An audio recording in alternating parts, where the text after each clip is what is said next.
How's it going, guys? Let's see if this actually works now. This thing was not loading at all. There we go.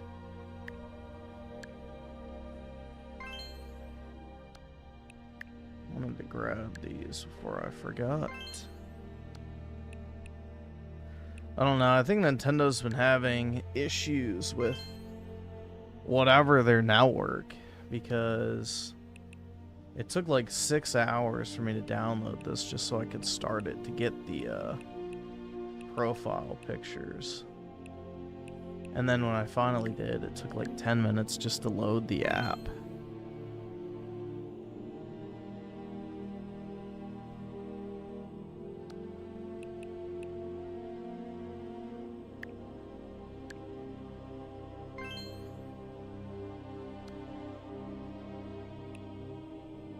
I don't think I want any of the backgrounds. Nah. I mainly just wanted this one. That one's pretty cool.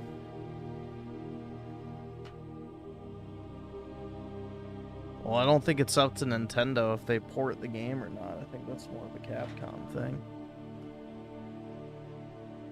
I think Capcom has more of a say in that one.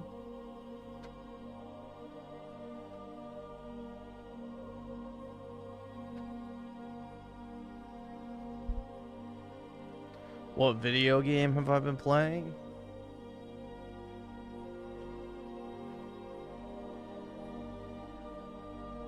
I've been playing mainly this. So, I'm at like the end of chapter 5. So I think there's like 7 chapters, maybe, I don't know. But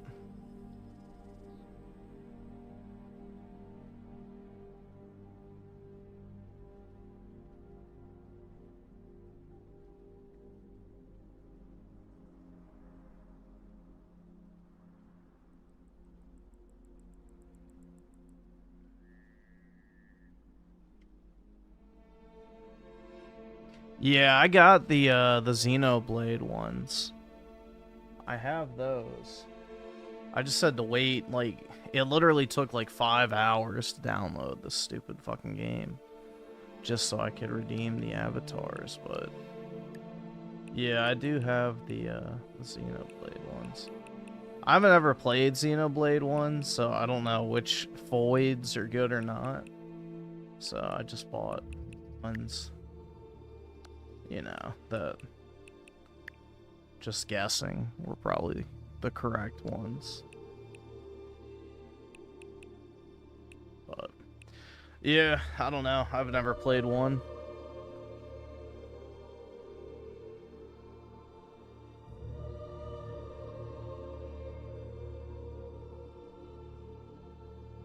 I haven't really played anything on, well, I could play Space Marine on PS5, but I have not. I haven't played any, like, modern games for, like, over a month.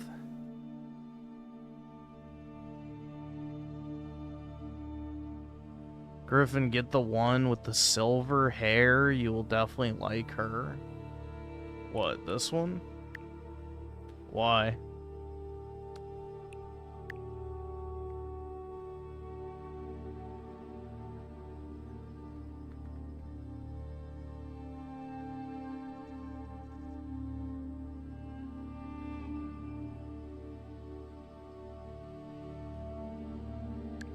Alright, I'll just get it, whatever.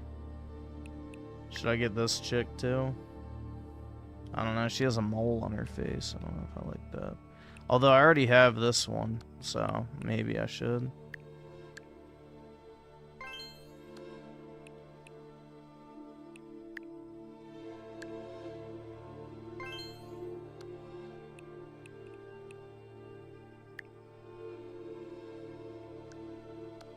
She has a dog collar on.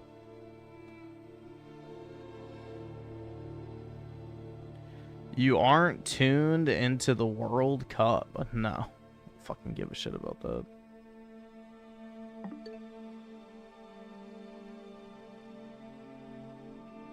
I know math is hard when you're an idiot, but like if you're a broke boy, just say so.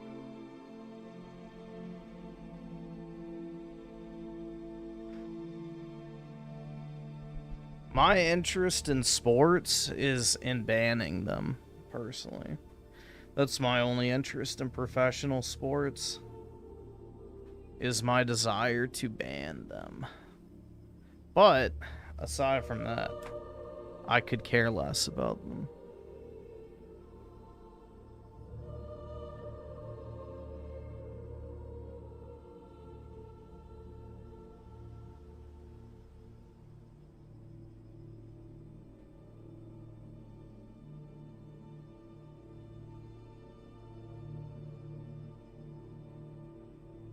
Watch your goy ball, eat your wings, drink your beer. Exactly, man.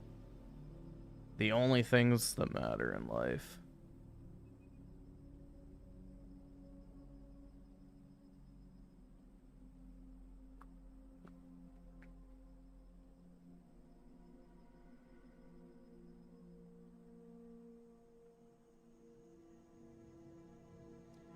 Well, gladiators are more of a punishment than a sport, but sure, that's fine. I'm fine with people fighting to the death. You know, why not?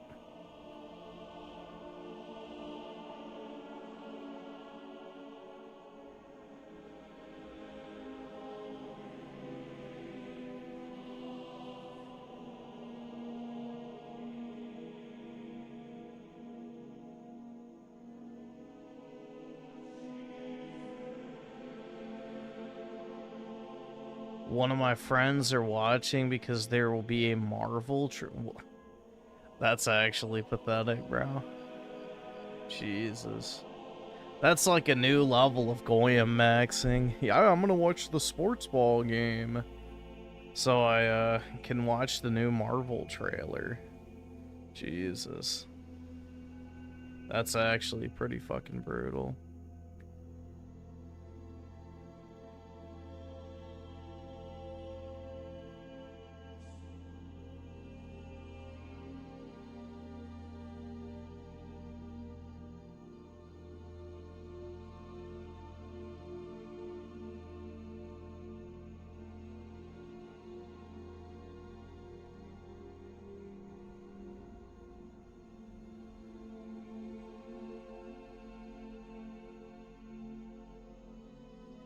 All right, awesome. Thanks, nigga. All right.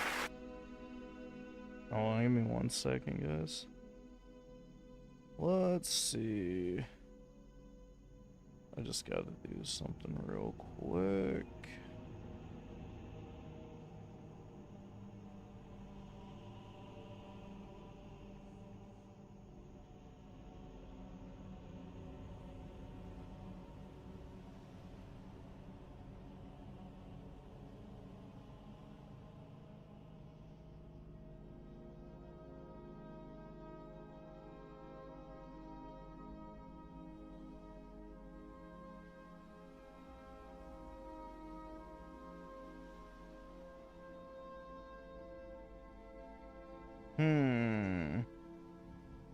Trying to get into one of my accounts. Give me a second. Shit's irritating.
Alright, there we go.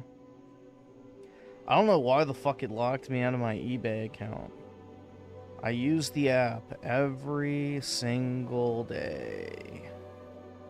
But for some fucking reason, it deemed it worthy to block me out. Oh, man. It truly is all so tiresome.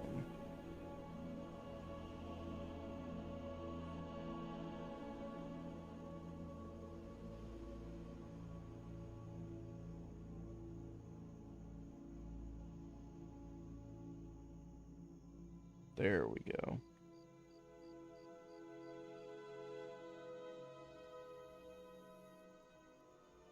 Alrighty. Yeah, I played quite a bit of Ys 8 today. It was pretty nice. So I do like the game. It's much better than you know, the bulk of slop released today, but yeah, it's pretty good. Have I ever wanted to live in a cabin? No. Why would I want to live in a cabin?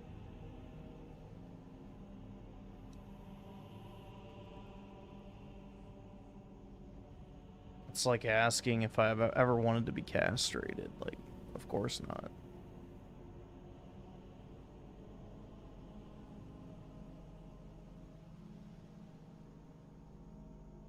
Still don't understand why Soymond went so hard on you in his previous stream. Because he's angry. I don't know. Who cares? I didn't lose sleep over it.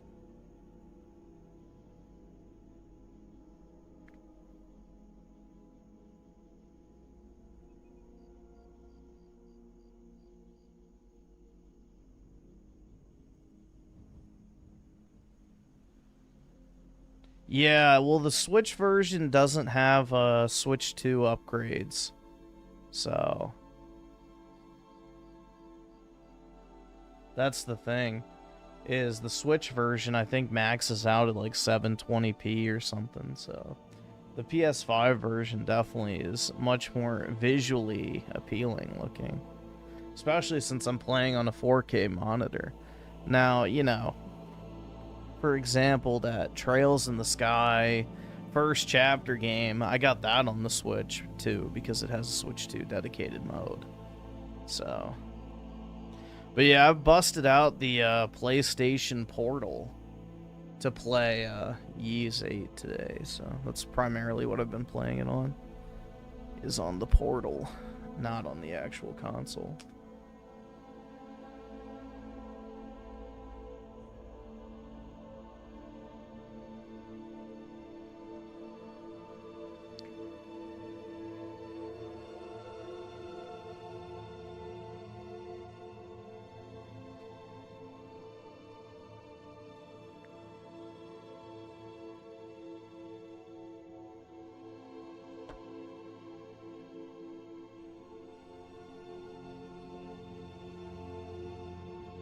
Yeah, I did see that they're porting it over to Switch 2. It'll be pretty cool. I'll probably rebuy it, because why not, you know? Why not? Alright, awesome. Thanks, nigga. Alright.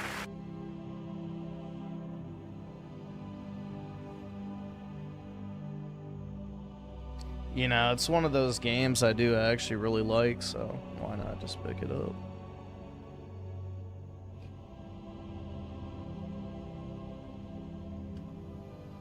It's only money, right?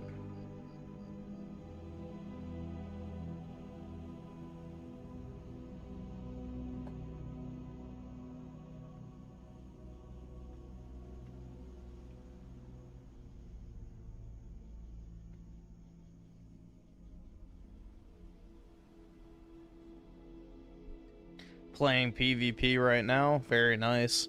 Yeah, I haven't played in a while, because, I mean, I technically could play it on PS5, but, you know, I've gotten so used to playing it on PC that I don't even think about doing that. Alright, awesome. Thanks, nigga. Alright. Alright, awesome. Thanks, nigga. Alright. I don't know which one I have more time on now, though. So what, I have 176? I think I'm at like 160 on Steam, but I'm not sure. Alright, let me see. Let me refresh the super chat thing. Or open it up, I should say, rather. Because it's still on the stream settings page. There we go. Viewer activity.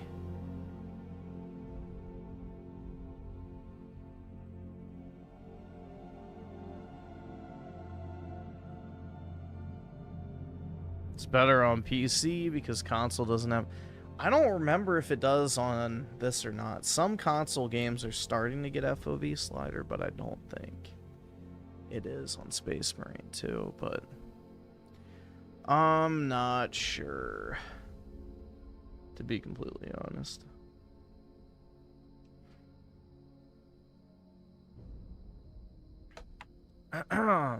Damn, bro. Let's see. So Oski Woski with the 10. Hop on some Mario Wonder and try out the new Switch 2 version, please. Let me see if I have my Switch 2 version here. I don't know where it is, actually. Let me check real quick.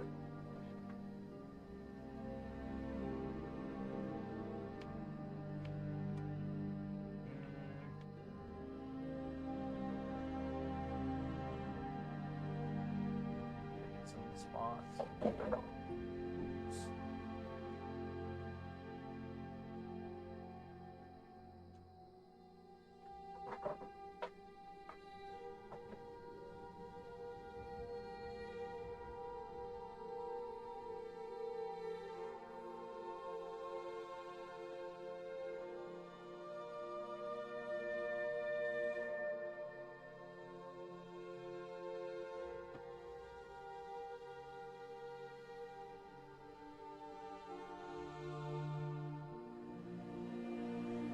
I don't know where it is. I have to look for it. It's not with my stack of games, and it's not in my box of shit I haven't opened yet. So I might have slipped it in with my other Switch stuff, so I don't know. I'll have to find what bin it's in. Don't think. Check. No, it's not there. Yeah, I have like 2 places where I keep Switch games that I've gotten like somewhat recently, but I think that's been out for a while, so it might be in my big like black and yellow bin of sealed stuff. I don't know, I'd have to look. It's fine. Alright, yeah, my bad. I don't have room to like leave out a bunch of cases, so I just started putting them away after a while, which is not really optimal.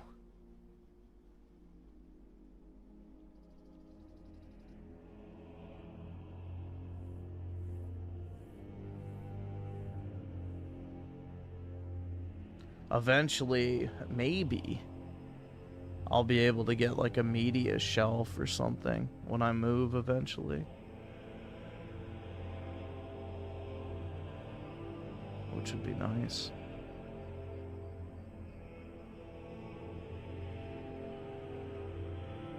All right, awesome. Thanks, nigga. All right.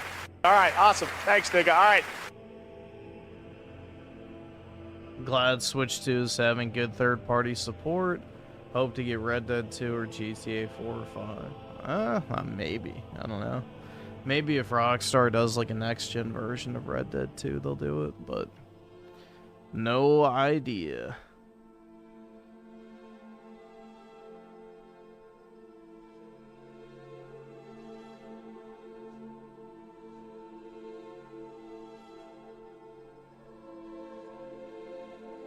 Let's see. Cryonicle with the 50? Oh god, what is this? Play Cow the Kangaroo? Let me guess. It's some fucking dog shit shovelware platformer like that Rayman game. Gaming. What is it on? Also, FBI will send you a link. What is this whatever game on? Is it on like PlayStation or something?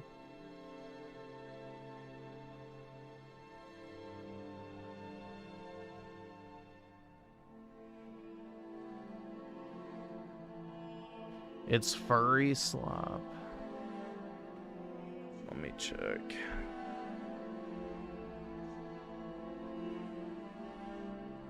Cow Kangaroo.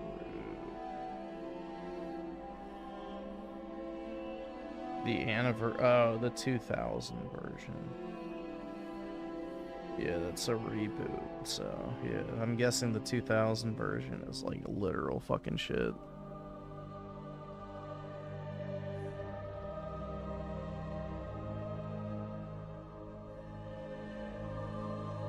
Cow Kangaroo is probably the worst game I've played in the last year.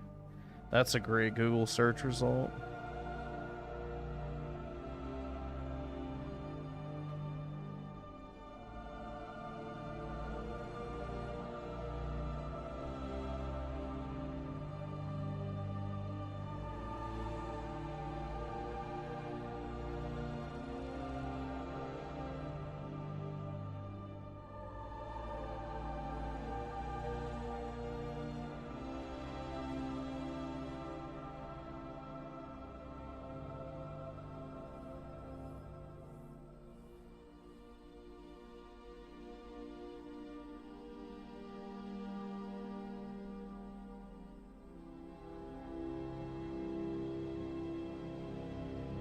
Let me see real quick.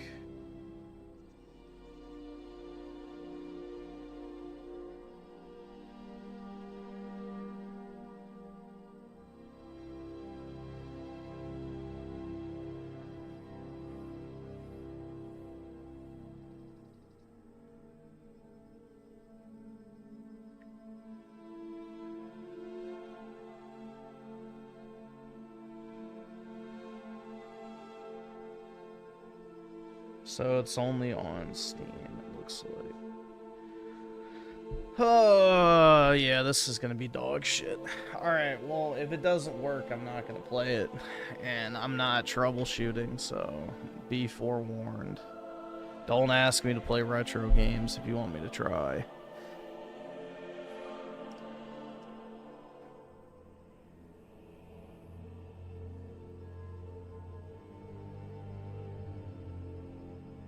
This shit's ancient. Let's see. Synchromax of the 5. Watch. Okay. And Oski of the 5. Even if Xenoblade Chronicles 2 doesn't have cross-save progression, then I'm perfectly fine restarting the whole game over. I love it that much. I would imagine it would. I think it's just going to be a patch, but maybe not.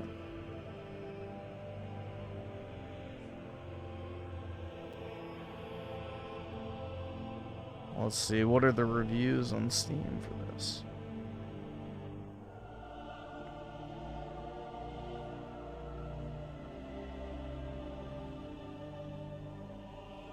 I want to look at negative. It's at 88% positive, so I guess it does work. Alright, we'll see. I don't know if I'll be able to stream this though. Is that shit? Oh, that's the wrong one. Fuck.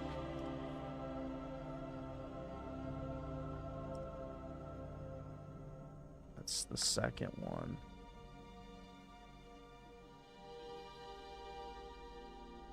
Two 2003. I don't see the original one. Oh, there it is. 74%. Uh-oh. What's wrong with this one? It's the first time I see a re-release of a game add tank controls. Great. Usually it's contrary, but no. If you emulate it, you get the original controls, which are better. But if you buy it on Steam, you get tank controls that weren't in the original. Jeez, man.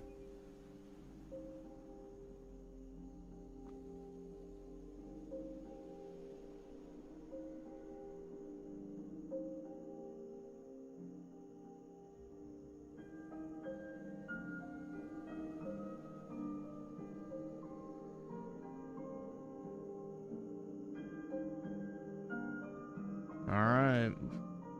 I'm sure this is gonna be just peachy, dude.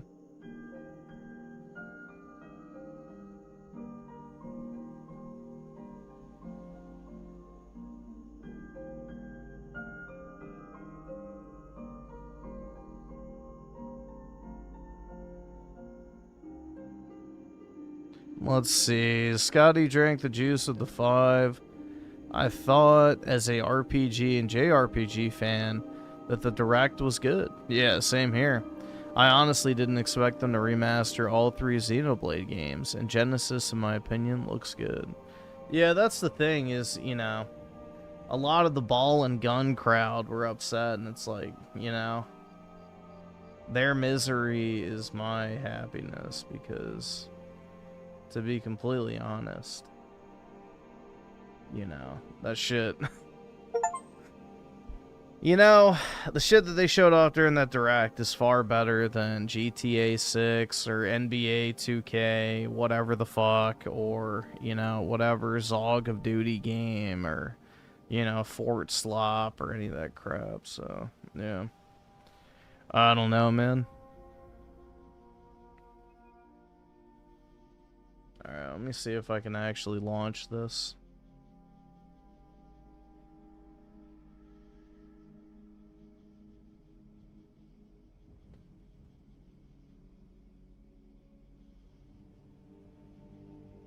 I'm gonna have to put this in windowed, I can already tell. It only goes up to like 700p. Great.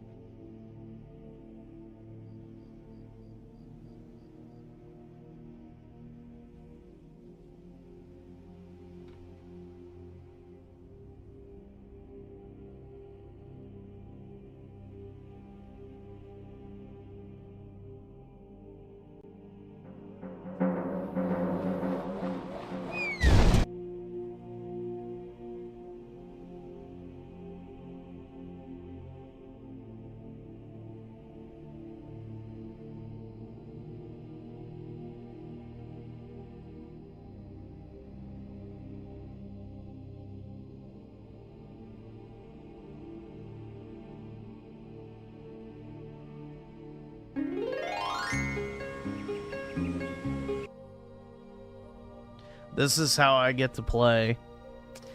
This is exactly why I fucking love retro games, dude, so fucking much. Isn't that just lovely? I get to look at a tiny ass little fucking square on the screen, and I'm sure it's gonna be some absolute fucking Zog slop. Let's see if I can get it to detect on OBS.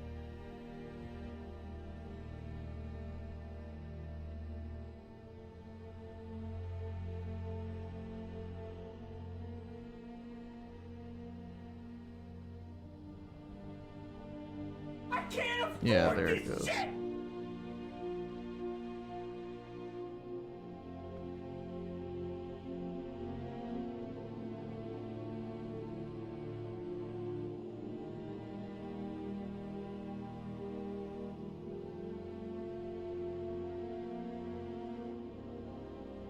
Well, there's pretty much a 99% overlap with, you know, sports ball game players and sports ball watchers. Because sports ball games are pretty shit, all things considered, from a gameplay perspective. You only play them because you're obsessed with the actual sport. So, it's a pretty much perfect overlap. So they're the same, you know, Zog-brained, Golem types that watch and play the games.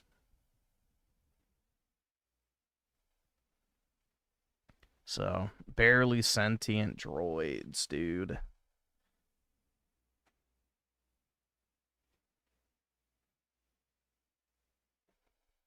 Some might even argue they're not even really alive. All right, awesome. Thanks, nigga. All right.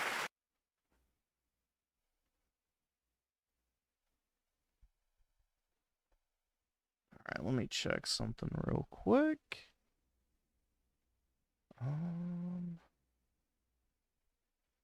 Why is that not? Fuck, give me a second.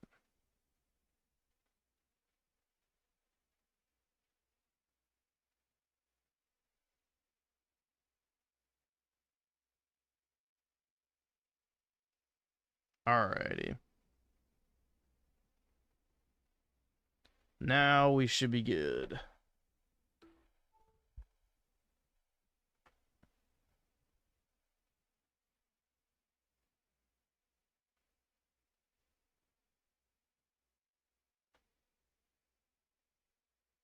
Is the audio just not working now?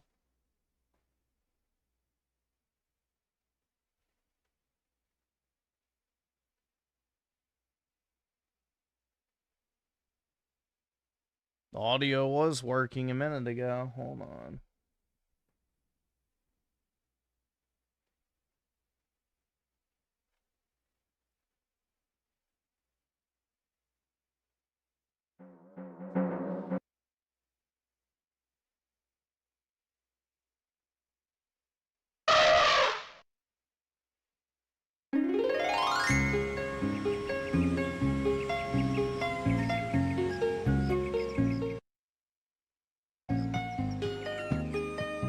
My left ear is loving that.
Oh my god, dude.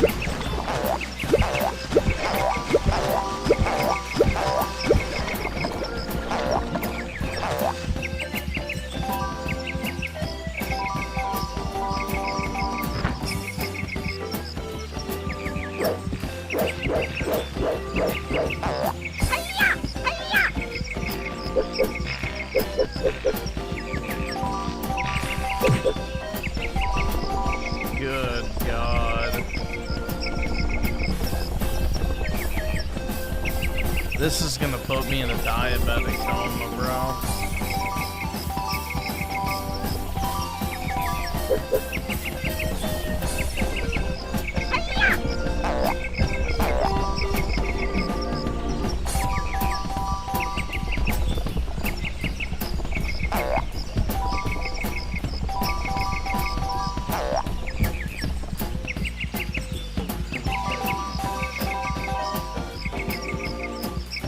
I love how the audio only works in one ear, bro. All right, awesome. Thanks, nigga. All right.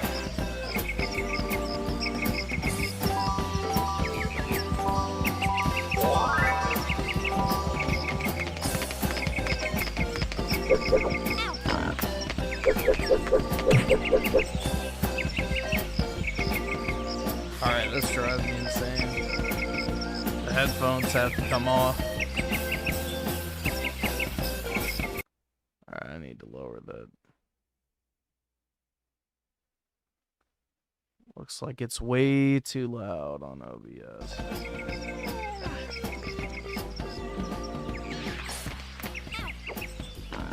Oh, what the hell? Did it respawn? Alright, let's see. Hold on. Let's see. So, Oski Woski with the 5. If you do, we should all have a Space Marine 2, Switch 2 party with only people that have the Switch 2 version.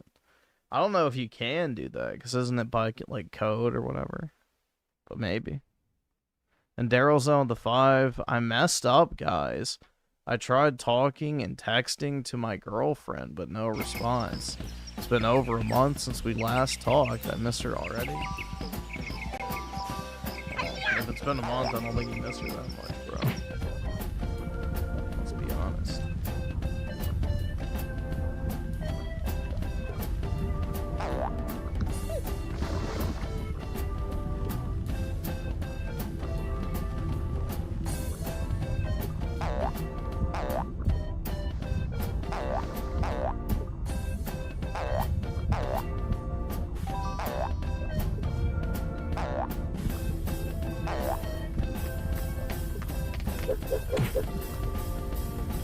Yeah, this is the type of game that's pretty much purgatory to me, bro. This is about as close as it gets. Oh, that's great.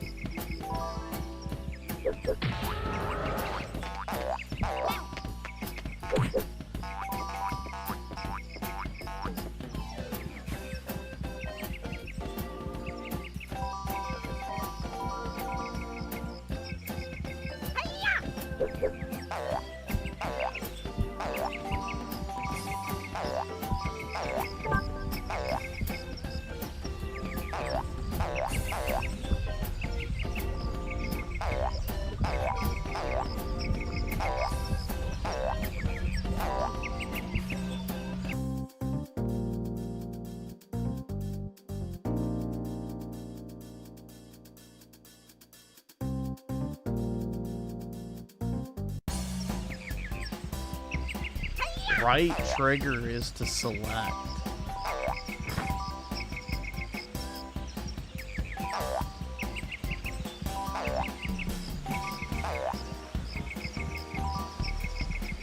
Which makes no sense, but whatever.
That was a great level, man. That was really good. Let's see. So Oski with the 5, don't worry about it. You'll be playing something else anyway. Okay, yeah. Unfortunately. And CEO Rocco with the 2, did you watch the game last night? Oh yeah, man. I thought it was great how that guy kicked the ball, dude. It was so fucking awesome. Have you guys seen that picture going around on Twitter where it's like the airplane and all the Goyim are locked into the fucking sports ball game? And literally the only guy who's watching anything different is a Jewish dude. And it's like, bruh, You understand why they call us goys. It's fucking pathetic, bro. But yeah, one dude on the plane was not watching the sports ball game, and it was a Jewish guy with a literal fucking yarmulke on his head. Like, it was actually pretty fucking wild, man. It's like, damn.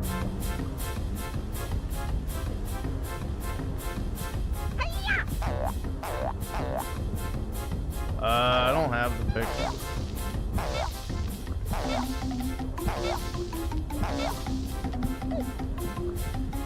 I don't have the picture. I could maybe find it, but I don't know. Probably not.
Yeah, this is a lot of fun, dude.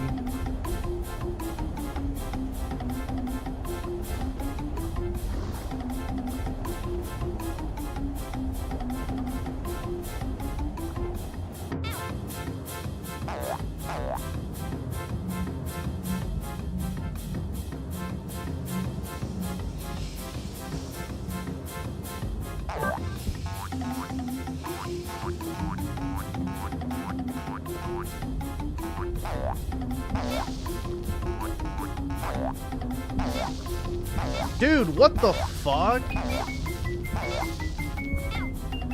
What a piece of shit, man.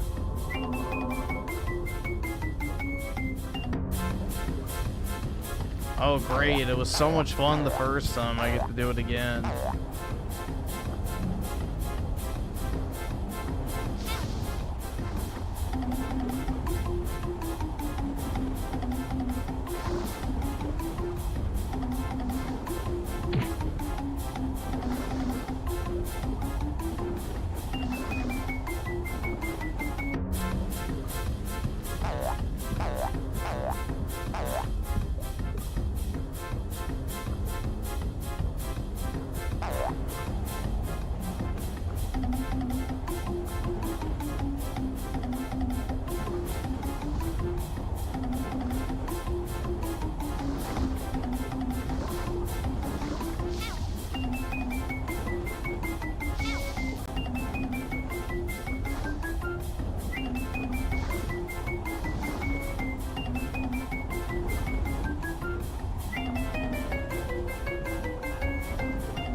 You're shitting me, bro.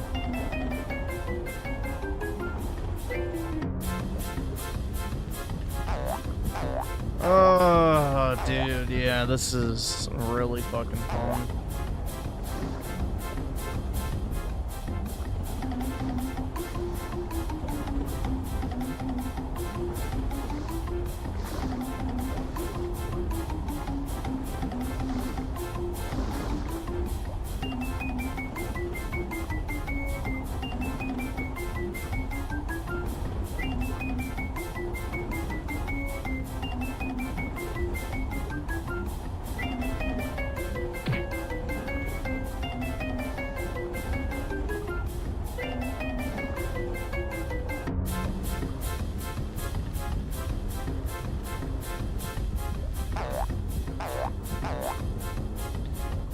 Let's see. So, Scotty drank the juice with the 5. You plan on streaming Xenoblade 1 Switch 2 Edition. Best game in the series, in my opinion, and the music is god tier. Maybe? I don't know. I have so many other JRPGs I need to finish, so... I now need to finish up Ys 8, because I'm already invested in that now. And then I may or may not finish Harvestella, which I don't really need to, because I've already beaten it before. So, that I might just drop. Technically, I still need to finish Xenoblade X, but I'm kind of tempted to drop that one, because after getting the mech, I really did not have fun with it at all, and I thought maybe once I got the mech it would get better, and it did not, so I don't know.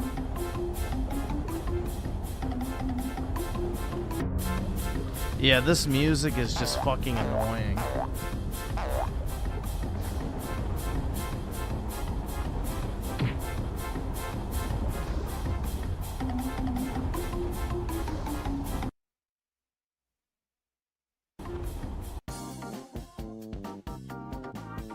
Oh, that's lovely. You have to restart the entire fucking game.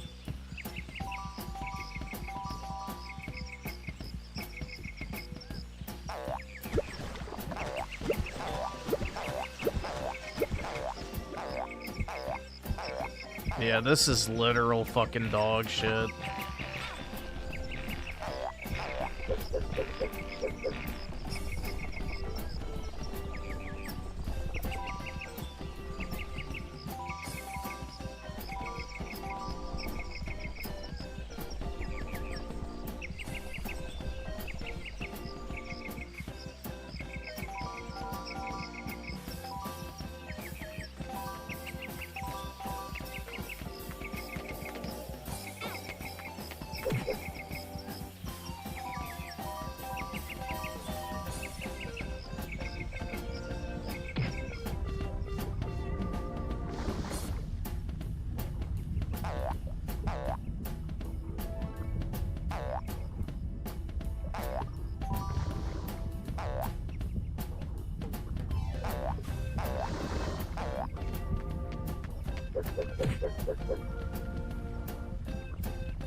I'm so glad I got to replay that amazing level.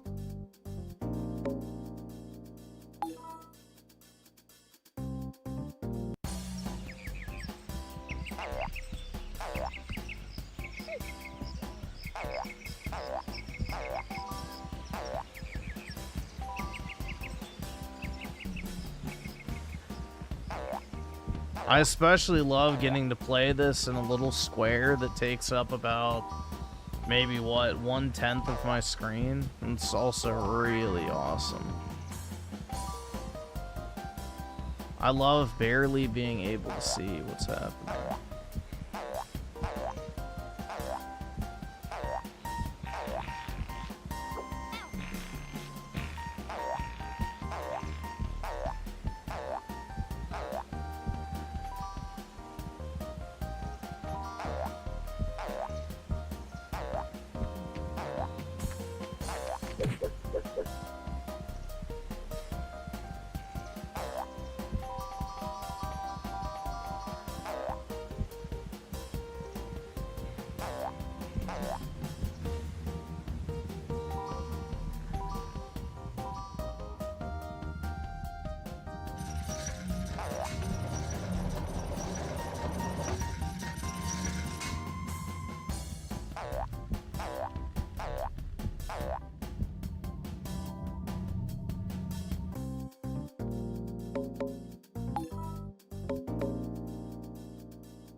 Oh boy.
Let's see if I phase through the fucking platform again.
What the fuck?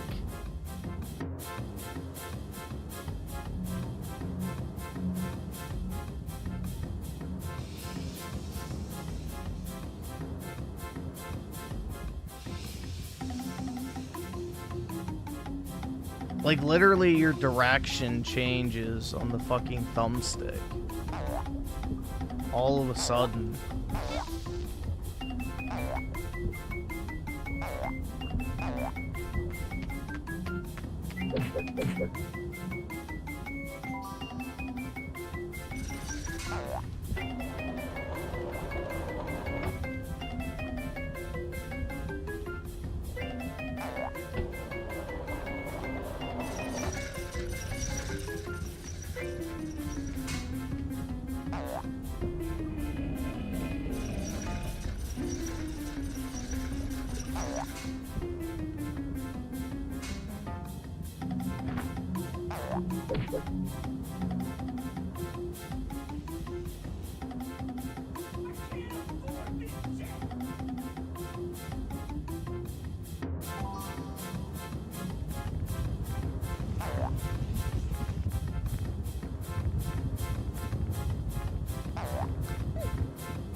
Dude, that music is like literal fucking torture. Good lord, man.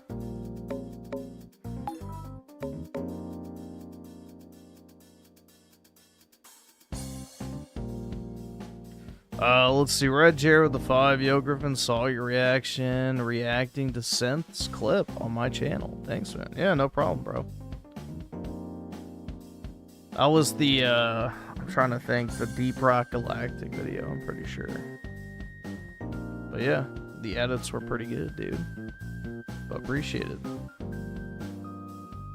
And Chronicle with the 2. This is the Australian citizens.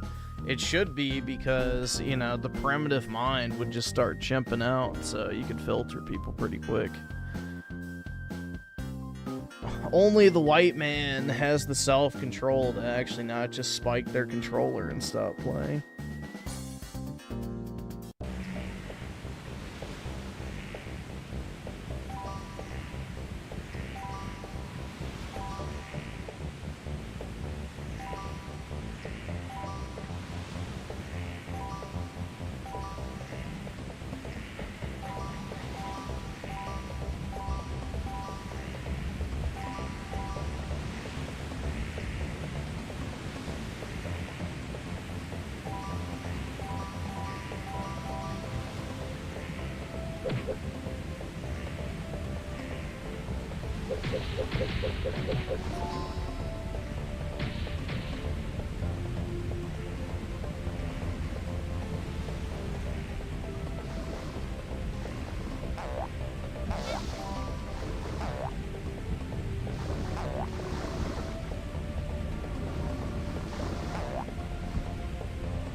What?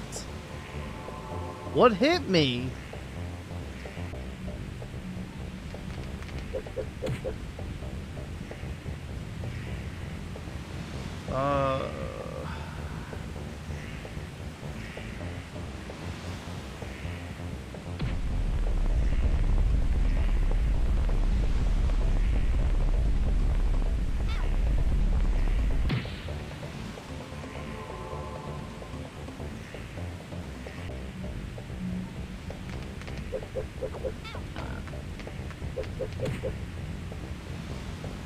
Good lord, man.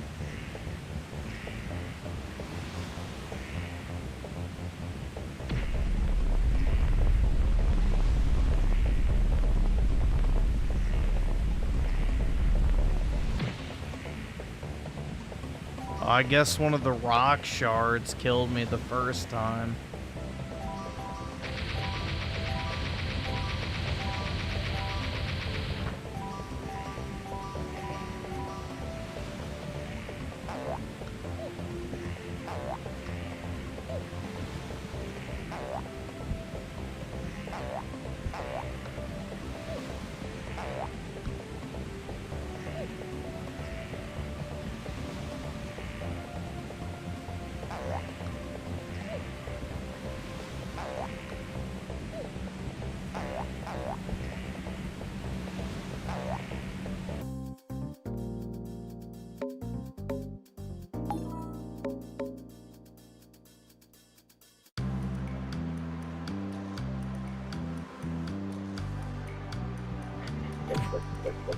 Nah, I wouldn't have even liked this as a kid, bro. I never played 3D platformers as a kid.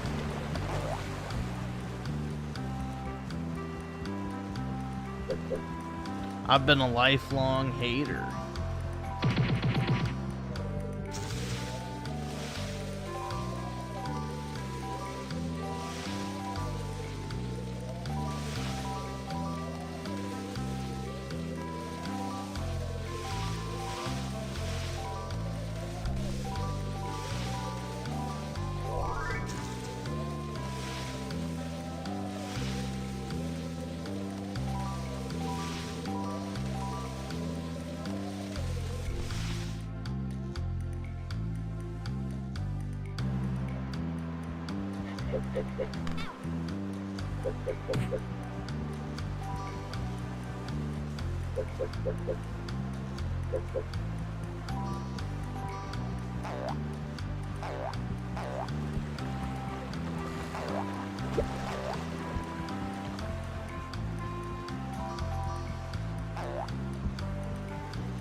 There we go.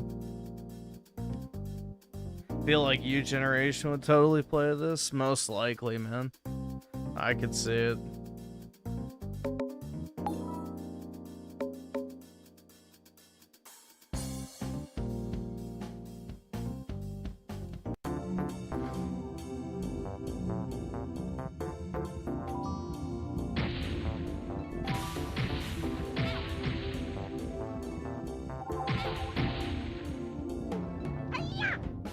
Oops.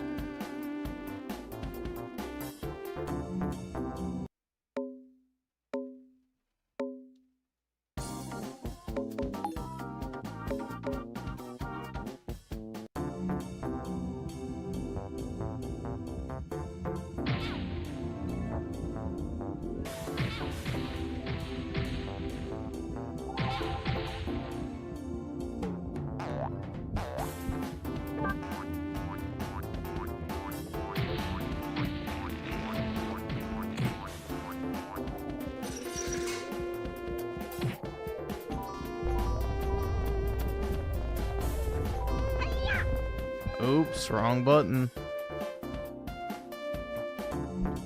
Oh, man.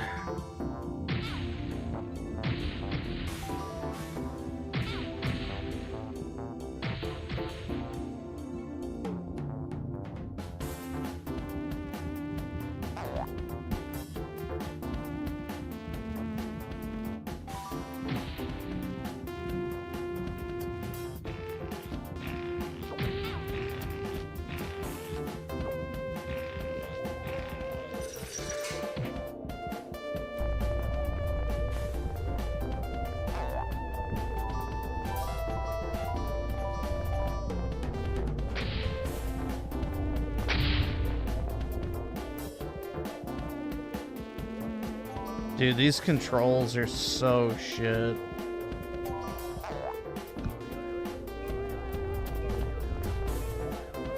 Is he gonna climb up?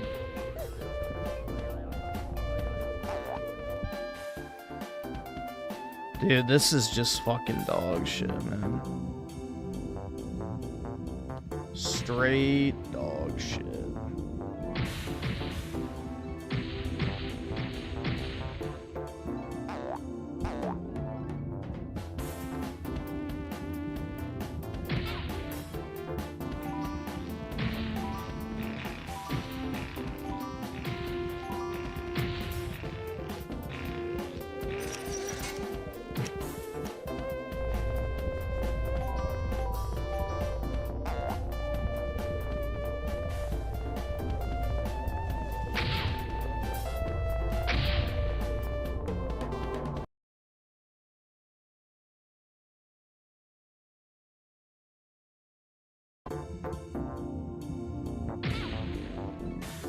This is like actual dog shit, bro. Like, this is worse than like shovelware, I would even say.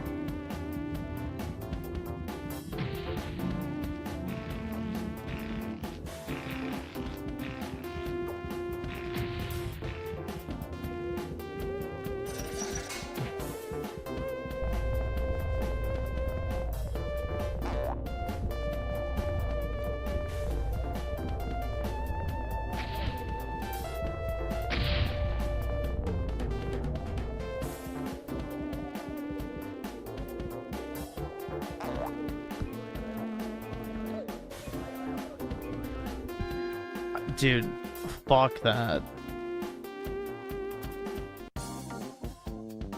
Nah, because at least some shovelware has like a certain charm to it.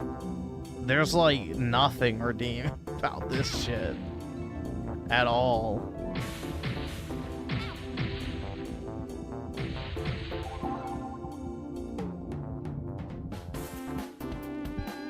That's great.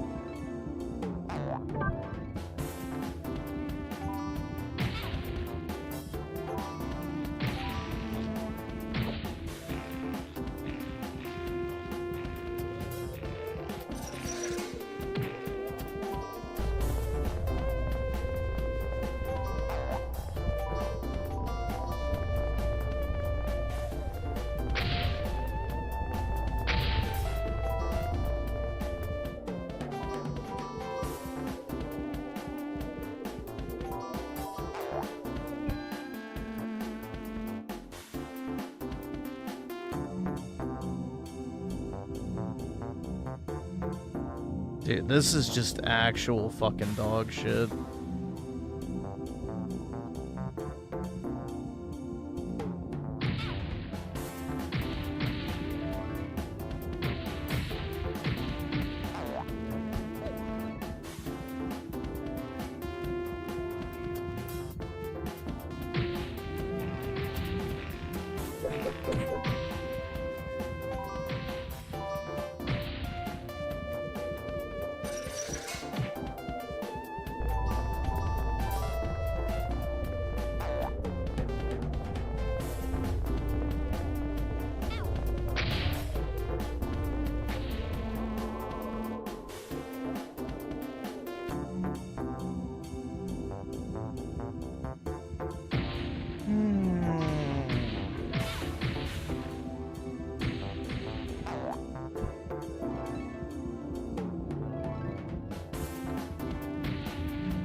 Yeah, trying to control this section is like just so fucking bad, bro.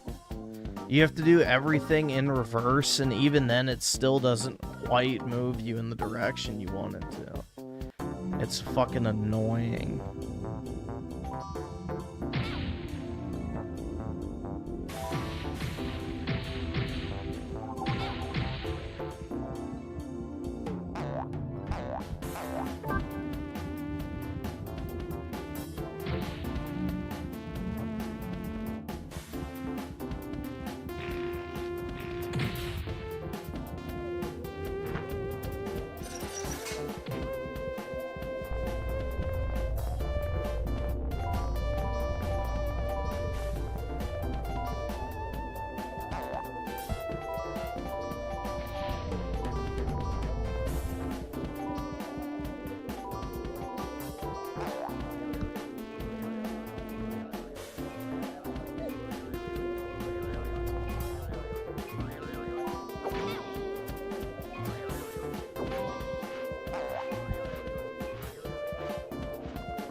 Dude, this is just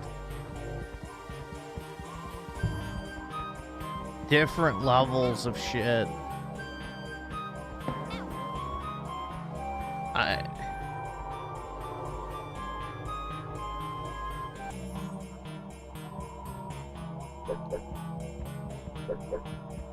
All right, awesome. Thanks, nigga. All right.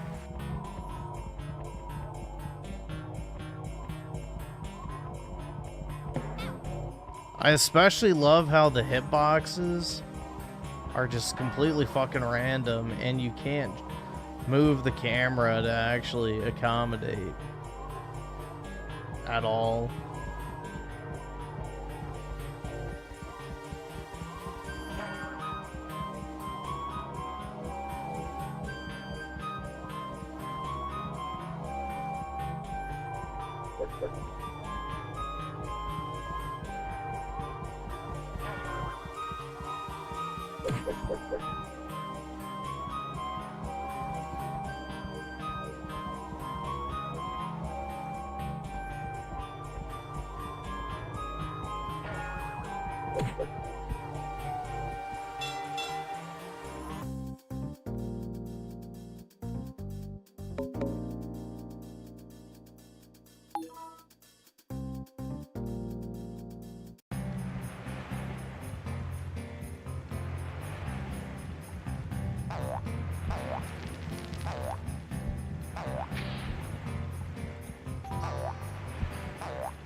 Oh, dude, this is just pain.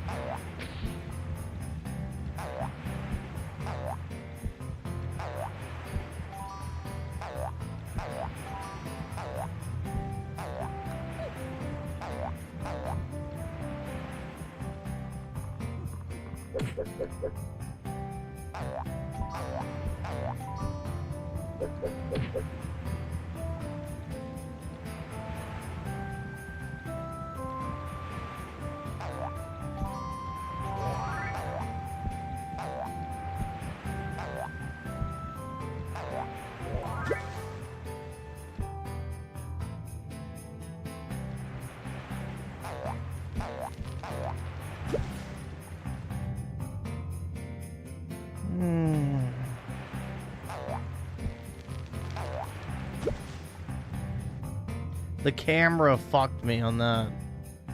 Isn't that nice? It changed the direction of my jump because Your camera and movement are linked for some reason.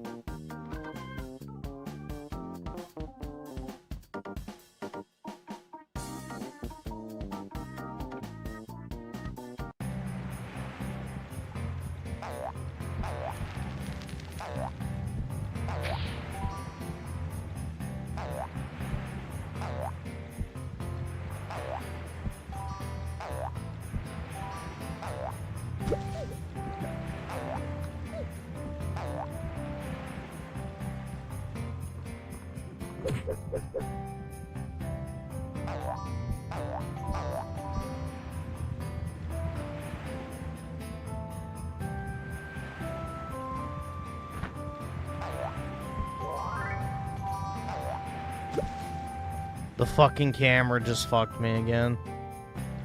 Lovely.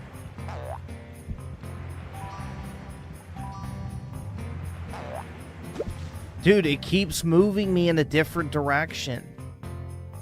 Fuck this, bro. This is just literal fucking dog shit, bro. Like, this is lower than shovelware at this point. This is, like, literally just a scam. Like, you want to look at a scam game? That's what this is.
I don't even know how it registered that I hit the B button.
God, dude. Dude, this is just fucking AIDS.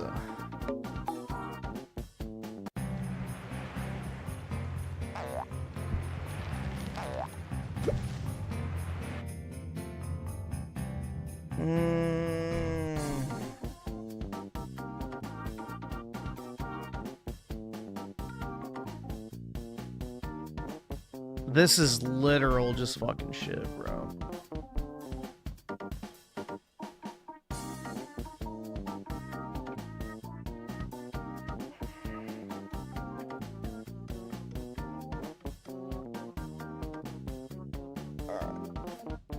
The headphones need to come off. That music is driving me fucking insane.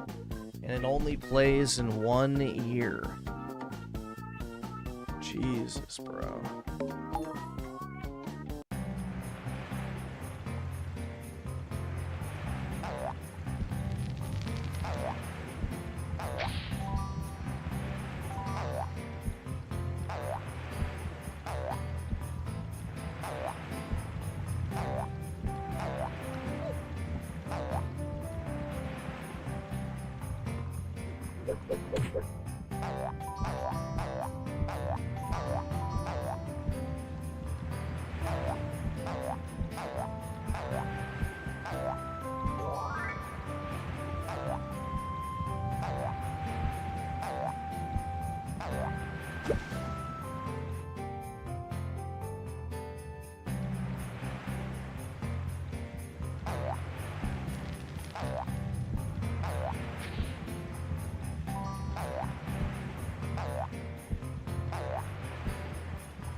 Oh, dude, this is just so fucking shit.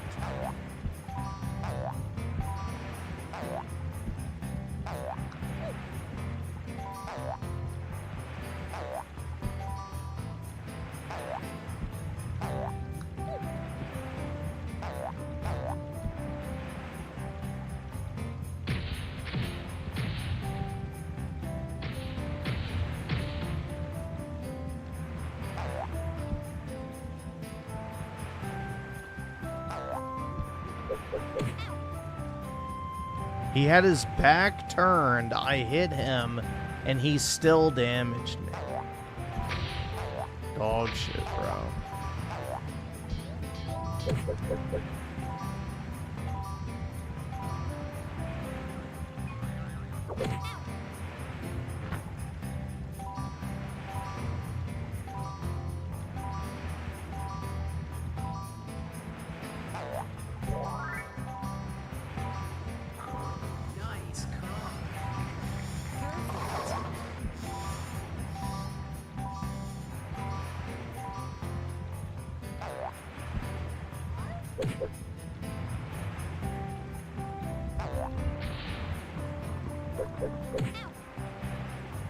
Again, he hit me from behind. This is just top fucking tier, man.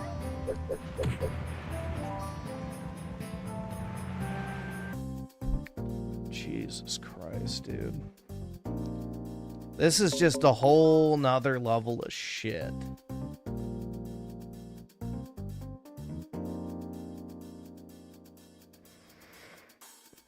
Ugh. I already need a caffeine pill, bro. This shit's putting me to sleep already.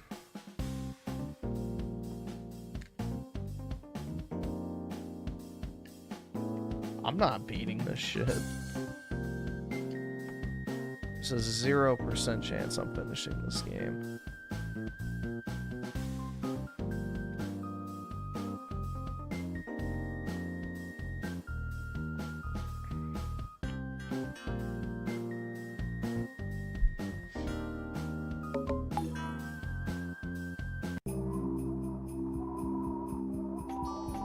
Let's see. Stony with the 5. They should remake this in UE5. I think they did. I actually think they did.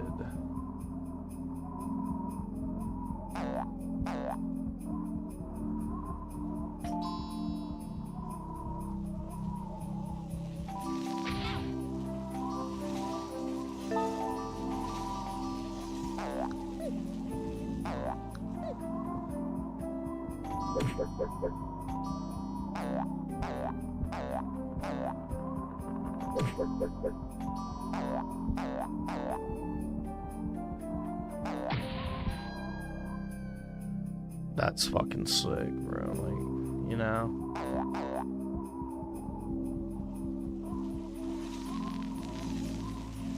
That's just fucking sick.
Oh my god, dude.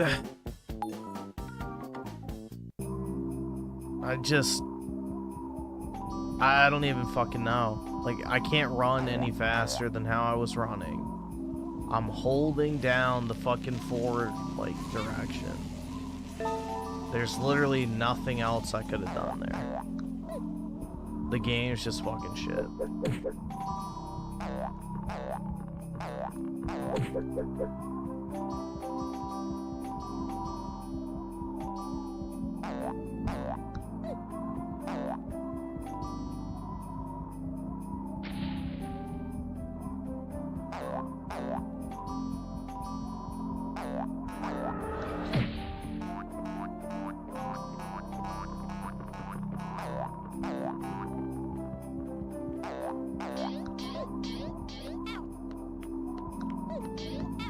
Like, he's hitting me before I can even get up. What the fuck is this shit, bro?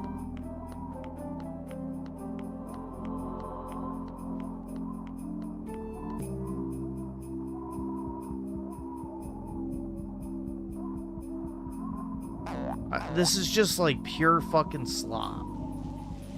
There's nothing redeeming about this at all.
This is probably one of the worst games, if you can even call it that I've played. This is just genuinely trash.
It did that shit again, bro.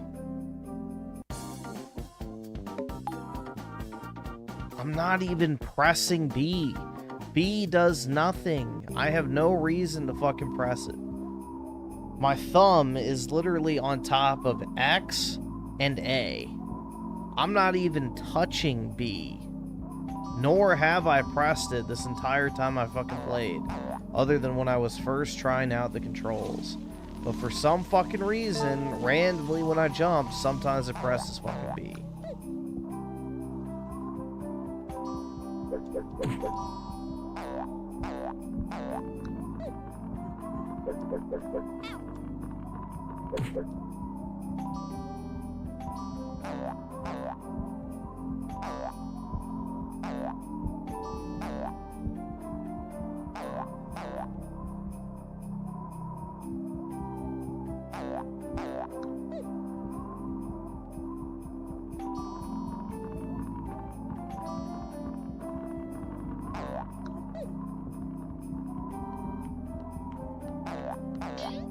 Yep, I was actually not really that tired when I started streaming. Now, not the case. I'm already done, bro.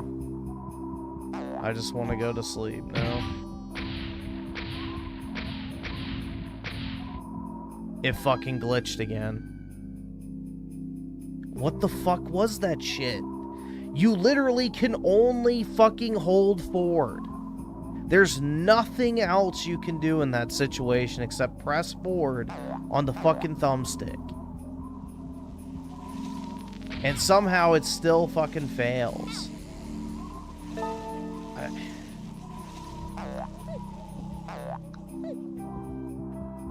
This is just literal fucking lower than shovelware slop.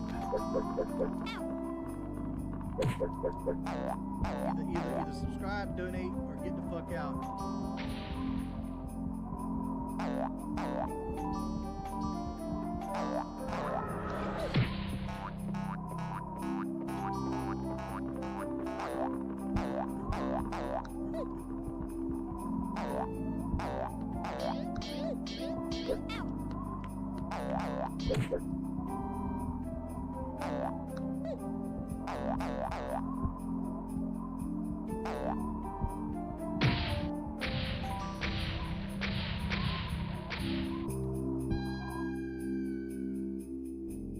What the fuck am I supposed... Dude.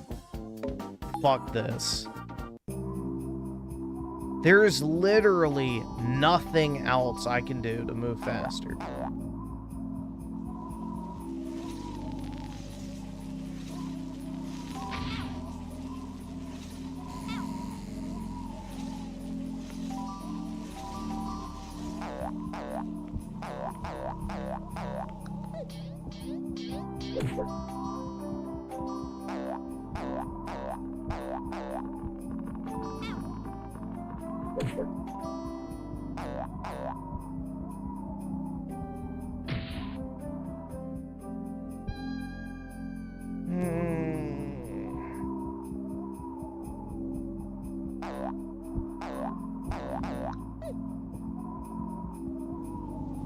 Dude, the developers of this game are probably a bunch of shit-flinging Africans, let's be honest. That are street-shitting Indians. White Hands did not develop this game.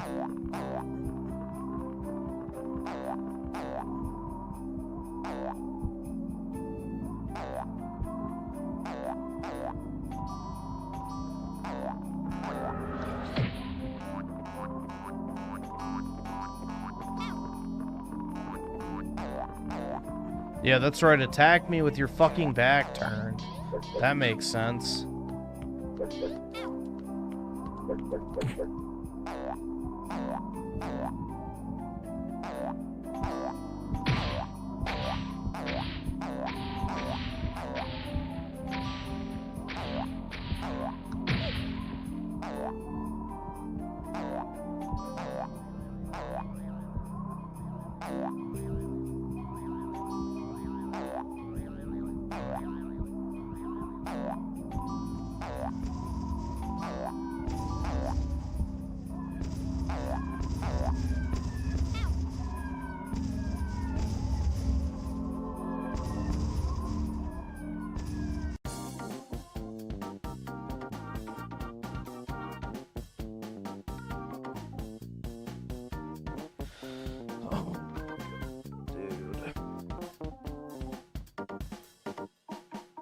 This is just so bad.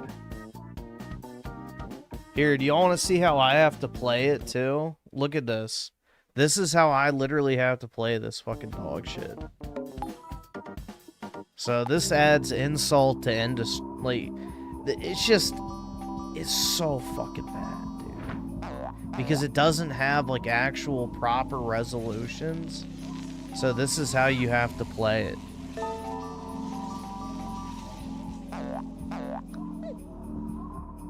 Doesn't this look fun?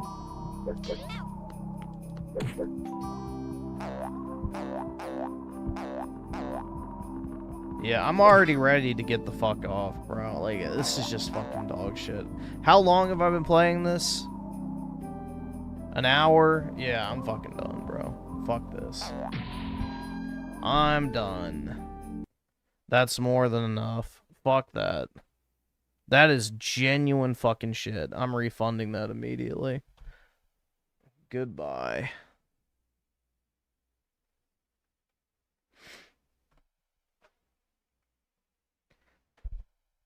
Yeah, I'm not fucking playing shovelware like that, dude. Fuck that.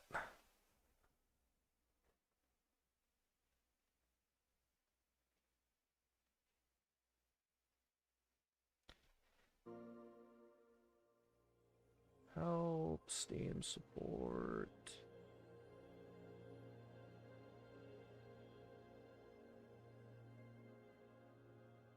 It's not what I expected.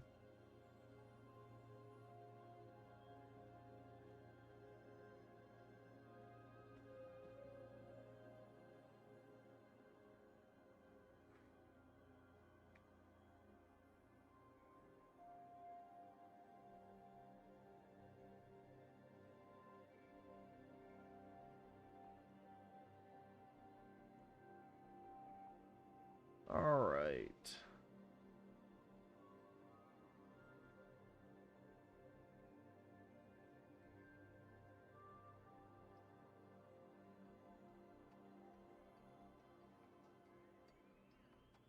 I will never play Arc Raiders.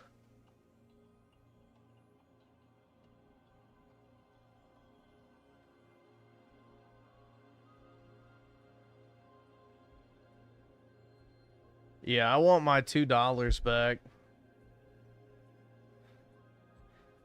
I want my $2 back for that piece of shit, bro. Fuck that. Holy. Like, you know, if it wasn't buggy as fuck, maybe. But even then, is it even worth playing?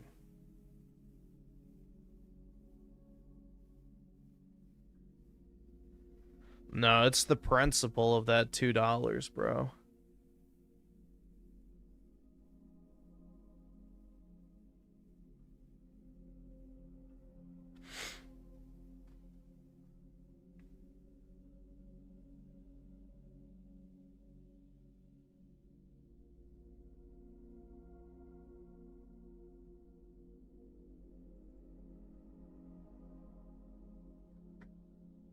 Oh, dude. I'm like, you know, I was kind of energized. I wasn't feeling like complete shit. Now I feel soulless, bro. I feel fucking soulless.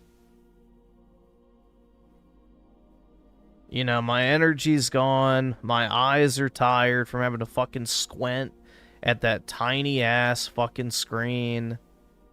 Like, yeah, I just feel fucking drained at this point. And not in the good way.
Alright, let's see. So, E-Man with the 20, time at Yawn, yeah. Is he even here? I don't fucking know. Yeah, alright.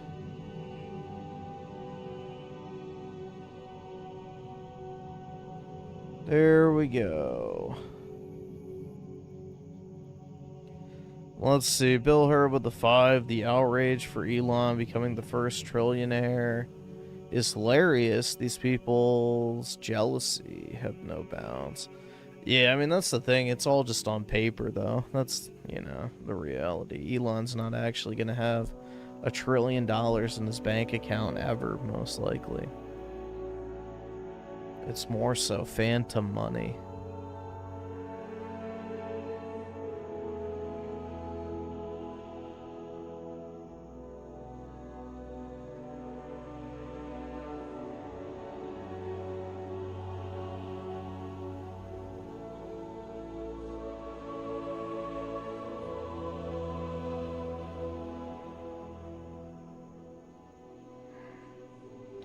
Yeah, now I'm just in a fucking bad mood, bro. I'm tired.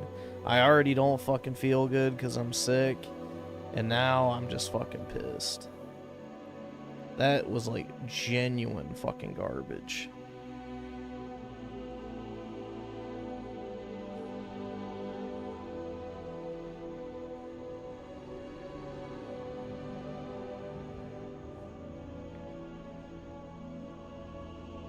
Go to bed? Here, go on mute. There you go.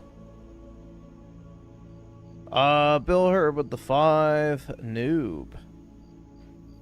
Yeah, that's fine. I'm fine with staying a noob at that dog shit, bro. You know, fuck 3D platformers, and especially fuck that game.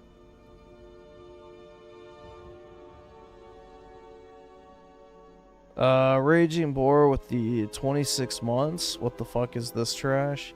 Some dog shit shovelware 3D platformer.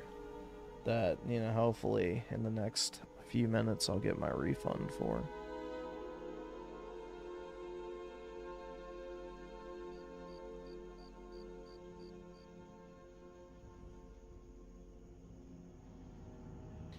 Let's see. Chaga Shaka Gaming with the 3. Is this better than Spyro? Yeah, dude, definitely. So much better.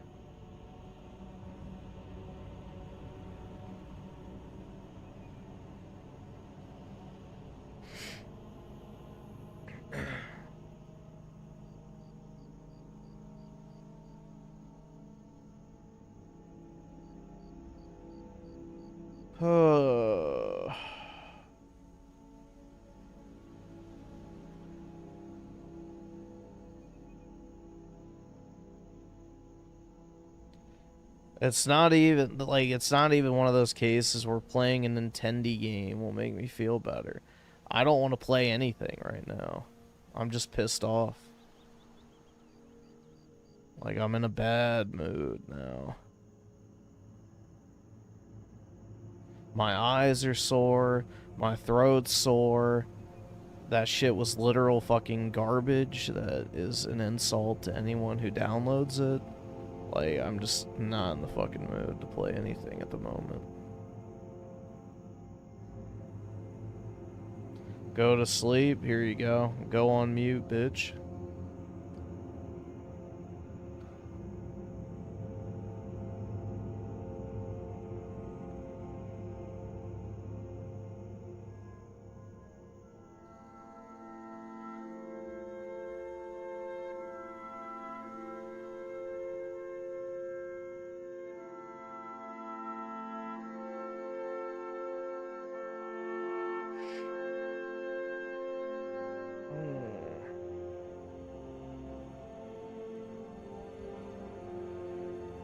At least I'm not poor. Yeah, definitely.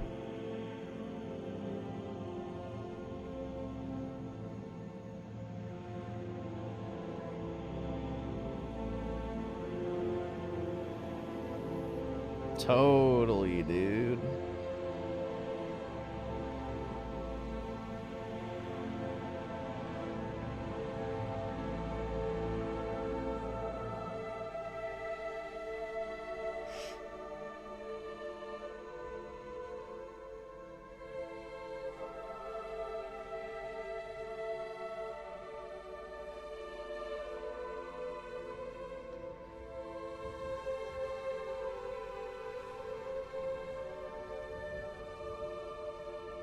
Let's see.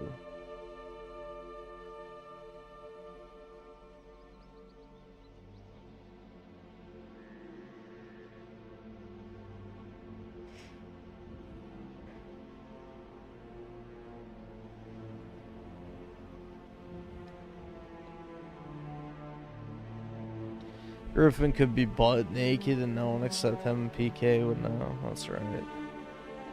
It's a secret.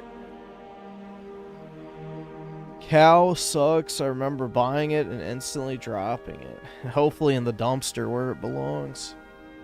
Yeah, dude, that shit was a special type of slop. Like, it already, like, pisses me off when I have to, like, fucking squint at the screen for, like, an hour because of how fucking small it is. Because, you know, God forbid they actually implement the ability to scale a resolution into a fucking port on PC. A platform with, I don't know, multiple different fucking screen sizes. So not only is that fucking annoying, but the game controls like fucking shit. The game is glitchy as shit. The camera literally tries to fling you off the fucking ledge every time you jump. The level design is shit. The enemies hit you when they're facing the opposite fucking direction. Like, fuck that, dude. There is genuinely nothing good about that game. At all. So, already having to, like, fucking squint at that tiny-ass little square was pissing me off. But then everything about that shitty fucking game just made it even worse.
Maybe the remake is better. I don't see how it could be any fucking worse, so probably. I don't see how it could be any fucking worse. So, yeah, my guess is the remake is probably a lot better.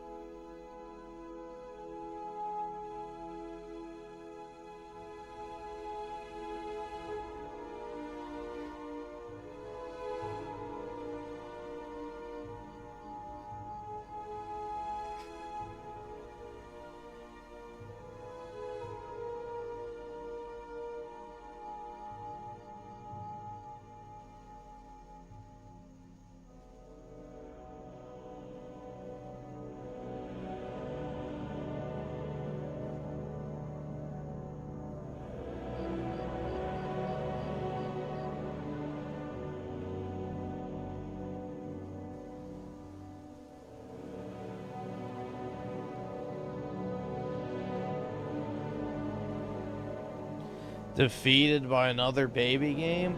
Yeah, but this is what everyone always does. They send shit that they deliberately know is gonna piss me off, and they go, "Oh, dude, why are you so pissed off?"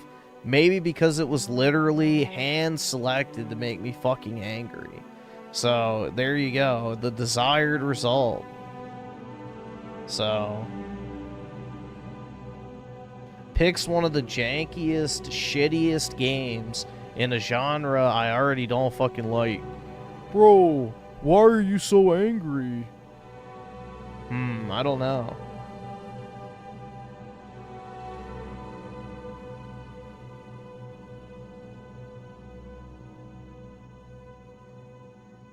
Why would I be?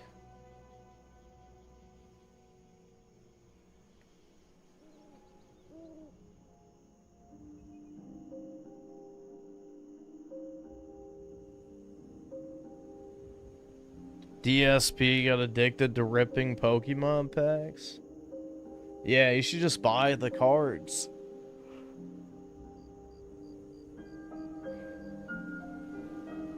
Dude, let's keep it a $150 here.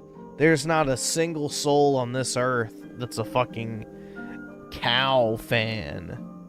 The only people who like that shit grew up in like some fucking African village and played it 20 years after it released because it was literally worth less than your average NBA 2K 2002 copy or some shit. So this was cheaper than the old sports games in fucking Uganda or wherever the fuck. So yeah, that's the only fan base.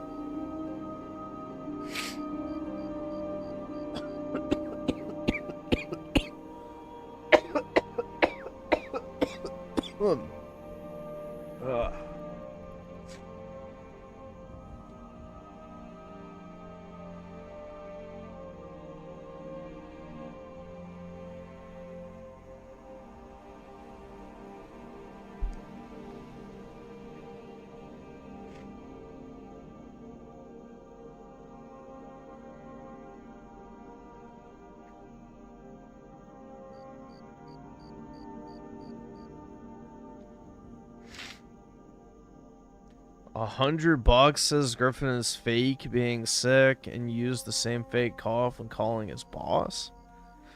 I work remote. What difference would that make?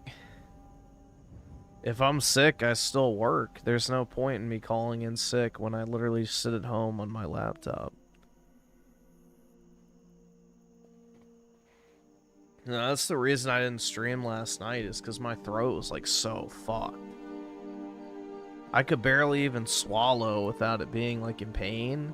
And then also, I kept having like power outages from the storm. So I just shut this computer off because I didn't want a second computer to get fucked with power supply issues or whatever. So I was like, yeah, just fuck it at that point. And I just didn't stream. But...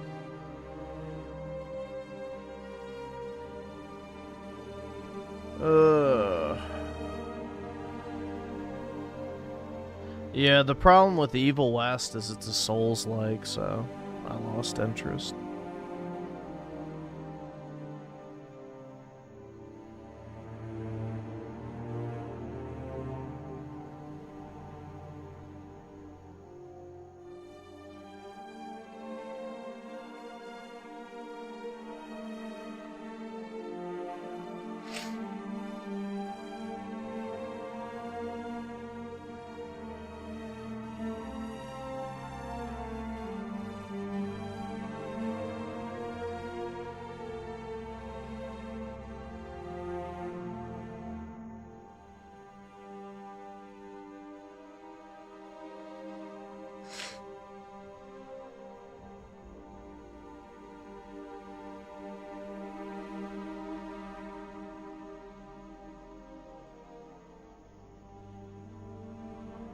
Yeah, well, I'm never gonna learn combos in a game, so...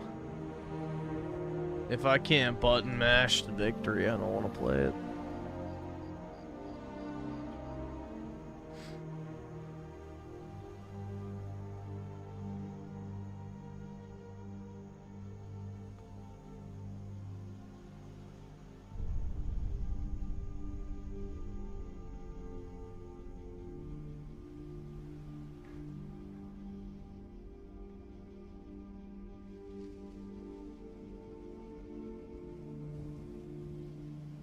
Play New Vegas. It's almost like you want me to just fall asleep on stream. You know, that sounds about as great as popping fucking NyQuil and, I don't know, getting rocked between a big pair of titties. I don't know, man. If you're trying to get me to doze off, then yeah, congrats. That's exactly what I should do. New Vegas is like the equivalent of watching fucking paint dry. Someone sounds grumpy. Yeah, I was literally basically donated to play probably the worst platformer of all fucking time. Which is literally the first fucking search result, by the way, when I looked up the game to see what it was even on. One of the first search results is, this is like one of the worst games I've played this entire year. And yeah, I'm fucking, like, I'm already sick, so I don't feel good. I was actually feeling better before I got on stream, and now I'm just fucking pissed off, bro. I'm starting to get a headache from fucking squinting at the tiny-ass little square on the screen. You know, it's just... And I'm in a fucking bad mood now, so... I'm in a bad fucking mood.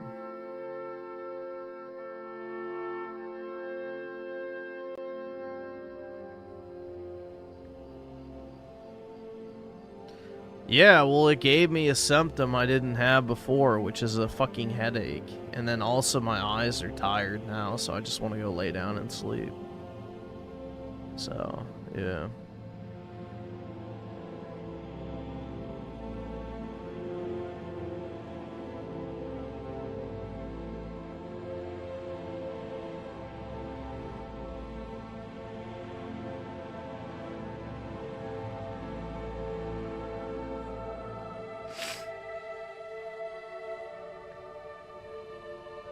Go bang women to make you feel better? Fuck no.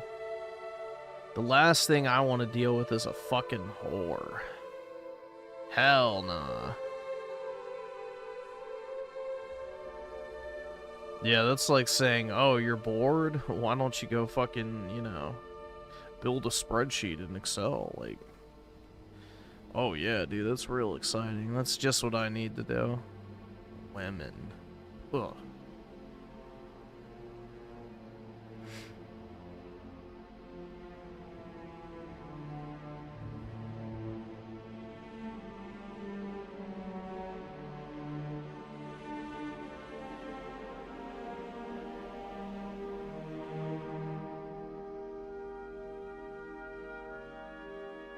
Yeah, if the goal is to make me even more angry, then yeah, have me interact with women, dude. Real talk. I definitely don't have the patience for that.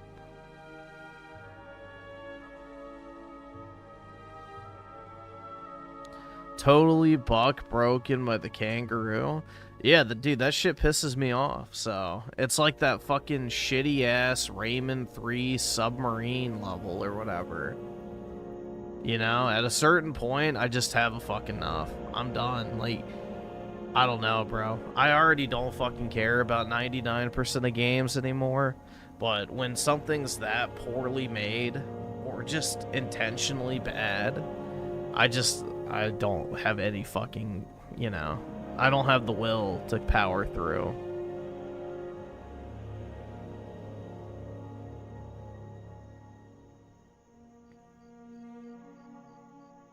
I do not have the will to power through. I just don't fucking care. Makes me hate gaming more than I already fucking do.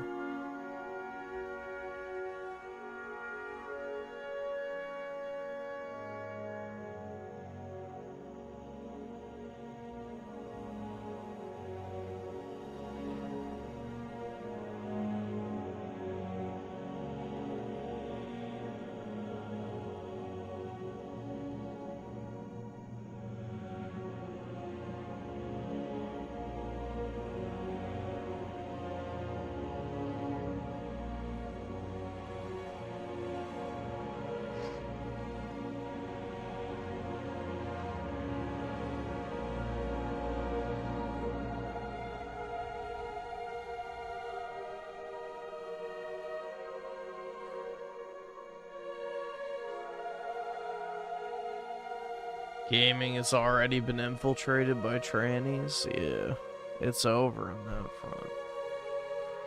And now Xbox is trying to, or I guess Microsoft is trying to spin off Xbox because they realized they wasted a shit ton of money on their gaming division, and it sounds like they're trying to decouple it in order to get rid of it.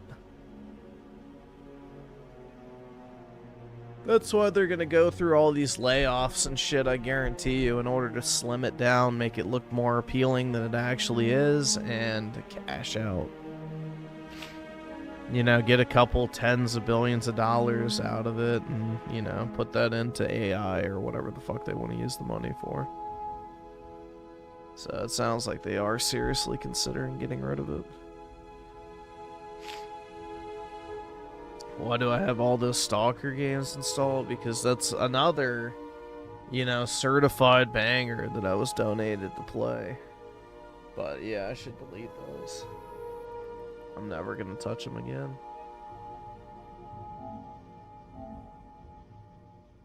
Same with that.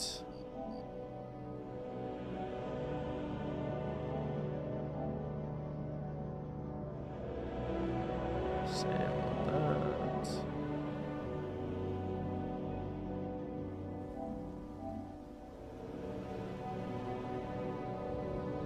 Get rid of that.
Will it make me happy, though? I don't think so.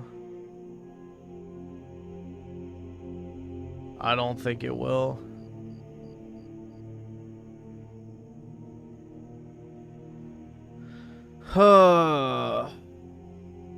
It's all so tiresome. Dude, that really did just, like, suck the soul out of me. Real talk.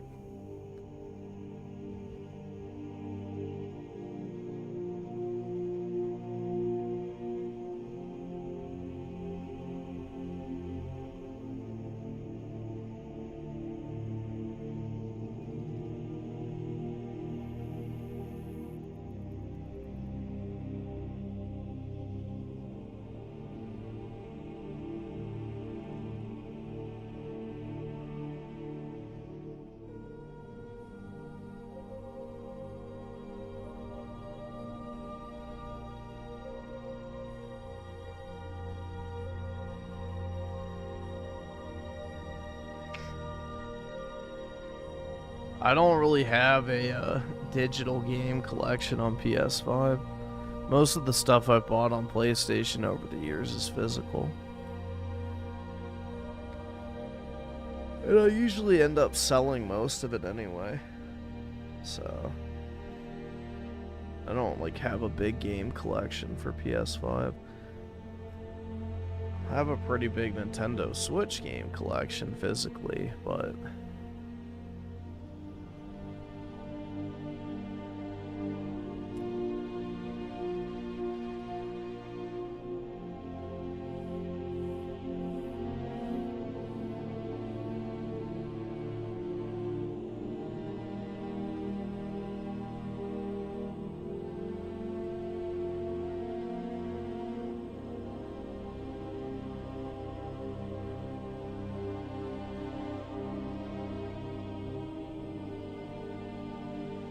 well, that's what I was always saying, is she was brought in basically to be the hospice nurse you know, gently place the pillow over Xbox's head and apply just enough pressure to where it doesn't feel any pain, and the fan base can drift off into a quiet, peaceful slumber.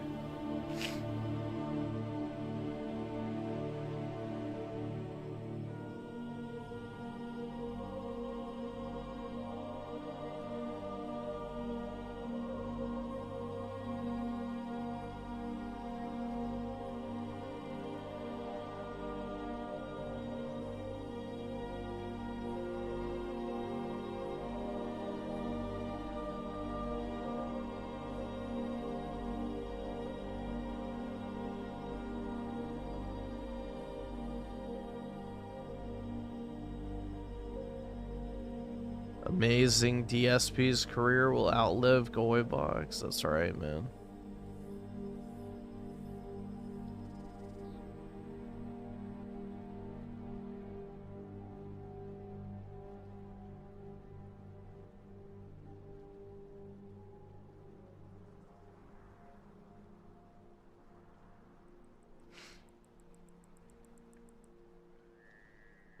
Let's see, Stony with the 5, would you accept Asha as your girlfriend? Only if I got to control Xbox from the shadows, otherwise, no. No thanks.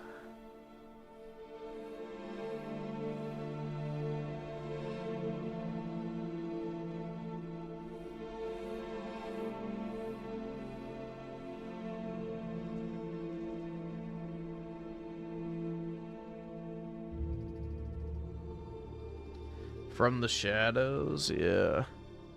All right, awesome. Thanks, nigga. All right.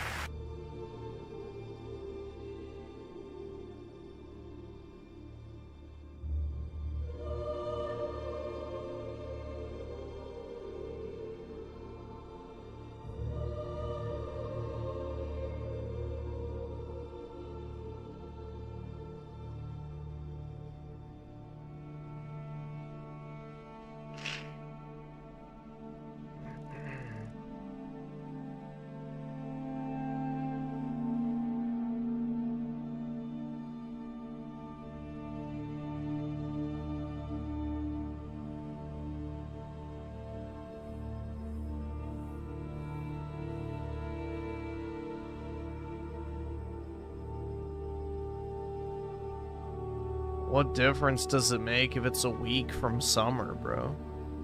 Summer, spring, fall, winter, it's all the same to me. My life doesn't change. Fuck does summertime have to do with anything?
Oh, man.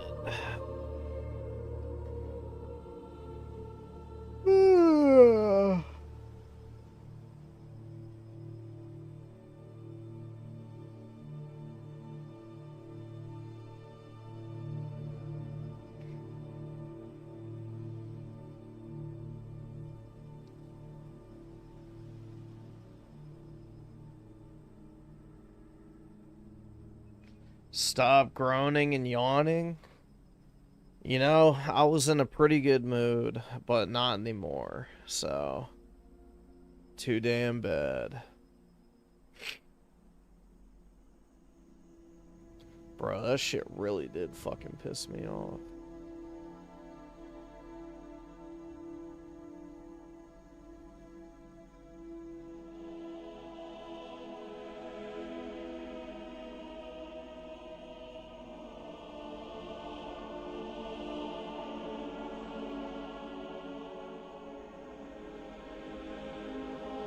Am I a chud? Yeah, sure. Why not?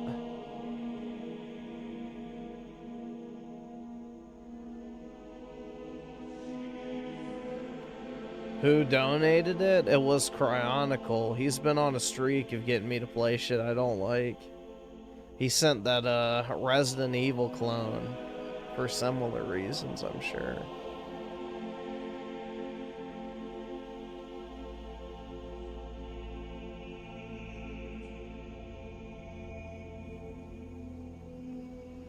Just like, you know, the Stalker from U Generation and, you know, many other games before it. You know, games that I can safely say. But gosh dang it, I've had so much fun playing it. Dude, this shit's, I don't know, man.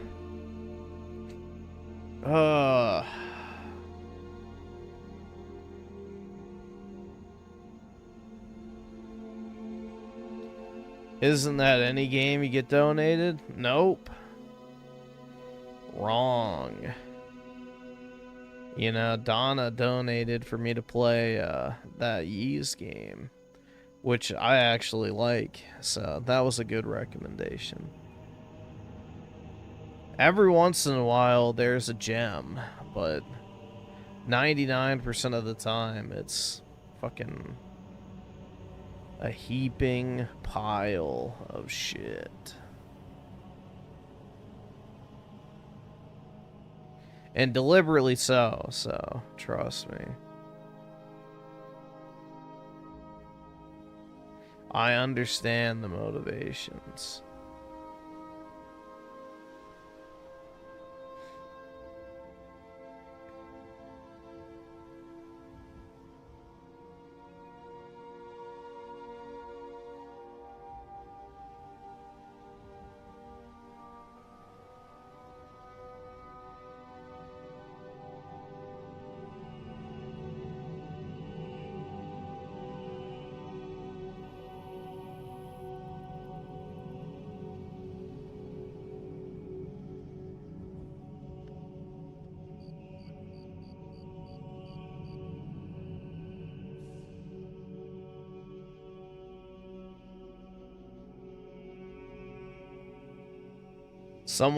We already did that.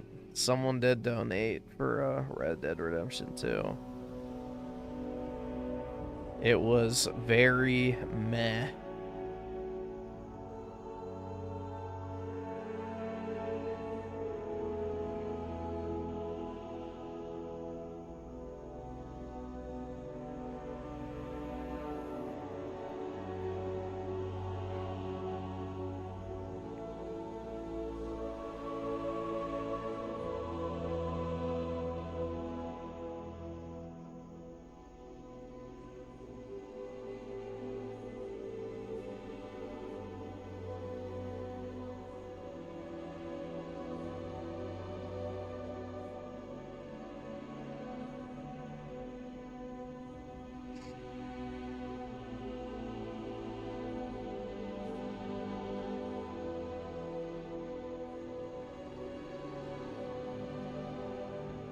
Ugh.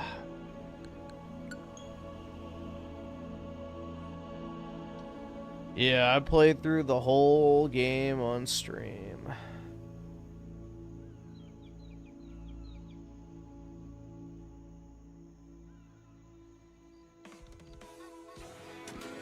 I was not really a fan.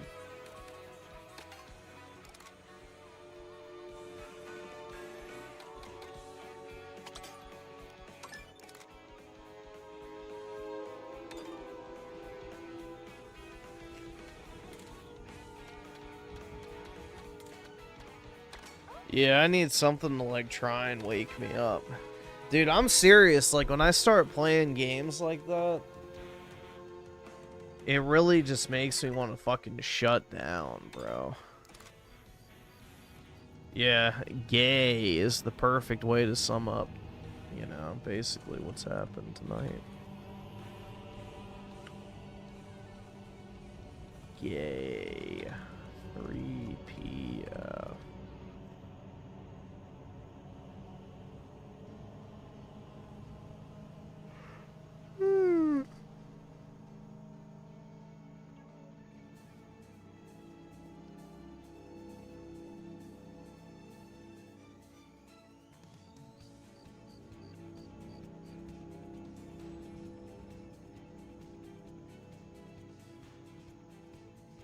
Mario Kart World is rejuvenating, something like that.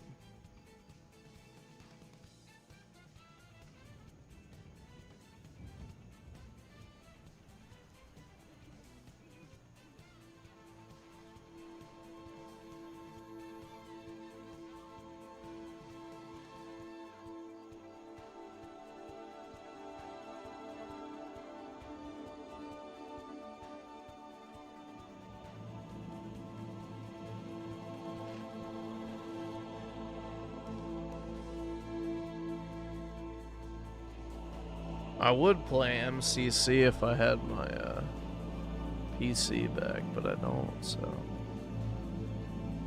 this will have to do.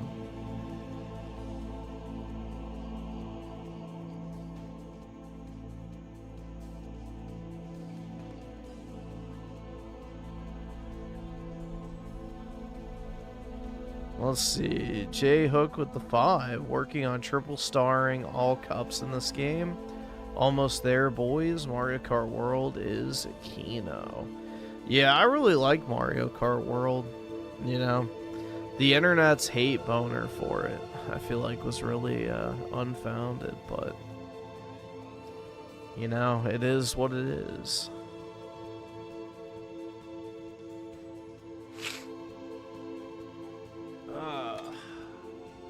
Let's see, I got 4 people. Let's get them. Let's go ahead and start.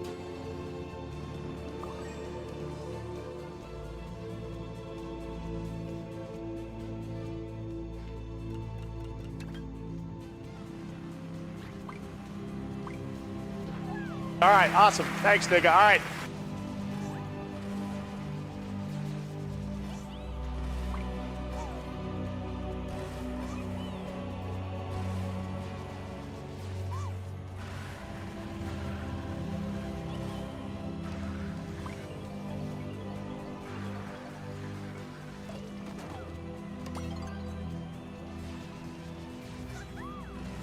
No, I haven't done any of the Grand Prix or anything like that, so nope, I don't even have many of the characters unlocked yet. I've pretty much only ever played Knockout Tour ever since this came out.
Yeah, dude, that cow game is probably in, I would say, probably the top 5 of the worst games I've ever played on stream. If not the worst.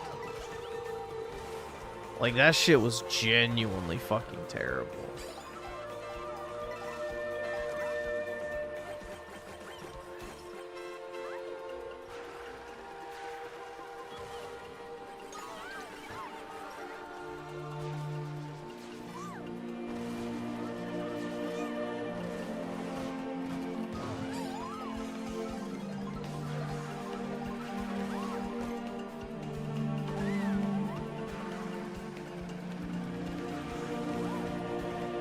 Did you guys see the thing with the Pope today?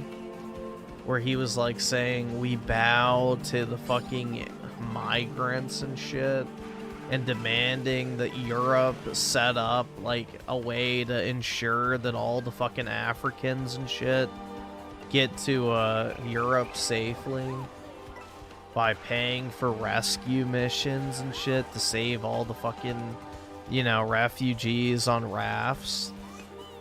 Yeah, dude, it's based in Christ build. We're gonna save the West, guys. Everyone just needs to become a Catholic.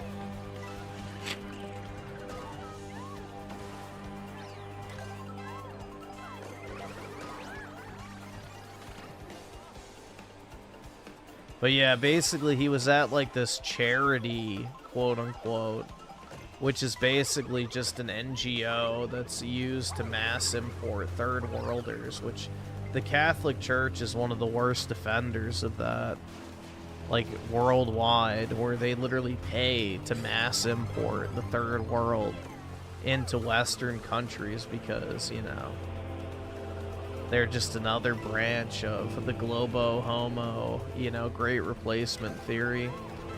But yeah, the Pope was like, it's some fucking charity that specializes in picking up migrants on rafts and then ensuring that they arrive in Europe safely. And he was encouraging more countries to do that. But yeah, dude, it's fucking wild. But if you mention that shit to, like, you know, the Groypers or some shit, it's radio fucking silence. But they love to talk about how Israel and all these other, you know, Jewish organizations facilitate the Great Replacement. Meanwhile, they're based in Christ-pilled fucking Catholic Church is the #1 perpetrator of that shit globally. Not just in Europe, but also in Canada, the US, and Australia. So, they are more responsible, you could say, by a long shot, than even our greatest ally is at replacing the normal people of, you know, Western society.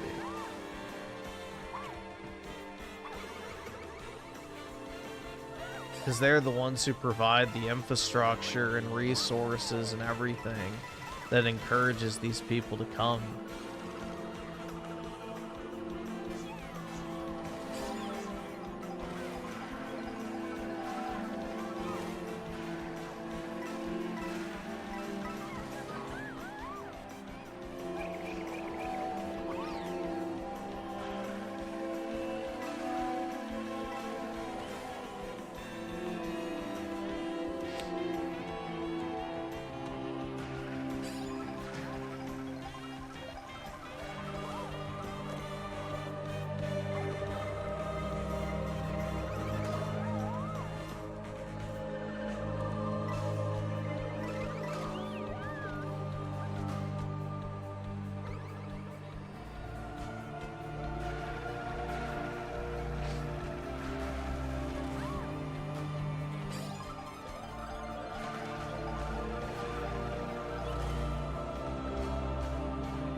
Yeah, and this is right after the Pope came out and said that any nation that seeks war or encourages war is not, you know, morally correct.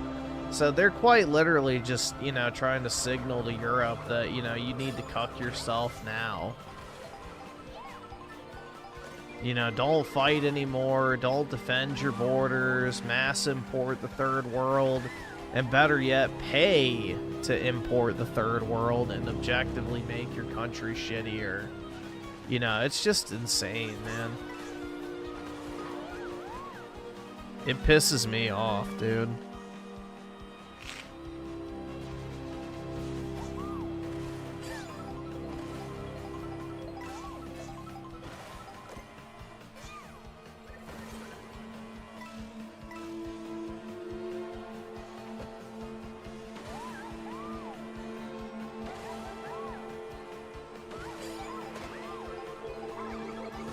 The pussification of the West is in full effect. The globalists are winning for now. The pendulum can swing, dude. But yeah, it's not looking good.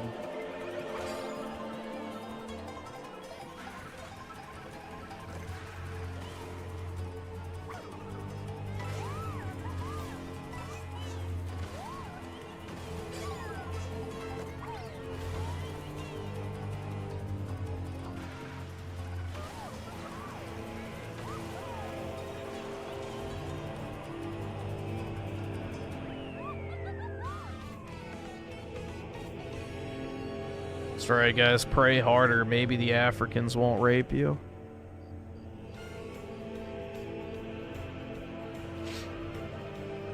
But Griffin, what happened to that bullshit thought of yours that the Pope and Trump were going to be friends or some crap? I never thought that... no. Dude, there's no way that they would have chosen an American Pope if he was actually based. They picked an American Pope to counter-signal Trump. So...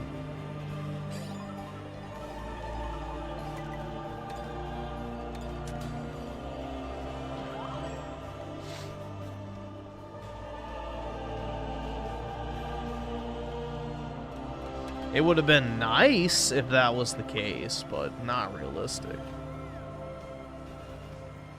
You gotta remember, man, Catholicism's like 23% white now. The only bodies they're getting in the church nowadays are from Africa and Latin America. So the only people they cater to are the third worlders now. So... the Catholic Church only cares about taxable bodies, pretty much. You know, who's going to be paying the tithe, so to speak. And when the only new members they're getting are from the third world, they're going to cater towards the third world and enable the third world. So... that's where their motivations lie. It's solely about body count and therefore keeping the tithe machine alive.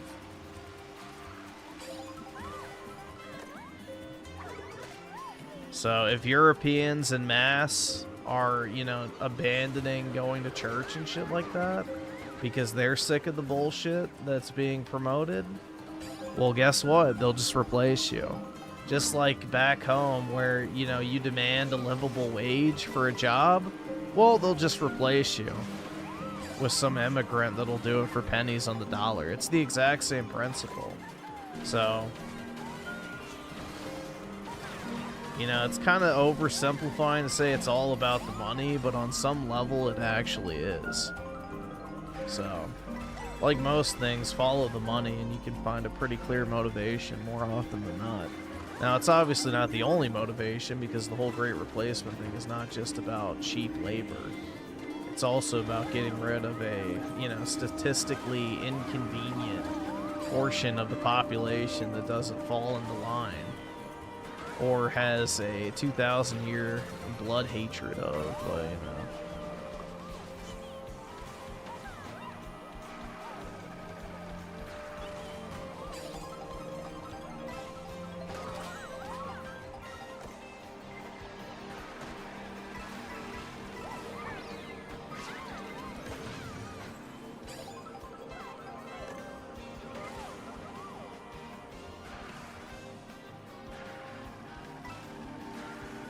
Oh no, dude, you'd be surprised. You'd be surprised. It's actually the lower income people who pay the majority of the tithes, because the thing is, like, in reality, most wealthy people are not religious at all. Like, generally speaking, you know, it's like that Arab dude who was debating Andrew Wilson was saying, well, the smarter people are, the less likely they are to be religious, and that is actually true. You know, and you know, I guess per capita basis, the more money you make and the higher, you know, your income or wealth is, the less likely you are to be super duper religious. So it's actually poor people and shit that pay the highest proportions of like the tithes and shit like that. So it seems like it's counterintuitive, but it is actually the case.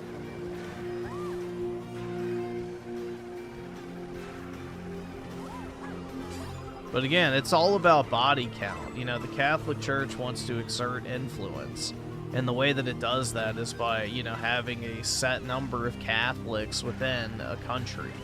Because then they have influence over that voting bloc. So, that's the thing.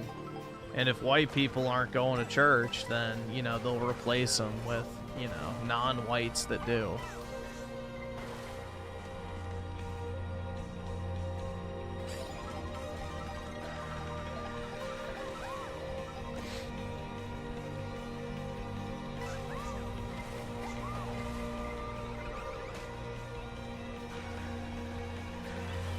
You gotta remember, the Catholic Church has like trillions of dollars in real estate holdings, a fine art collection, all sorts of shit. So, it's a fucking business at its heart. Never forget that.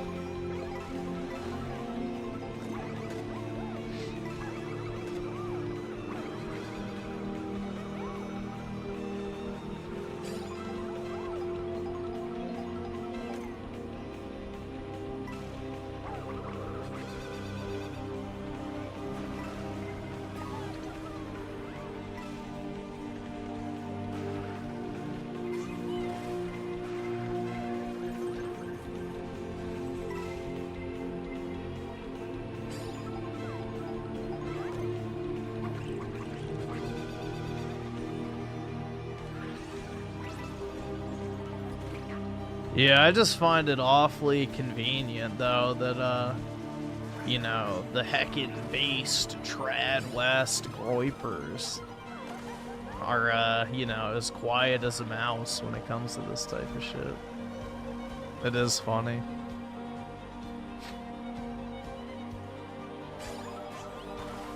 What is the exact end goal of destabilizing Europe and East Asia, then?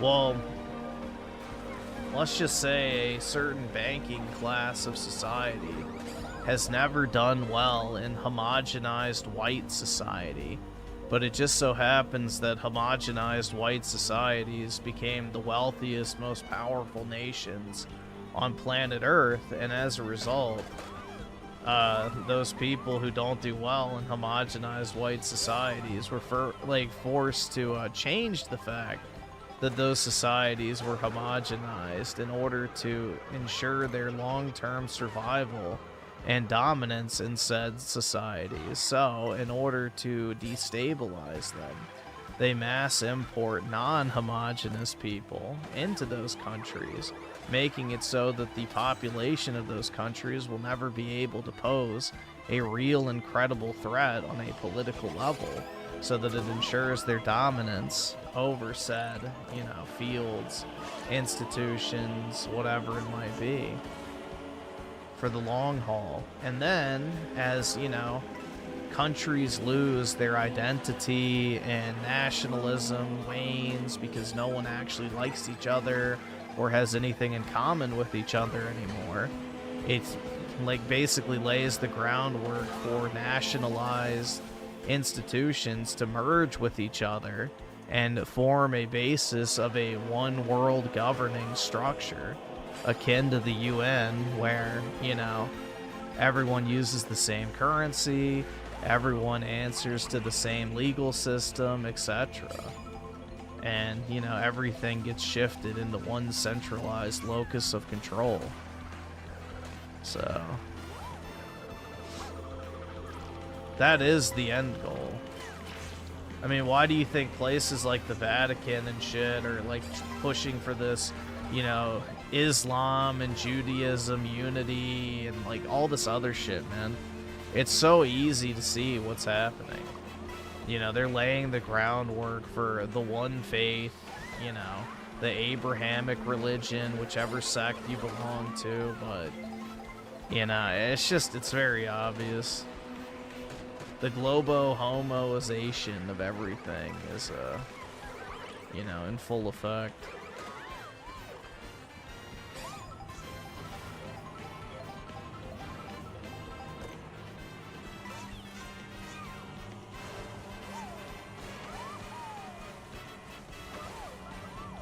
All right, awesome. Thanks, nigga. All right.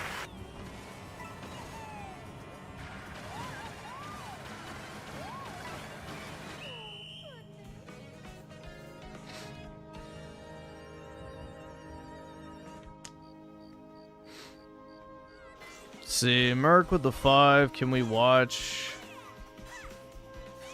I think we watched that. Is that the one where they talk about the no social responsibility thing? Let me see. That sounds really familiar.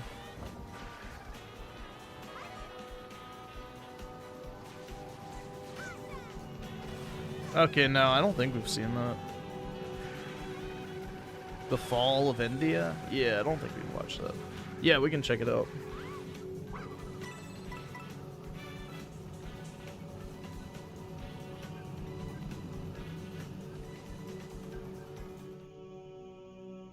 Hold on, let's see. I think I sent it to myself.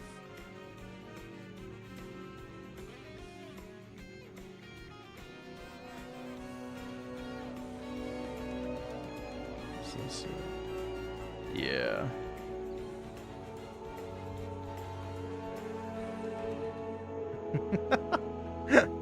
Yeah. I think this is it.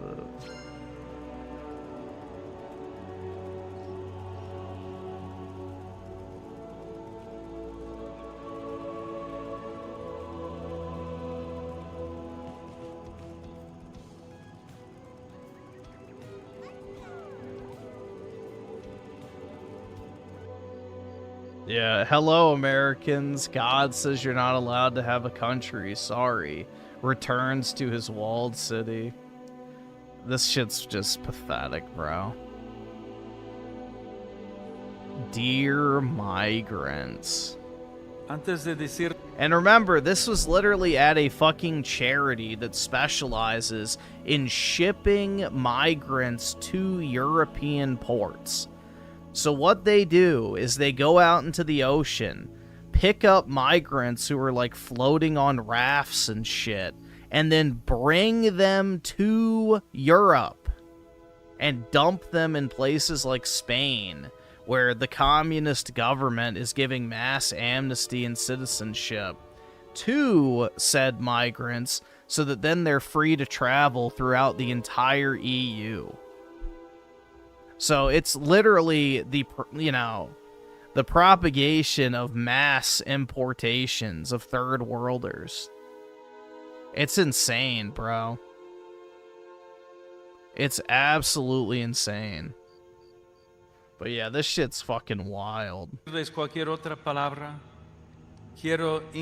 He bows before their dignity. Oh my god, dude. Humiliation. De su dignidad. No son números ni expedientes. Ustedes son personas con una familia y una casa dejada atrás, con sueños que nadie tiene derecho. Do you know who else has dreams? All the little girls that get raped by Mahmoud. A despreciar.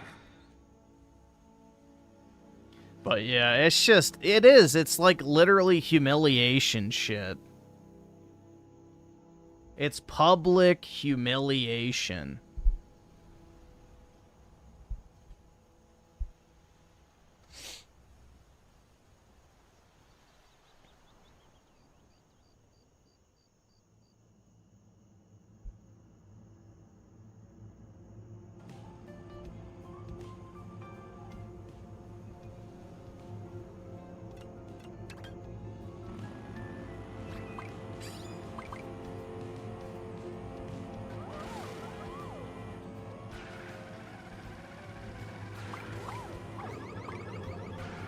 What's the issue with that video? He bows down to the migrants. He's at a charity that mass imports third worlders into Europe. I don't know. There's a lot wrong. Why is the Pope endorsing the Great Migration or replacement of immigrants? So, he's quite literally endorsing a charity that dumps third worlders into Europe. There's no problem with that, though, right? None at all. Yeah, he bows to the Indians and Africans. It's just insane, bro.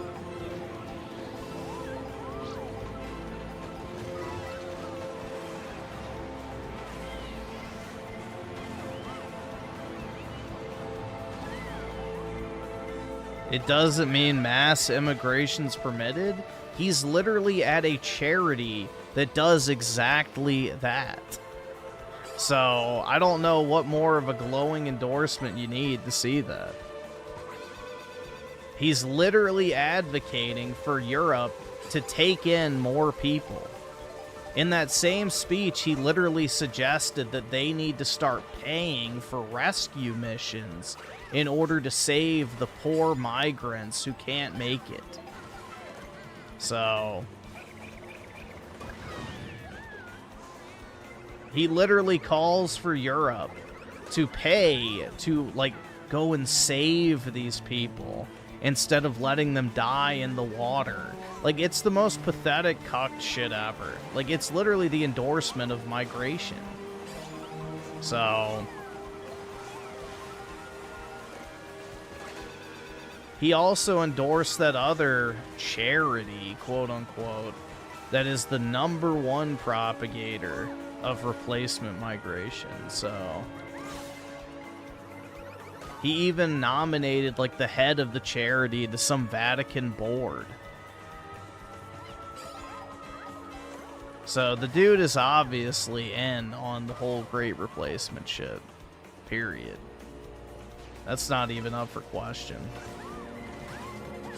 And it's starting to make a lot of sense why someone who had nothing going for him in terms of any sort of expectations of being Pope, why he was chosen. Because he would toe the line.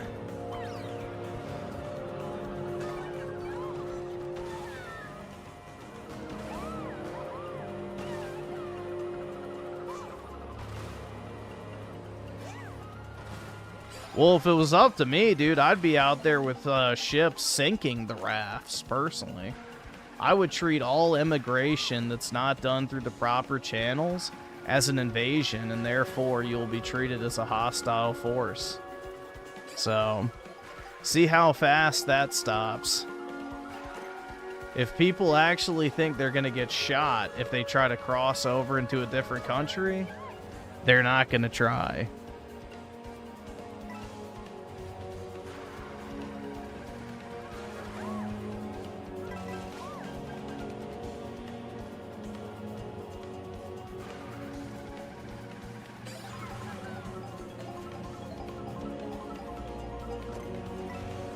So I would treat them exactly as they are, a hostile invading force from a foreign country, and they will be dealt with accordingly.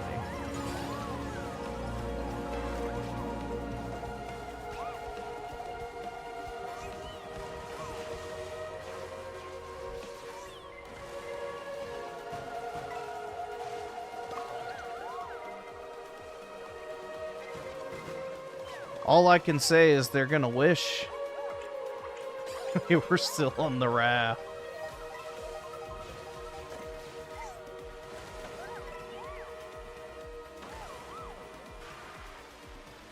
All right, awesome. Thanks, nigga. All right.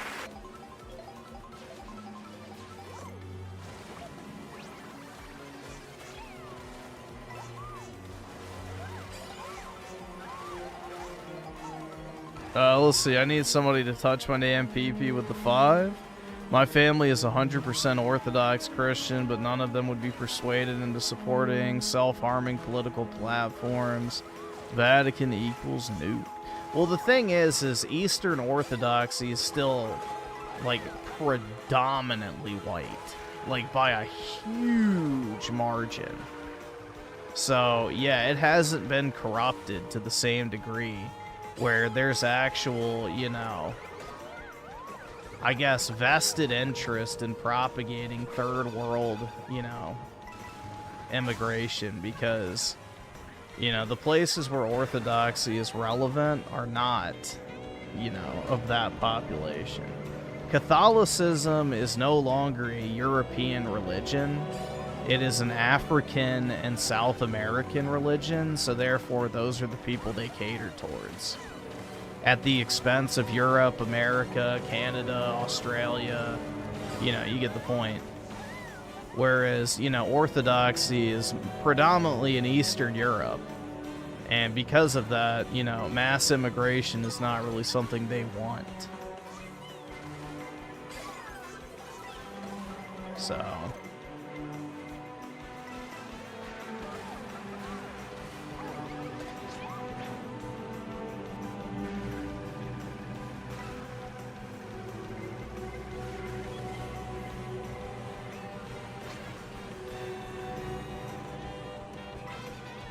Dude, we should be sinking the migrant rafts.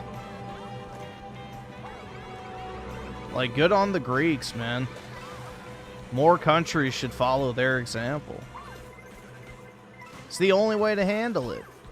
You either have a country or you fucking don't.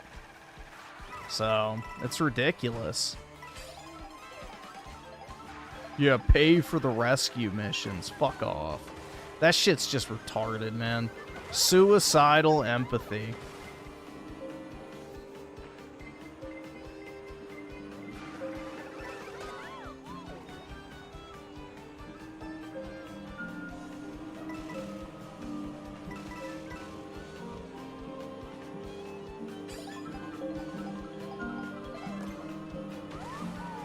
I don't know, bro. Like, I've never even stepped foot in Europe.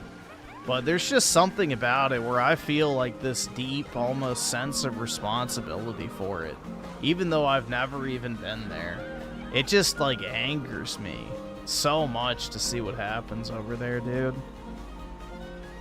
So, it's hard to explain exactly. It's probably, you know, genetic memory of some sorts, but it really does make me angry to see the current state of Europe. Even though I've never even been there. But, you know, every major thing in, you know, Western society is a result of Europe. So, we all have an inherent connection to it. Especially us white chuds, so... I don't know. It is painful to see what's becoming of it.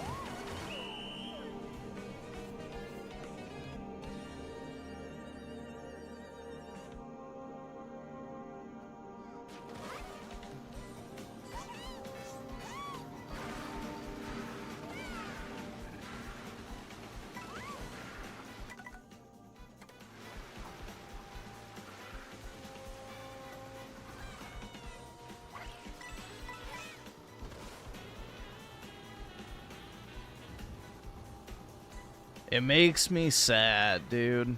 Truly.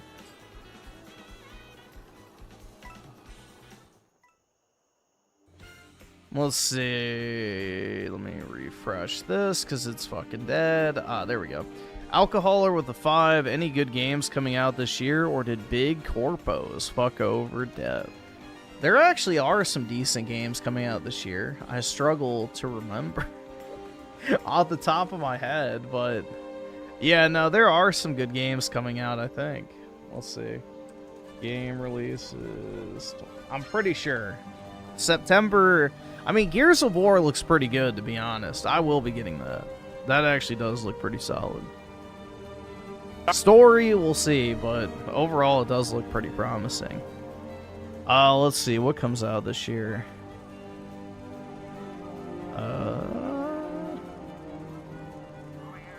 Definitely not Wolverine. Oh, Trails in the Sky, second chapter. I'll be getting that.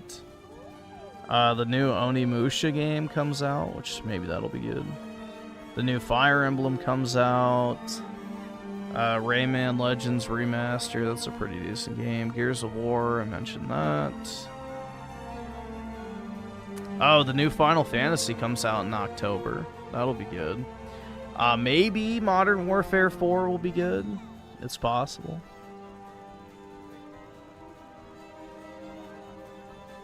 I mean, there's a few things.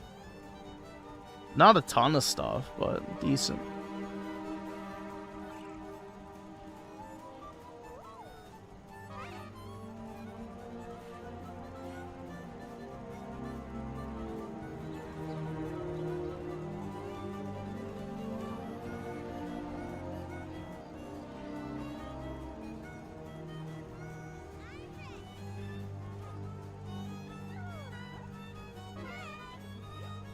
Let's see, I need someone to touch my damn penis with a 5. It's our original home plus history of fighting off savages to get where we are. Flying to the moon with a Switch 2 in our hands. But dude, that was fake. We never landed on the moon, dude.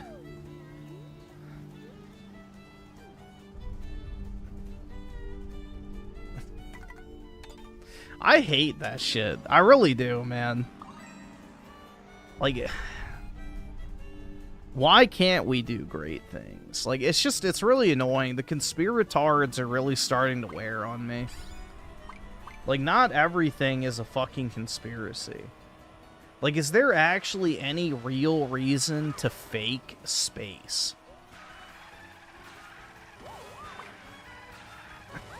Like, there's zero incentive to fake space. You know, what does the government gain from people thinking that we landed on the moon? Literally nothing. Like, it's just so fucking retarded. Like, I don't know, man. I don't fucking get it. Like, that to me is one of the dumbest conspiracy. Like, bro, space is fake, dude. It's all a fucking movie set. Yeah, they faked the moon landing in order to convince people the Earth wasn't actually flat. And then you have the firmament crowd that claim that they did it in order to discredit the Bible. It's like, yeah, dude, because if there's anything governments hate, it's people, you know, not adhering to basically the state religion. I don't know, man. That's such a massive cope. The firmament.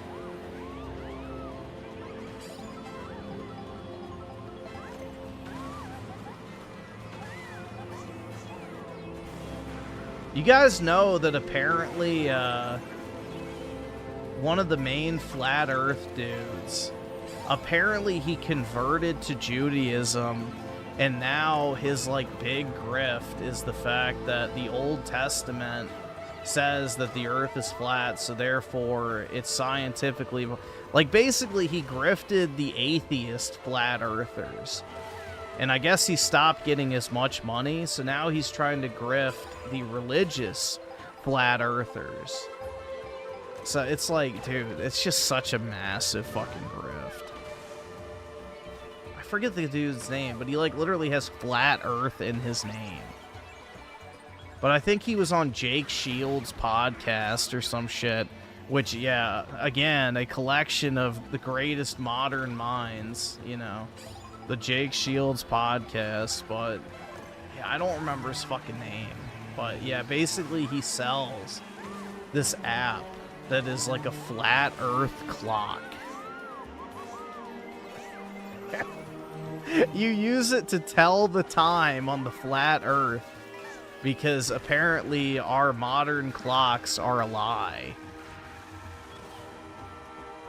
It's like fucking insane, bro. I don't fucking know.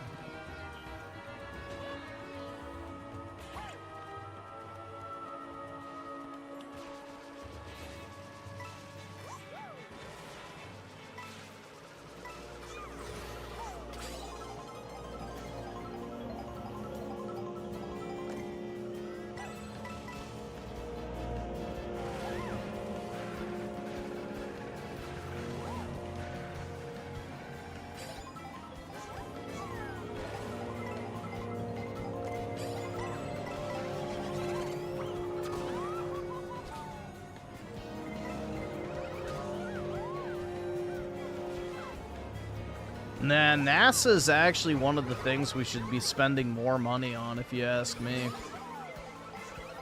The country that dominates space essentially dominates the world. So, I think space and military tech are the two best things the government spends money on, personally. And if anything, the military should pretty much have triple the budget it has now. And NASA should have way more money than it does. So, either that or we should give Elon Musk a blank fucking check and say, here, let's get this fucking shit going for real. So, that is the future.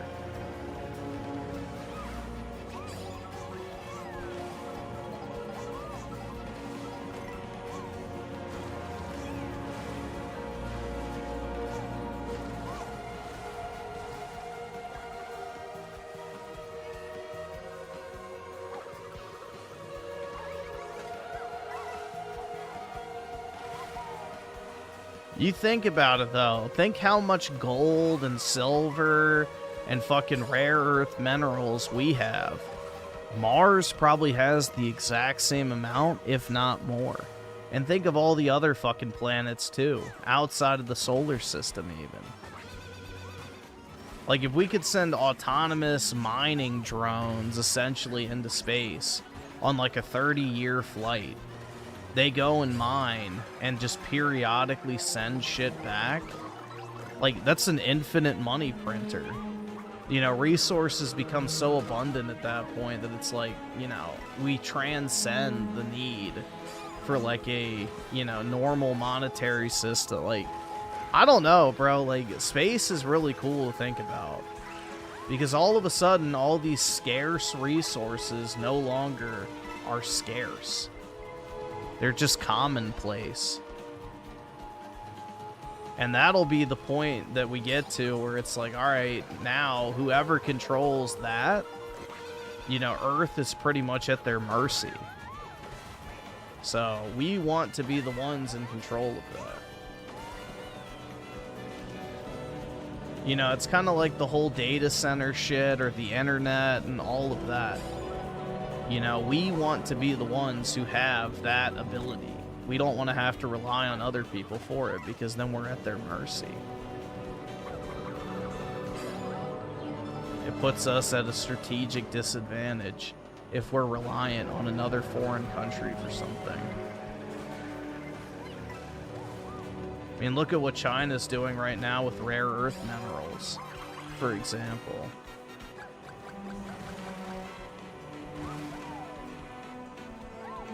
You know, they pretty much control the extraction and processing of those rare earth minerals to the point where they can cripple the global supply chain.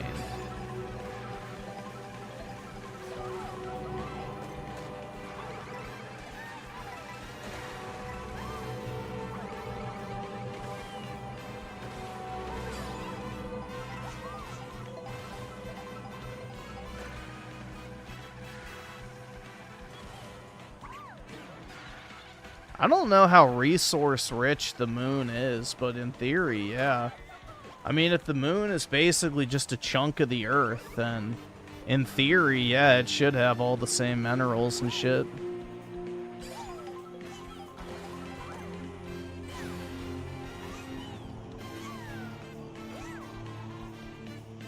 That shit's pretty cool to think about, though, like how the moon was formed. And apparently we had multiple moons at one point, but the other ones crashed back into the Earth.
NASA themselves say we don't have a legit full-on picture of Earth. All the pics we have are just composites of what it might. Yeah, they just take pictures and then like put it together like a puzzle. Like, it's not some grand conspiracy. Yeah, you just take pictures and put them together.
Yeah, I saw the pictures from the Artemis mission. Yeah, there were some pretty cool ones. I don't know, dude. I just don't understand why there's like, well, you know, the evil demonic West is the Russian talking point. And it has been for a while. But I don't know, dude. These so-called Americans that love to constantly downplay our genuine accomplishments. It's just so fucking retarded, man. It's really fucking stupid. I don't get it. Like, the cucker, you know, Katarlsons out there who love to act like the U.S. is literally, you know, the most evil fucking place imaginable. It's like, why the fuck do you still live here then, piece of shit. Get the fuck out.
When we're slaves in our own country, we have a very different definition of slavery, bro.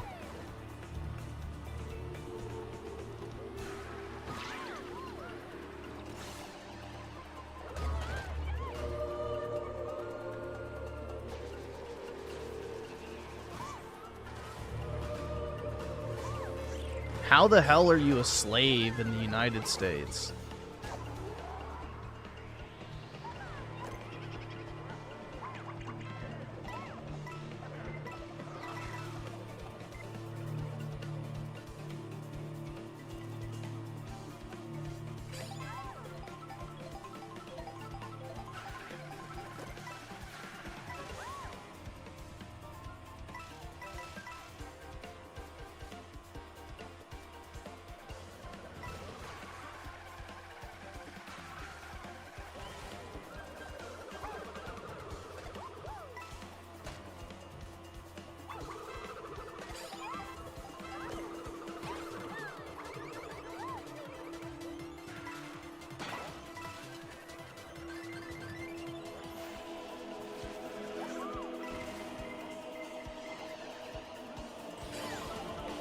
Candace Owens and Tucker Carlson are going to use a Ouija board to communicate with Kirk and confirm that Trump is the Antichrist that Mother Russia must fight against. Exactly.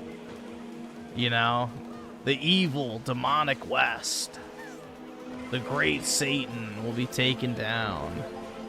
Definitely not Russian and Iranian talking points, huh? Yeah, it's so transparent to see, man.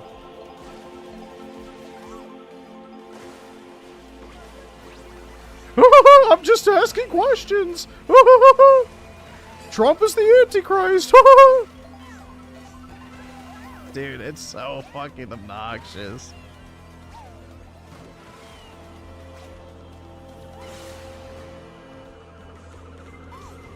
I don't understand how anyone takes that shit seriously, bro. It's like, good lord.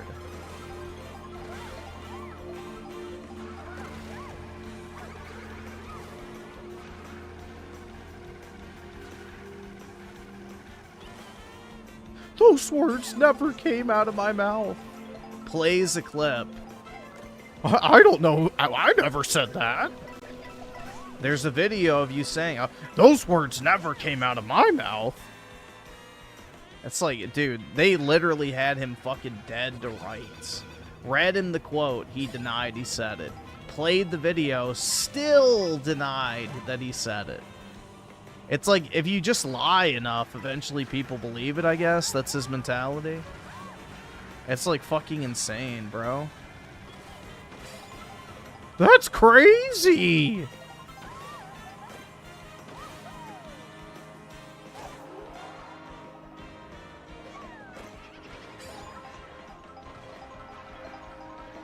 Yeah, dude, the Nephilim are here, and they're gonna rule all of us. Keep your foreskin safe. You're gonna need them. It's like, bro, what the fuck? Oh my god, dude. The fucking Nephilim, Book of Enoch, Antichrist grift is just insanely fucking cringe. It's the Nephilim, dude. The Book of Enoch, dude. And now the UFOs are getting looped into it. It's like, oh god. It's just, it's all so tiresome, man.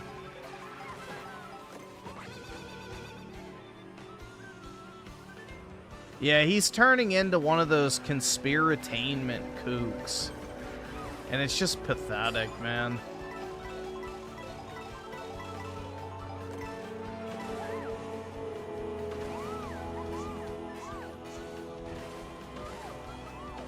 Like, Tucker doesn't even do political analysis anymore. Like, it's all this fucking alt history fan fiction shit. And it's just really fucking gay.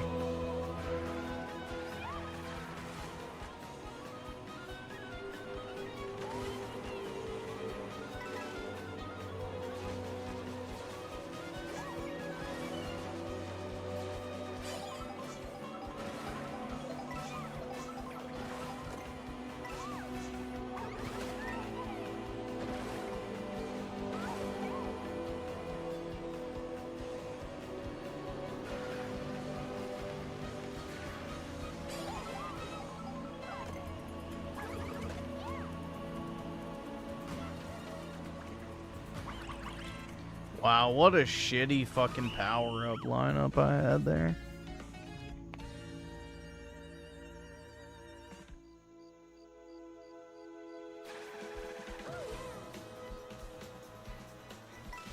Yeah, that's the thing, is like Alex is charismatic enough for you to still want to listen to all of his kooky shit. But even he's going down this fucking Nephilim path. It's like, bro, obviously Alex got the call. I really do think Alex finally got the call. Which he probably has for years. He's just been a lot more subtle about it. But, bro, recently he has gone off the fucking deep end. Hardcore.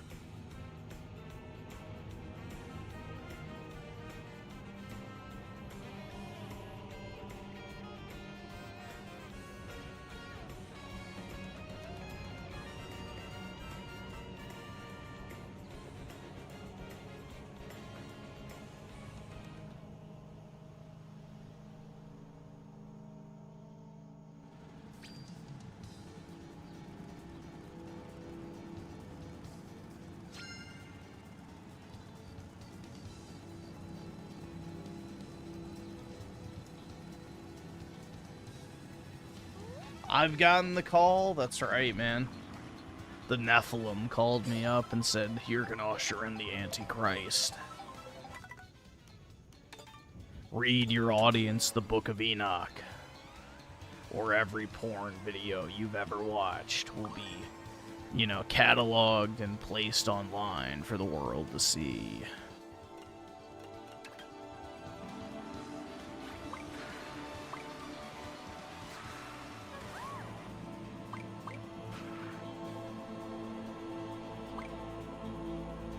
Oh, dude, that shit was so... Yeah, talk about fucking Judas. Like, Alex was literally calling for Trump to be fucking impeached. You know, how they were gonna get him basically institutionalized for being crazy. And then he had the audacity to say Trump betrayed him by calling him out. Like, are you fucking kidding me? Yeah, you're basically advocating for the equivalent of Trump being thrown in prison, and you're surprised Trump calls you a fucking psycho? Yeah, no shit, retard.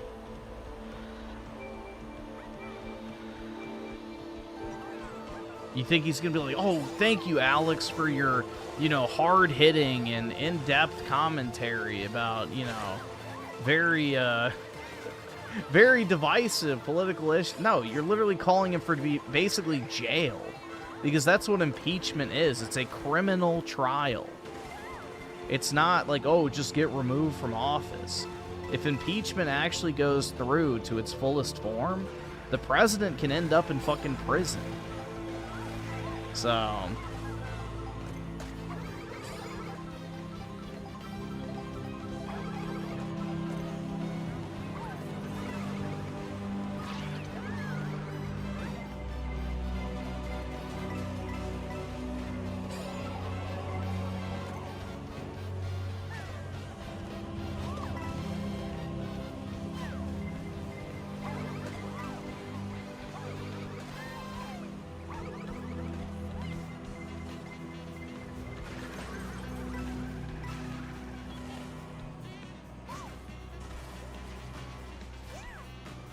All I can say is there is an extreme lack of loyalty on the political right, man. It's actually very disheartening. I mean, there's a lack of loyalty across the fucking board anyway. But, dude, especially with the fucking right-wing podcast sphere, like, they are literally just a bunch of backstabbing little fuckers. They really are, man.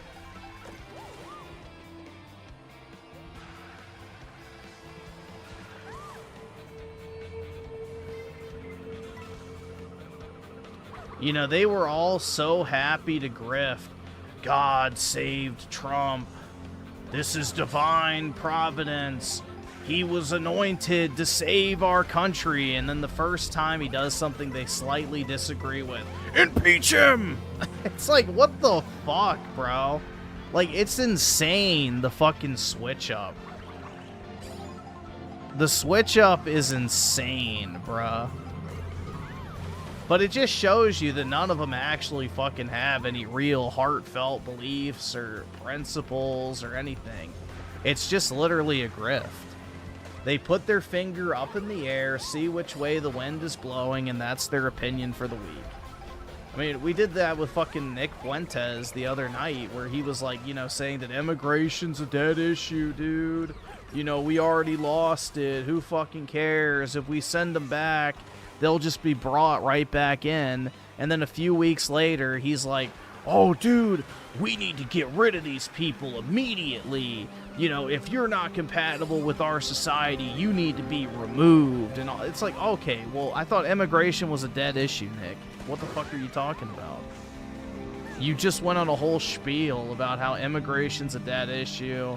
We should stop focusing on it. And then he's calling for all people who are immigrants who are incompatible to be mass deported. It's like, well, which fucking one is it, dude? Which fucking one is it?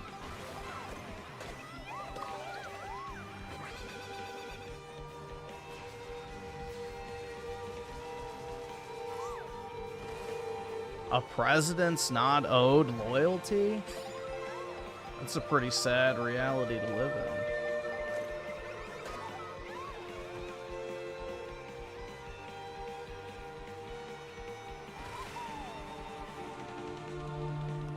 So you would have abandoned Caesar at the Rubicon?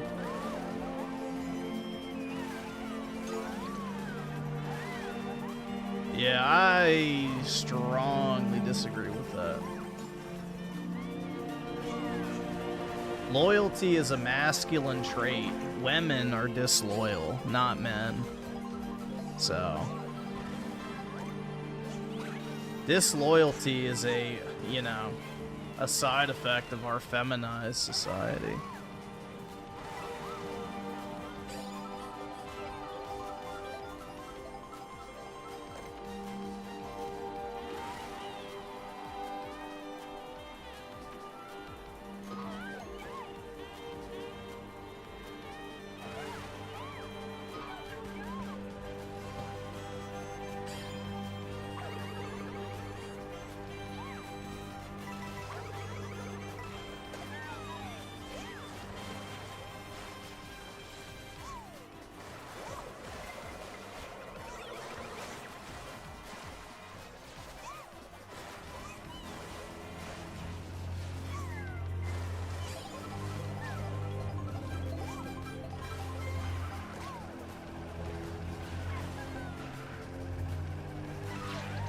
Well, Aerith is loyal because she was written by a man, bro. Like, that's the reason why people are so drawn to, like, women in fiction. is because they're actually good people. The real ones, not so much.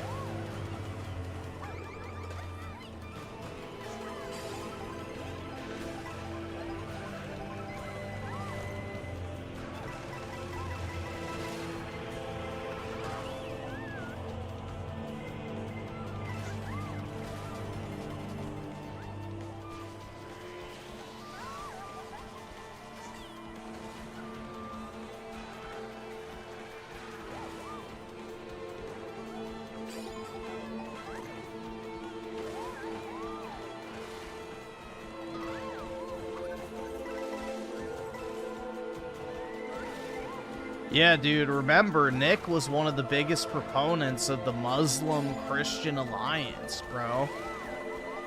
You know, he loves to fucking, you know, cover that one up by LARPing as a trad Cath E-Crusader. And it's like, no, dude, you were one of the ones leading the charge for the, you know, quote, Muslim-Christian alliance. With fucking Sneeko, of all people. Fucking cocksucking gay model Sneeko. That was Nick's, you know, genius, we're gonna save the West strategy. A mere year and a half ago. Now he's completely fucking retconned that entire arc. It's just, the dude is so inconsistent, man. His only consistency is the inconsistency.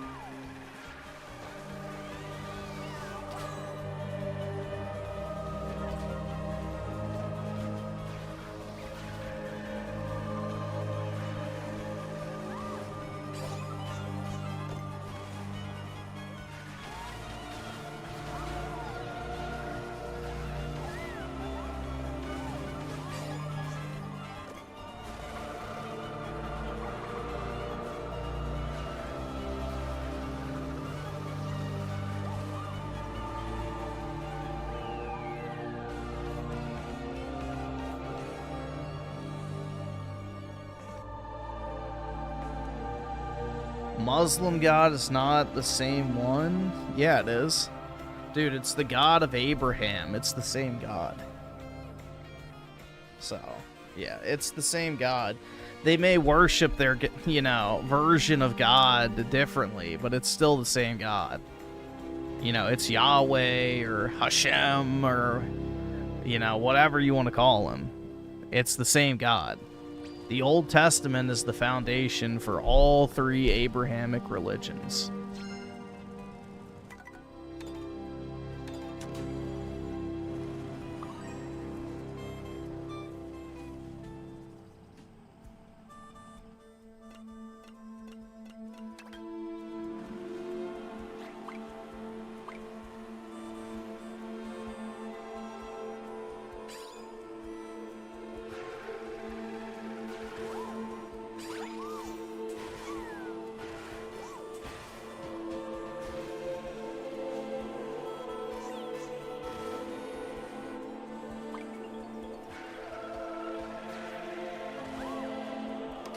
Literally not the same? Yes, it is.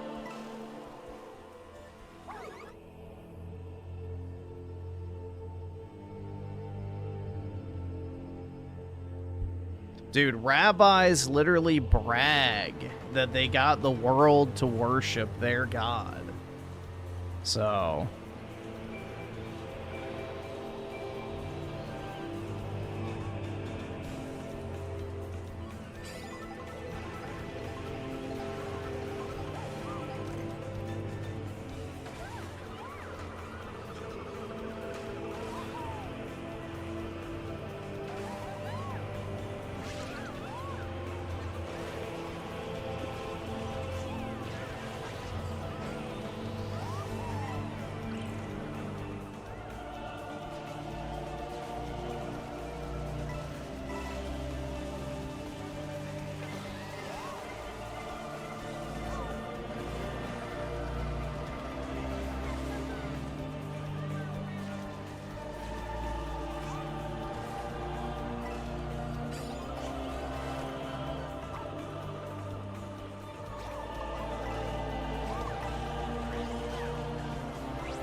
Dude, if you actually don't think it's the same God, do Islam, Christianity, and Judaism believe in Adam and Eve?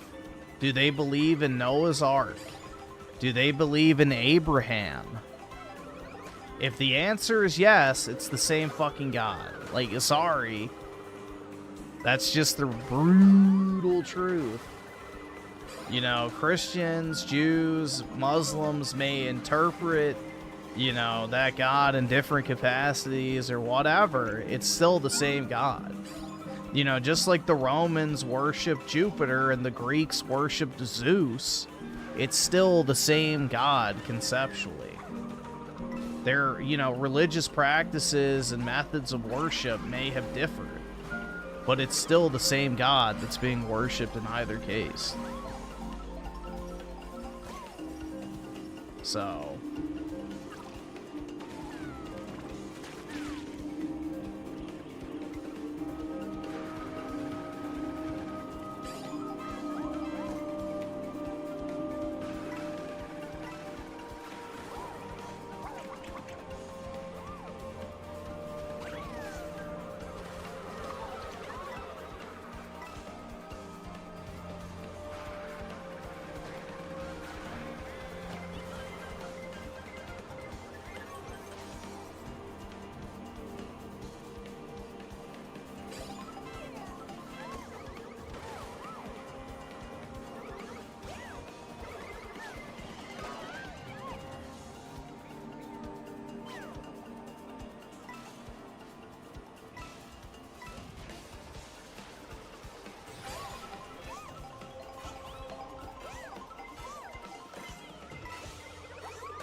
Griff is on his pagan arc. It's not even that, dude.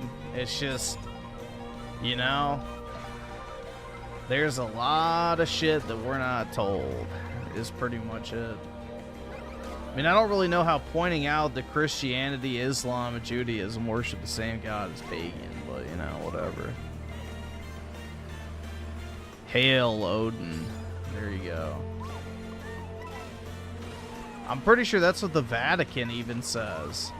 You know, they held that Abrahamic conference at the Vatican a while back where they had like that, you know, Amman, and then they had the, I think, Rabbi of Jerusalem there.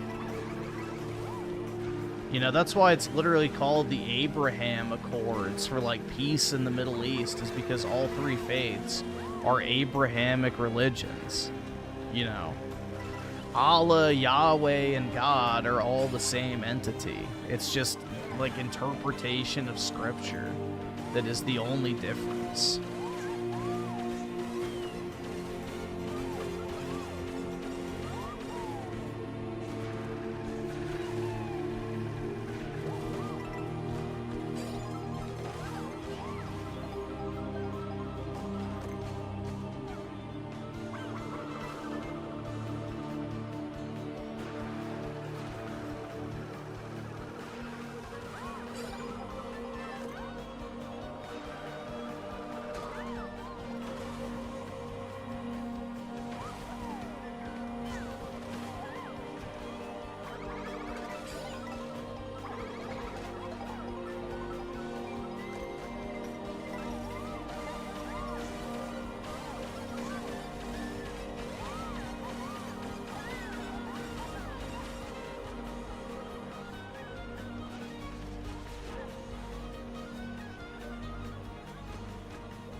Come on! Yes! I made it. I made it! Barely.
All right, awesome. Thanks, nigga. All right.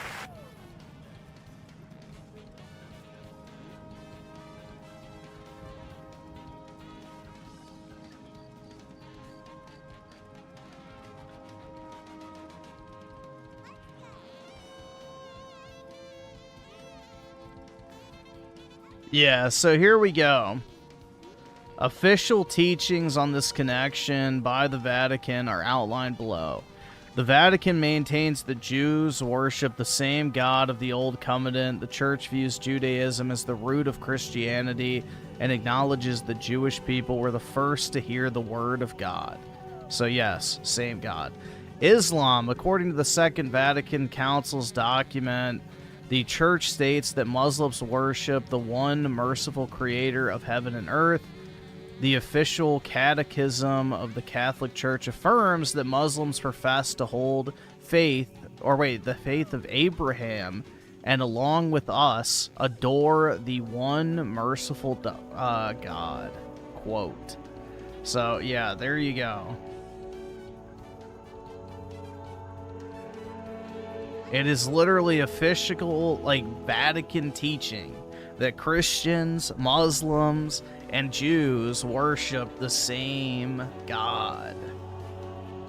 What form it takes, what scripture they, adhere to, that's where it differs. The God in question is the same.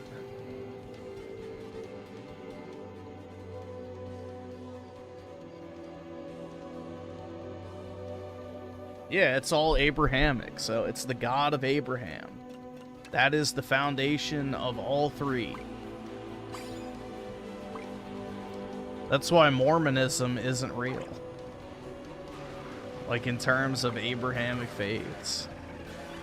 They try to lump themselves in with Christians, but it's literally some fucking, sci-fi fan fiction shit.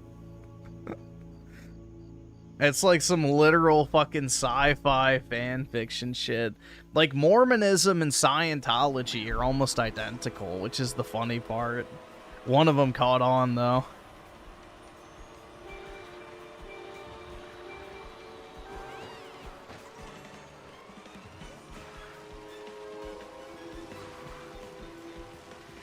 Well, yeah, we'll put it this way. I'd rather live around a bunch of Mormons than most other people, so...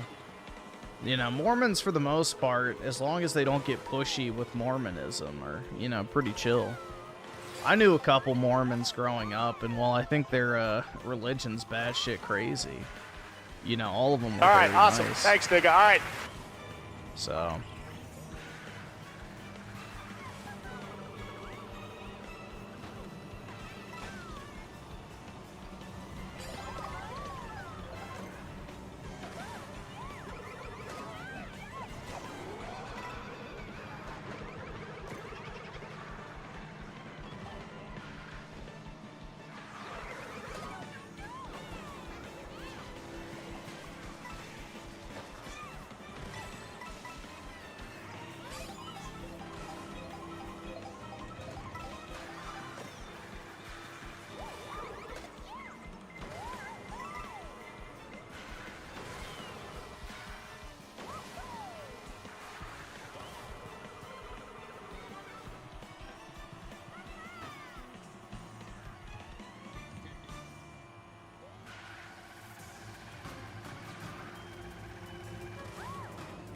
Yeah, I've only ever had one Mormon knock on my door. I didn't answer it, but yeah, I've seen it once.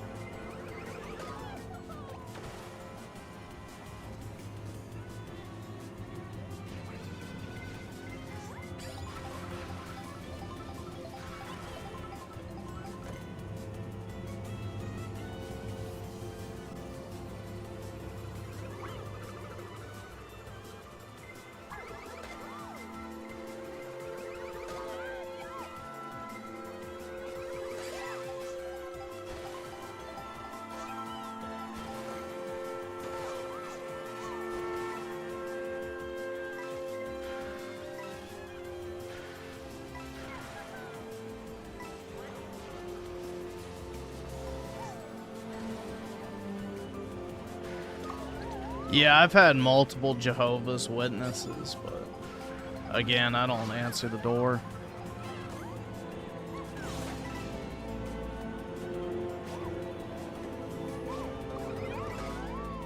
Literally, I could make a new Abrahamic religion. I mean, you could, bro. You wouldn't be the first.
Aw, I thought I could avoid it.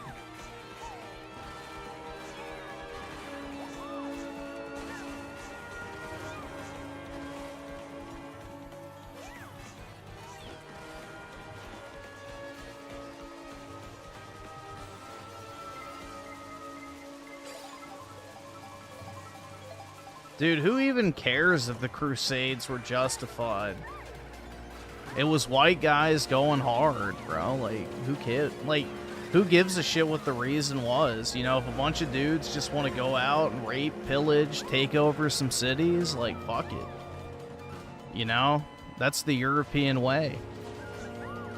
We need more of that.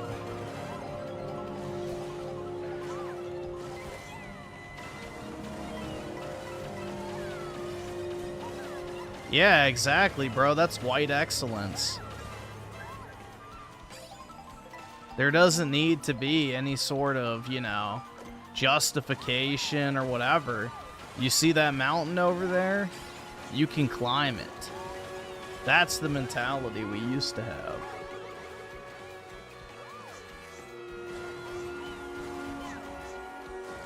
Manifest destiny, baby.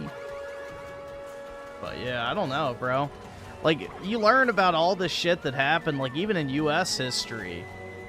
Like, fucking Hawaii, bro. Literally, it was the Dole Fruit Company's like, fuck it, we're taking over your shitty little islands. And, you know, literally, a fucking fruit company conquered Hawaii on behalf of the U.S. government, pretty much. You know, same thing goes with a lot of other territories as well. So, you know, people used to just go out there and fucking take shit, man. It's fucking fire. I love it.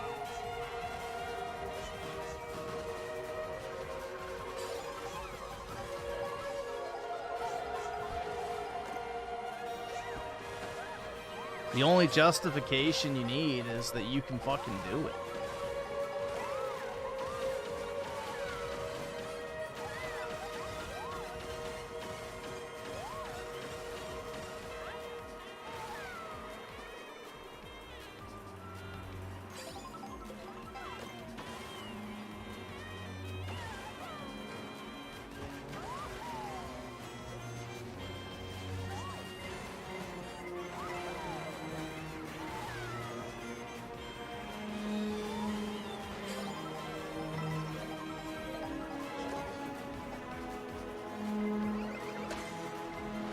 Well, it's not even Viking shit. That's like literally what we used to do. That's what the Europeans did, man. They're like, yeah, I see that piece of land over there. Why don't we just take it? And that's pretty much, you know, the entire premise behind colonialism was, you know, oh, that looks like a nice piece of land. Mine. So that shit's cool, bro.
Don't worry, bro. When we win, the raids will continue. As they once did.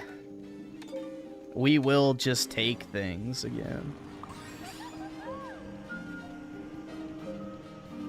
See that nice Canadian border town? I think we'll take that.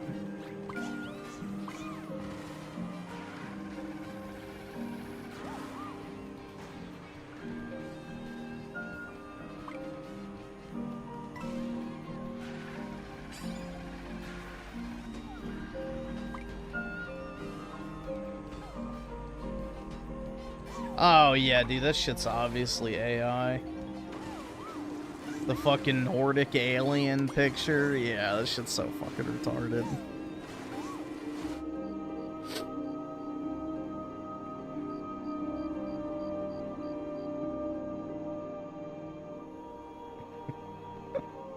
The Nords, dude. He's negotiating their return to Skyrim.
Yeah, I saw some shit where it was like, you know, these black women were saying that they wanted segregation back and all this other stuff, and apparently Akon or whoever the fuck is trying to get as many black people to move back to Africa as possible, and people were like, where can I donate for their plane tickets? And yeah, it is kind of funny, bro.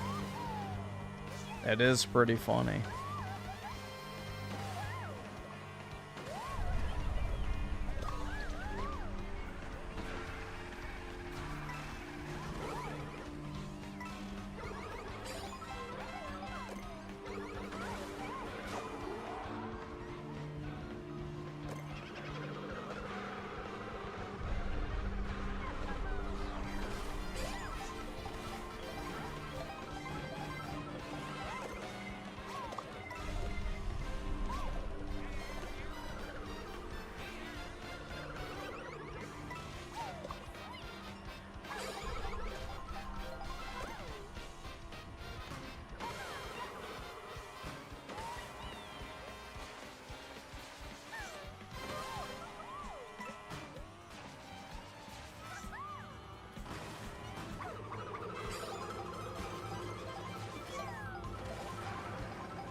Yeah, most, pretty much all blacks hate, American blacks. Like, especially in the Caribbean, they can't fucking stand them there. So, it's interesting. But, yeah. It's a pretty common trend. European blacks don't like American blacks either, so... It's a pretty much universal disdain.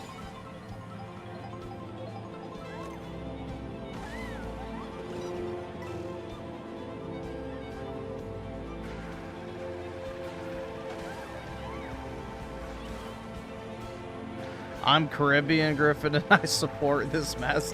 Yeah, I know, dude. Yeah. I know. One of our taxi drivers, I forgot what island, it might have been the Dominican Republic, was ranting about how much he hated, because he thought our cruise ship was another Carnival cruise. And basically, he basically said it without saying it. I mean, he's implied Carnival cruise, so everybody knows what that means. But, yeah, he all but said it flat out.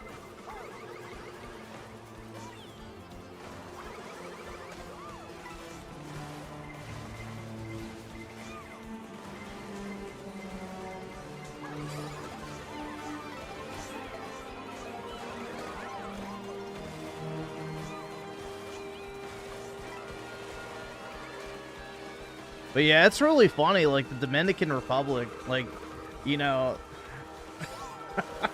the only thing they probably hate more is Haitians. Like, there's a strong hatred between those two countries, and it's really fucking funny. Because they're, like, so close to each other, geographically speaking, but they absolutely fucking hate each other.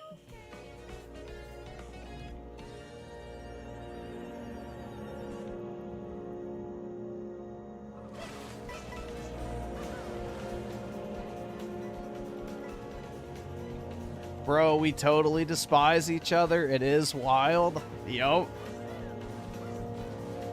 The Dominican Republic is really nice. And then you just have Haiti where they eat literal dirt.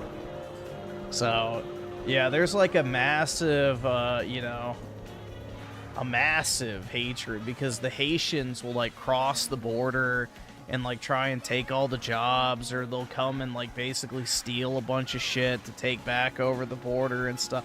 It's like wild stuff. It's like basically, you know, their version of North and South Korea.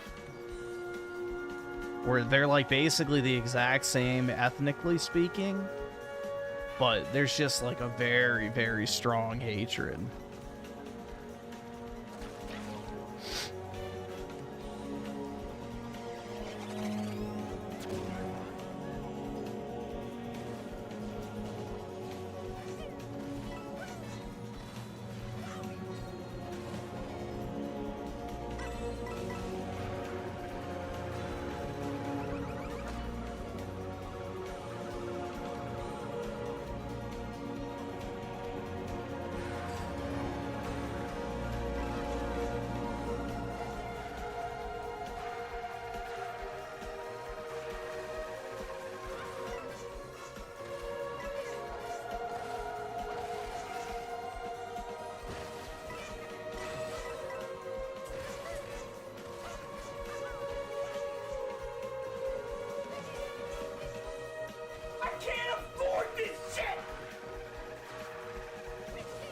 Let's see. So, Oski Woski with the 2 talk about some black pilling. There's a lot of black pilling in the world these days, that's for damn sure. Yeah, Dominican Republic is very much a predominantly black country. Although, be careful. There is a large contingency of Dominicans who do not consider themselves to be black, so you have to be careful with that one. Don't say it to them. But, yes.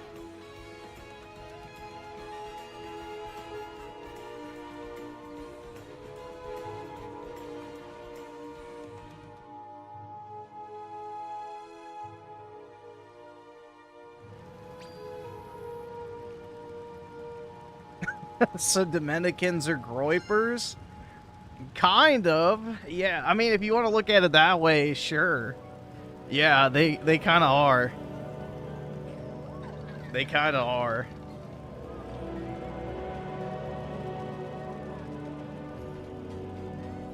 E-Man with the 5. Let's see. Oh, shit, it just fucking jumped. There we go. Time, Yawn, yeah. And then Yawn, yeah, with the 5. Time, E-Man. All right.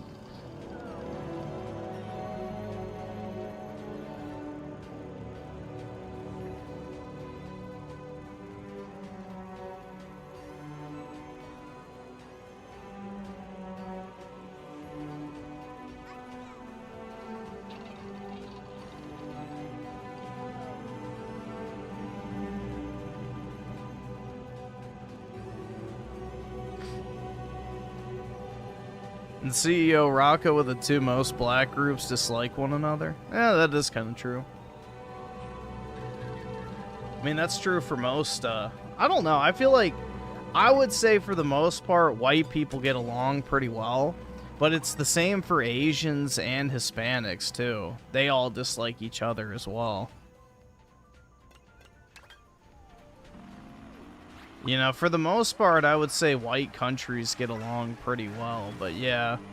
Asian countries absolutely fucking hate each other. Certain Latin American countries absolutely fucking hate each other. And yeah, some African countries are, you know, constantly at each other's throats, so.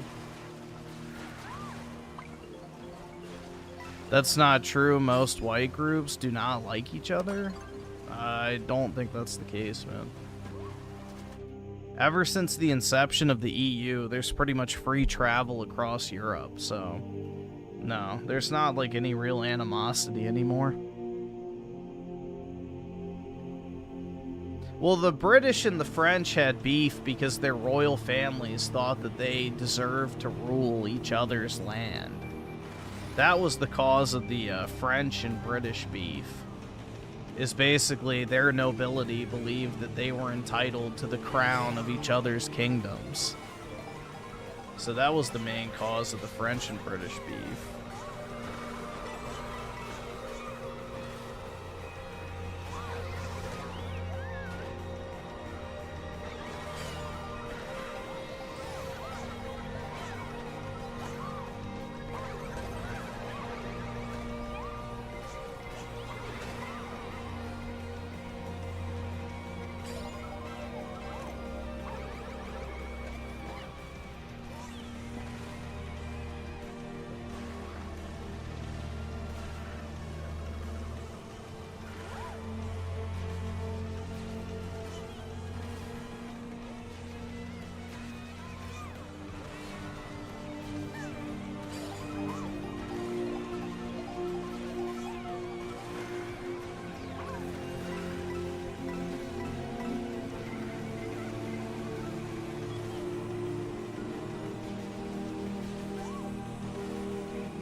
shit weirdos in the chat.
Dude, my throat is like fucking killing me again.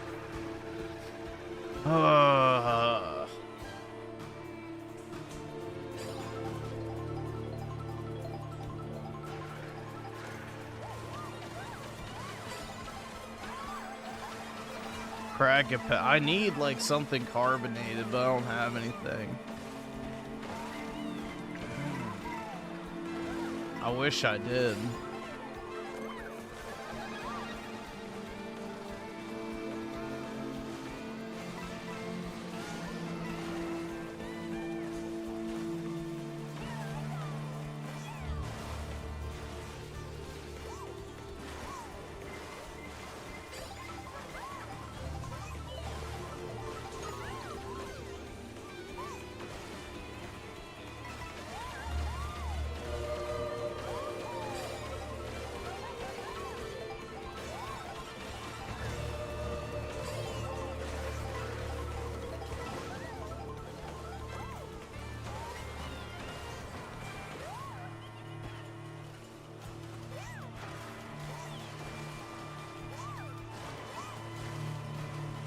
Yeah, we need to get back to Aryan aristocracy, dude.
Just drink some NyQuil. I don't have any.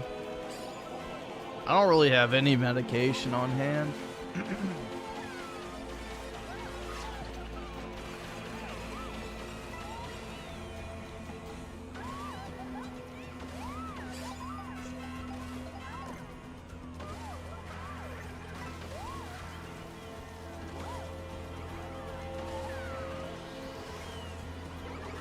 Nope.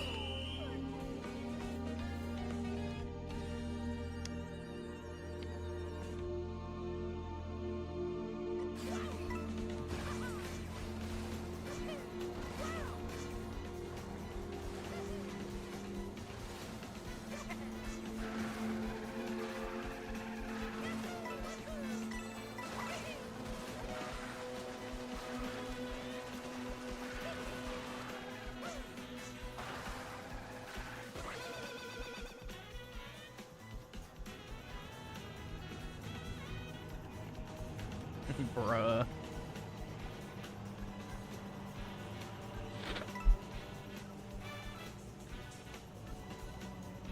Just straight teasing them.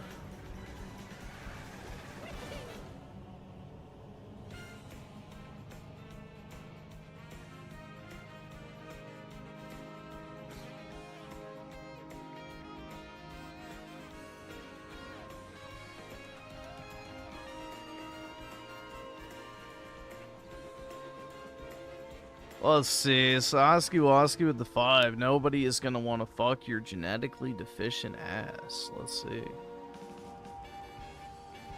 Oh my god. Jeez. Those are some smackers if I've ever seen some.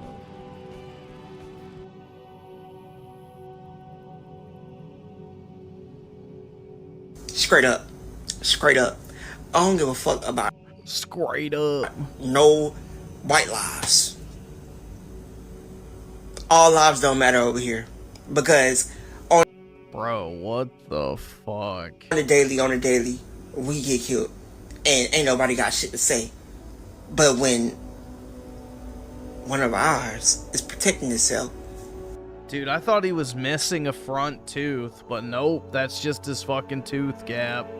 protecting themselves, they get ambushed, they get threats, they get all of this. Fuck that cracker, we smoking on that Austin Pat pussy. Like, I don't care anymore because it ain't no good in this shit. It ain't nothing good that's in this shit.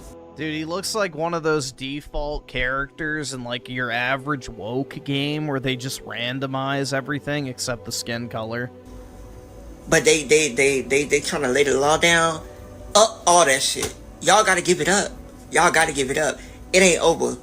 It ain't over. It ain't. And free Carmelo, man. Fuck it. For real, for Fuck real. And right off the bat, Shoo. Yeah, he almost has like Asian eyes. You know, his nose is just comically fucking large, bro. Like, come on. Massive fucking lips. The tooth gap. His eyebrows are like super fucking over. Like, this is literally a random character creator fucking pull right here.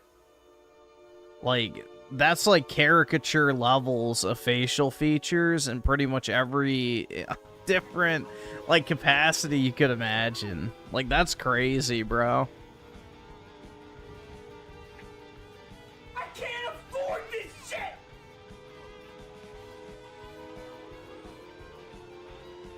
Well, let's see. Oscar the 2. The youth are really showing their intelligence. Yeah, he's a future doctor.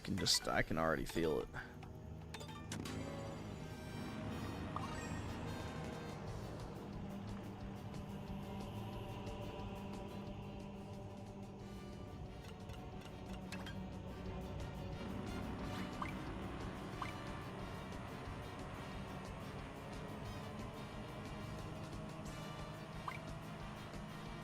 Hey, yo, man, free Carmelo.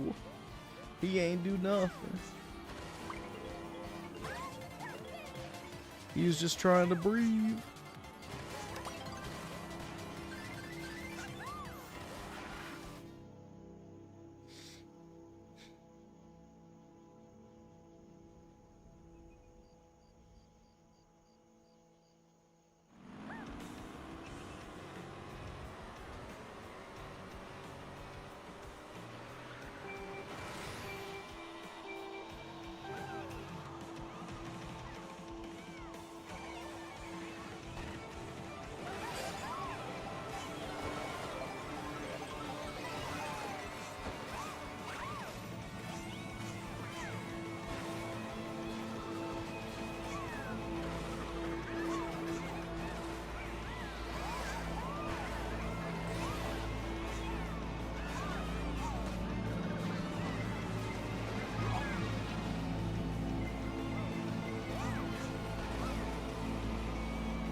Because there's a large contingent of black people in the US that genuinely believe killing white people is morally just.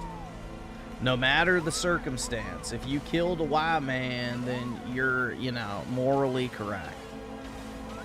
It's an uncomfortable truth for a lot of people to fucking swallow, but there's a very, very, very large portion of black people in the US that would go open season on whites if they actually thought they could. And a lot of people cannot accept that fact because they want to live in their little, you know, wonderful, diverse bubble of everybody gets along, one race, the human race, you know, love trumps hate, dude. But yeah. When you have an entire portion of the population that is told that essentially everything wrong in their life is the result of the evil white man and racism and slavery and all this other shit, it's not really a crazy assumption to reach that, you know, white people equal evil and killing evil equals good. So, yeah. You have a large portion of the population basically brainwashed from birth that, you know, white people are the penultimate evil in society, and removing them from this world is a net positive. Because then, by extension, racism, slavery, and all this other shit, and oppression goes away with them. So...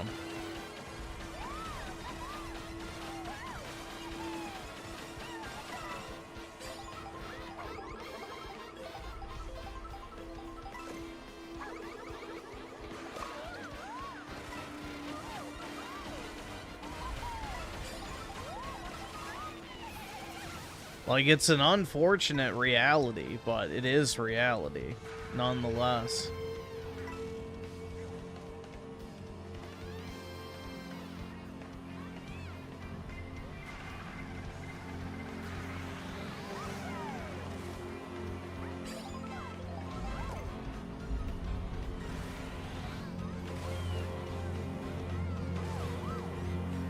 Well, Lincoln wanted to send him back, but he got shot, so that didn't happen. I think he wanted to send him to Haiti, if I'm not mistaken. I think that was the plan.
But yeah, I'm pretty sure there's a famous Lincoln quote or something. Well, maybe not famous by today's standards because it's probably concealed, but yeah, it goes along the lines of something like, there's not a world that I could ever envision where blacks and whites live together or something like that. So like this idea that Lincoln was the original anti-racist is like kind of comical.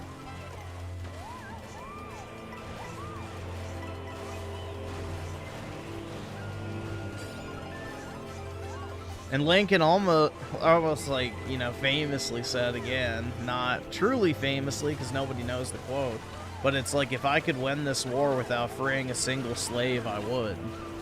So for all the people who say the Civil War was about slavery, you know, it's a complete, you know, misrepresentation of what it was about.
No!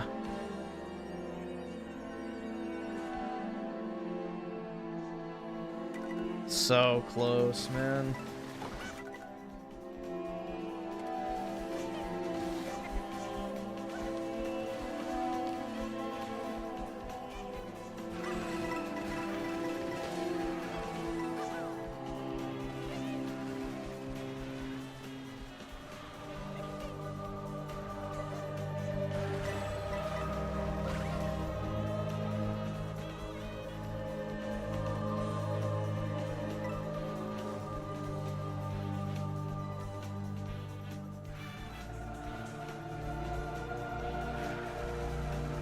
$4,000 hungry children leave us per hour from starvation.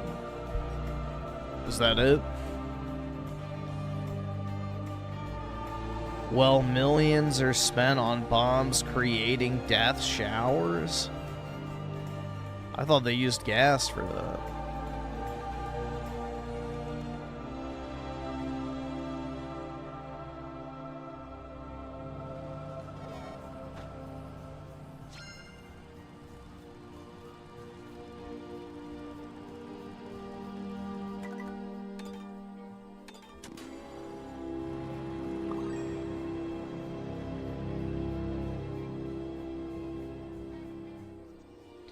We are all slaves to the dying dollar? That's not how I choose to look at it.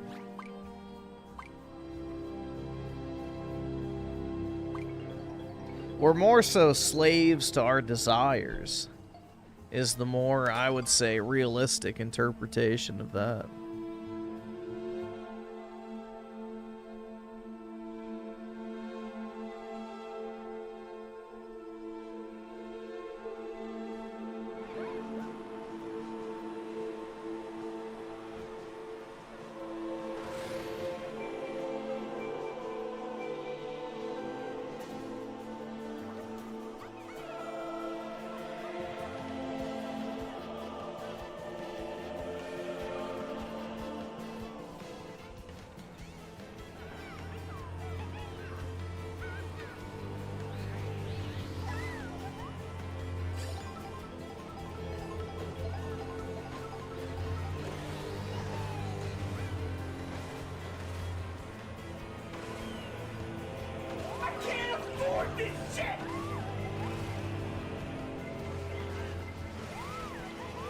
Neo started with the 2. Hey Griffin, what's up? What was the Civil War about? Mainly states' rights and tariffs. So basically, the northern states were kind of going through a financial crisis of sorts, and they had a bunch of unpurchased goods, which is similar to the pretense of the American Revolution as well, where, you know, the British basically instituted tariffs on tea, for example. But yeah, the North like imposed tariffs on certain goods that the North specifically produced, and as a result of that, the North simultaneously jacked their prices way up in order to take advantage of the tariffs, because the southern states didn't really have any other choice but to purchase from them. And because of that, it like led to a greater conversation on states' rights. There was the issue of, you know, new states being added into the Union, whether they could or couldn't have slavery. That was one of the issues, not one of the main ones, but the main issue was actually tariffs that the northern states were imposing on the South in order to basically force the sale of northern manufactured goods. So that was the big one. But yeah, you gotta remember, back in the day, like, the United States, the idea of a state was basically a country.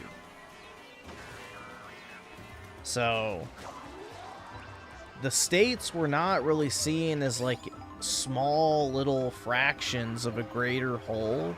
They were seen as their own independent units of governance. So Virginia, for example, was like its own country. And Georgia and New York and, you know, New Jersey, all of those places, they didn't view themselves as what we consider to be a state today. They viewed themselves as sovereign nations almost. And the United States was a republic system of government that meant that all the states were willing participants and they could leave and come and go as they pleased. There was no like actual, you know, strict guidelines of adherence in theory. The Civil War kind of changed that and made it so the U.S. is the prevailing entity and the states are secondary to the federal government. So that's basically what it was over, is like, do states have like actual sovereignty, or are they, you know, basically at the mercy of the U.S. government? And well, we know the answer to that now, because the South lost. Tragic.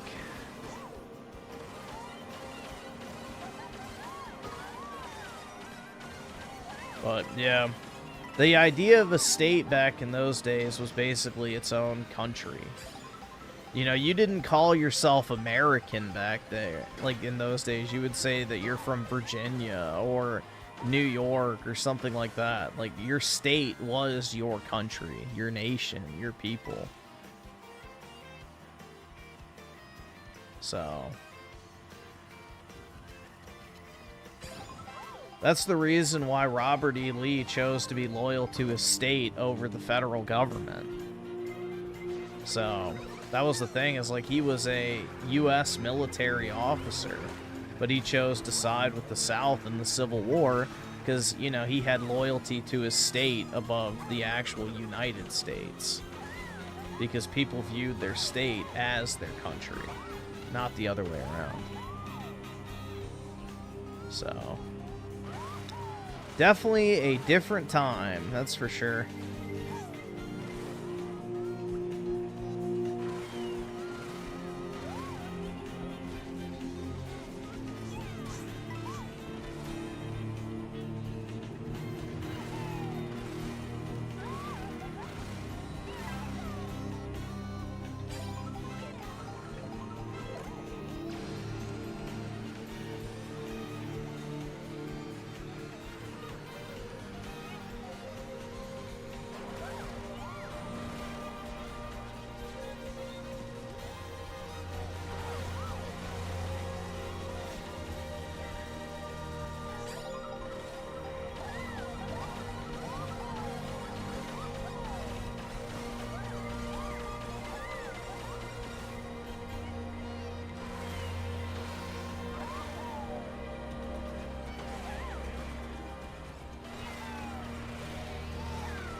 Yeah, my ancestors as well were in the southern side of the war.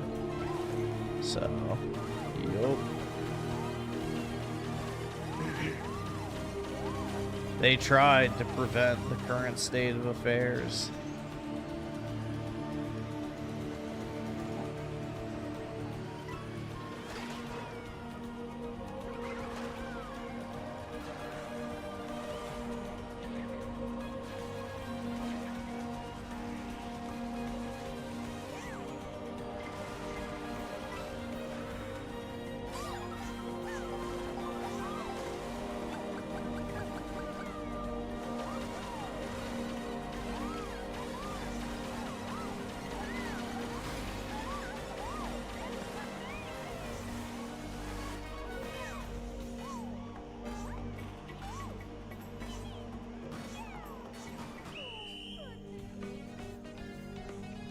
Brutal, man.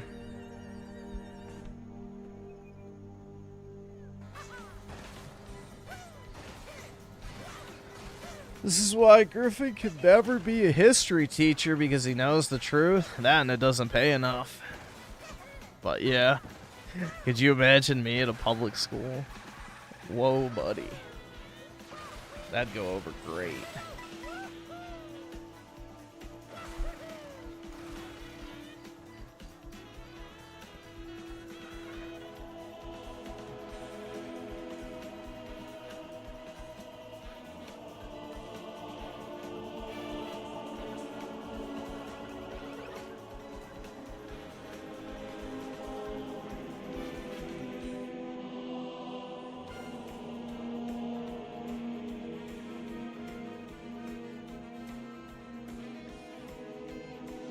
Yeah, my grandma apparently has the family heirlooms from World War Dos. And, you know, let's just say, this belonging to the good guys. But yeah, that'd be kind of cool to have. I don't know what exactly she has, because, you know, she's like a hoarder and has a bunch of shit, but yeah, I don't know where all that stuff is. It's probably pretty valuable too, but it'd be neat to have some of that stuff for sure. All right, awesome. Thanks, nigga. All right.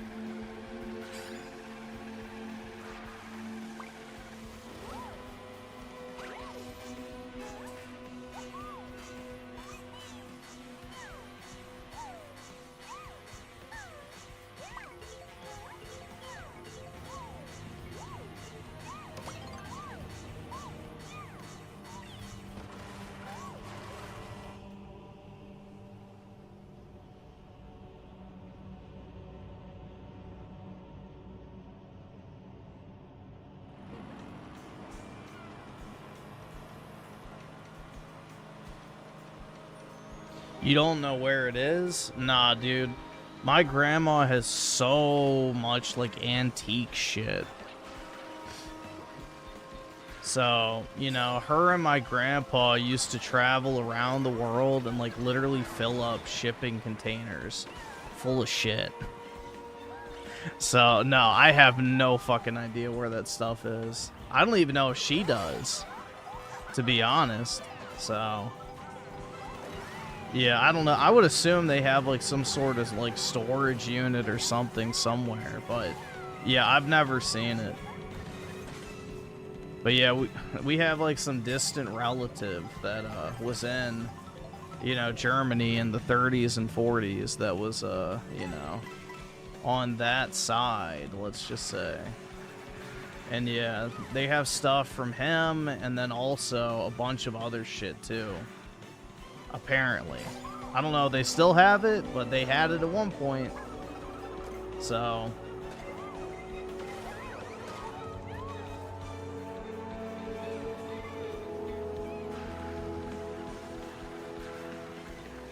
I've seen one piece of, like, you know, I guess, memorabilia. It was like a, I don't know what you would call it. It was like a piece of a ship. Like a naval, I guess, part. But it had the eagle and swastika, like, embossed on it and everything. But yeah, it was like a piece of naval equipment or something. I forgot. But yeah, it was pretty cool. I mean, in theory, that stuff does exist. But where it is, if it's still theirs, no idea.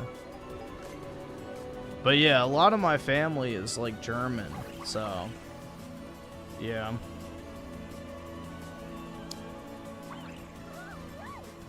German, British, and then a little bit of French. Is my understanding, at least. But I think mostly English/British. But I'm not sure.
Yeah, I should do one of those DNA tests and see. But I think they're pretty expensive nowadays, aren't they? They're like $300 or $400. So, I don't know. And if it's even accurate too is the question.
Ancestry DNA is the best. That's what I've heard.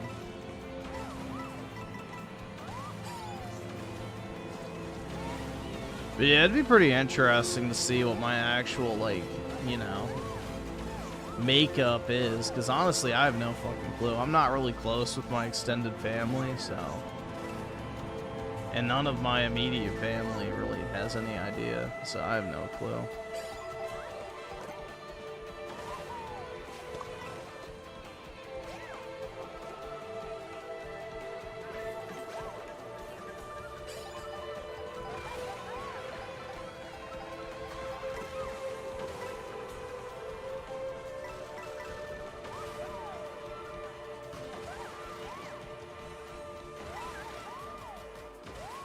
I just hope I'm partially Mediterranean.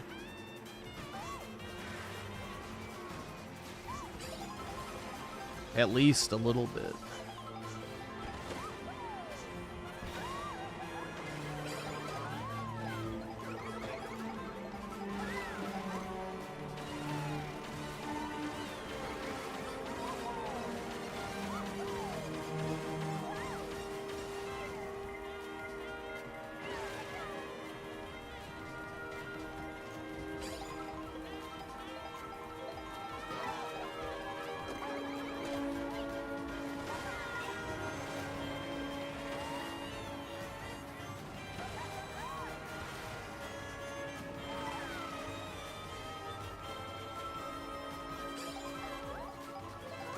But why?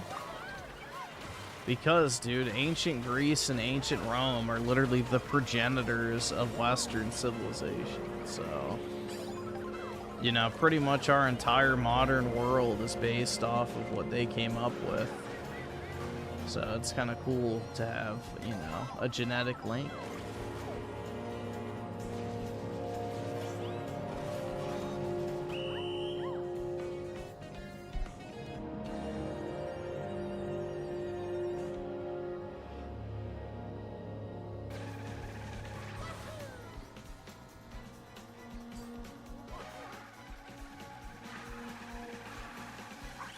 Am I proud to be white? You're goddamn right. Hell yeah, dude. Being white is great.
So would you be a proud Virginian then if you lived during the Civil War era? I guess so.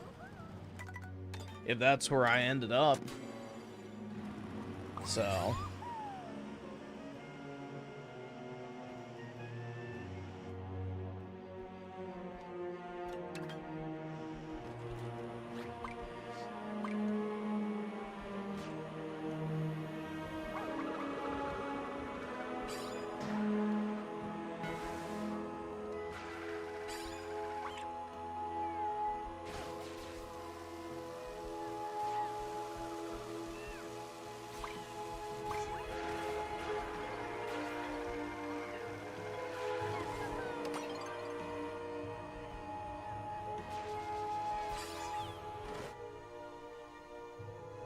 Germanic people have hair and eye colors from blue to brown to gray and blonde hair to light brown hair, never black.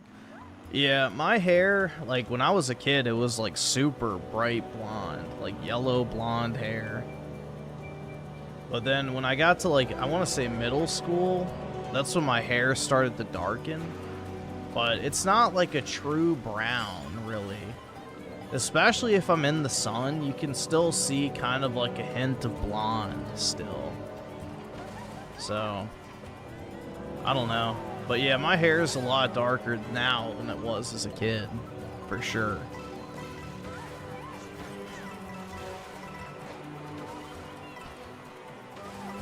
But I think that's most people. Most people start out, if they have blonde hair as a kid, it usually turns brown later in life. Most people don't keep natural blonde hair.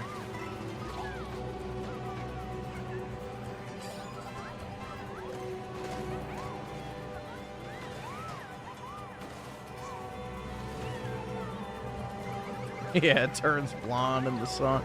My hair actually does get more blonde in the sun, so leg hair and all, so yeah. Maybe not pubes, but I haven't tested it. Maybe I should do some asshole sunning and take a look.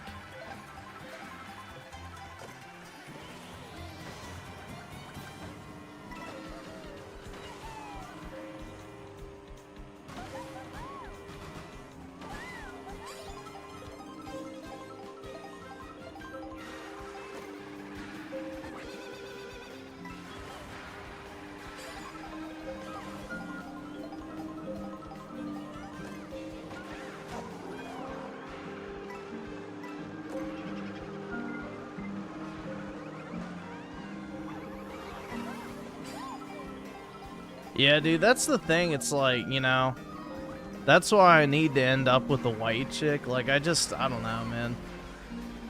There is something special about when you see, you know, kids with that bright blonde hair, bro.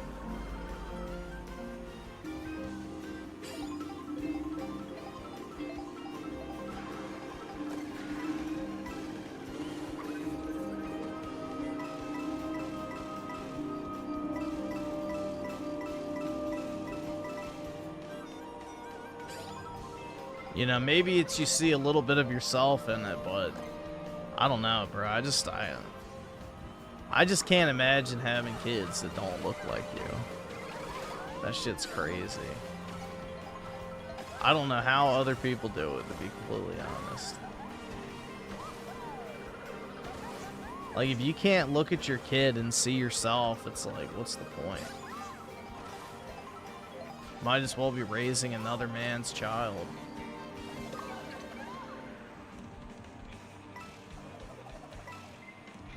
Well, isn't it possible that redheads can have non-redhead kids? Because I believe red hair is a recessive gene, right?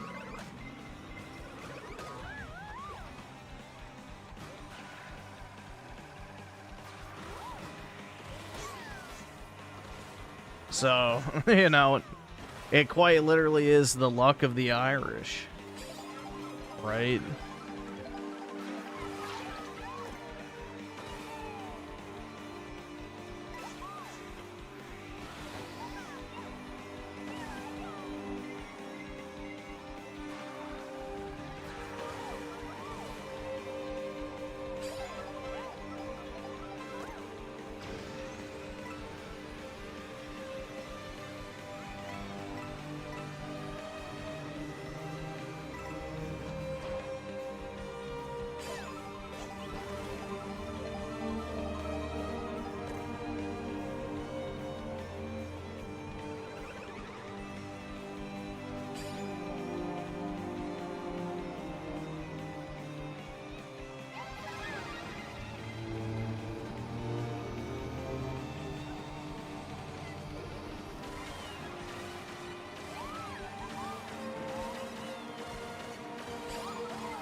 Mario Kart World is quite literally the most creative Mario Kart since the original. And a lot of people don't want to acknowledge that.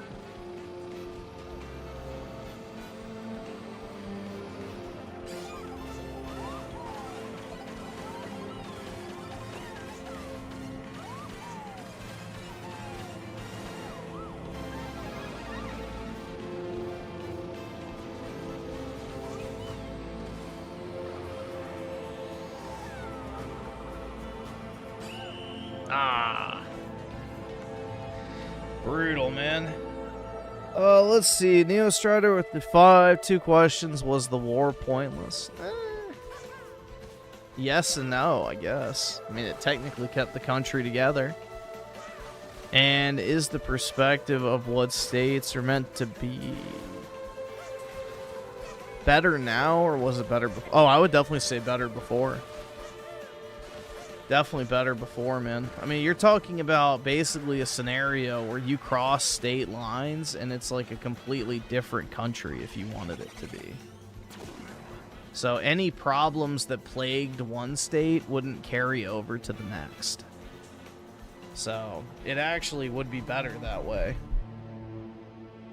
You got to remember there was like no federal taxes at the time too. So if one state had high taxes, you could move to another one and pay basically nothing. So, no, it was much better back then. From a civilian standpoint.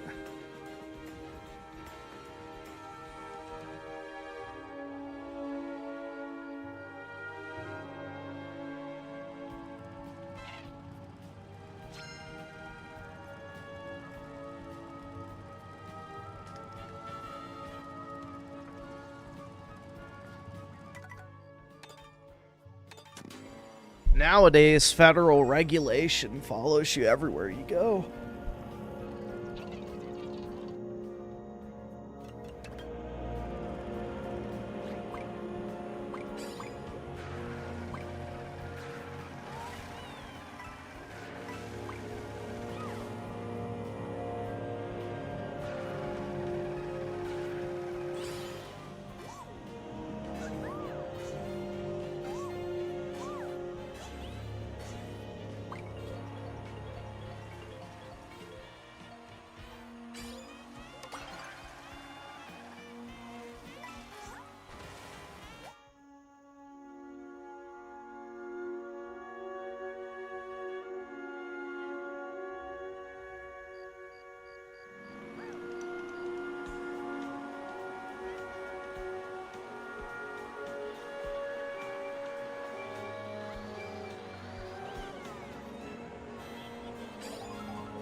Yeah, Double Dash is probably my favorite from a nostalgia standpoint.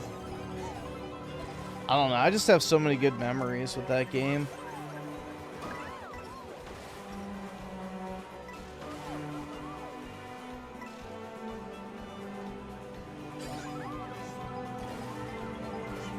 Dude, I can feel my throat just like getting tighter and tighter, dude.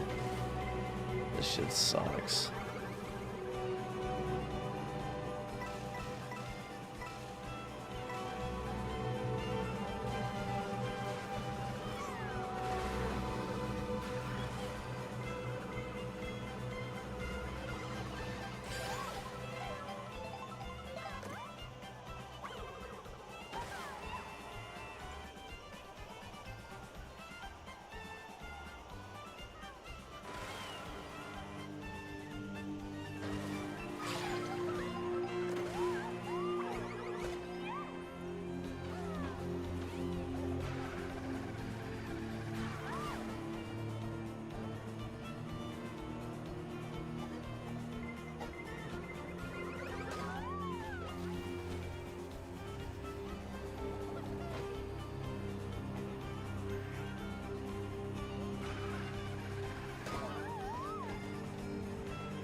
Yeah, the OLED probably won't be coming for another 3 or so years if the Switch 1 is any basis of the timeline, not to mention with the higher component cost.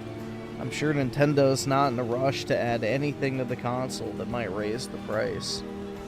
Especially after the amount of people who are already bitching about it at $450.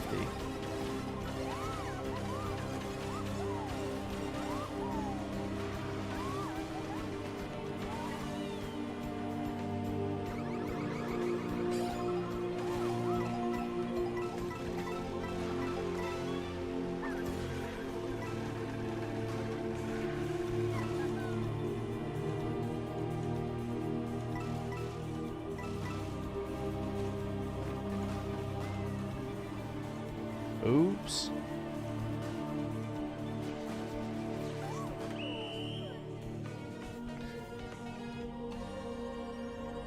Can't wait to see all the moral grandstanding when the OLED gets announced. Yeah.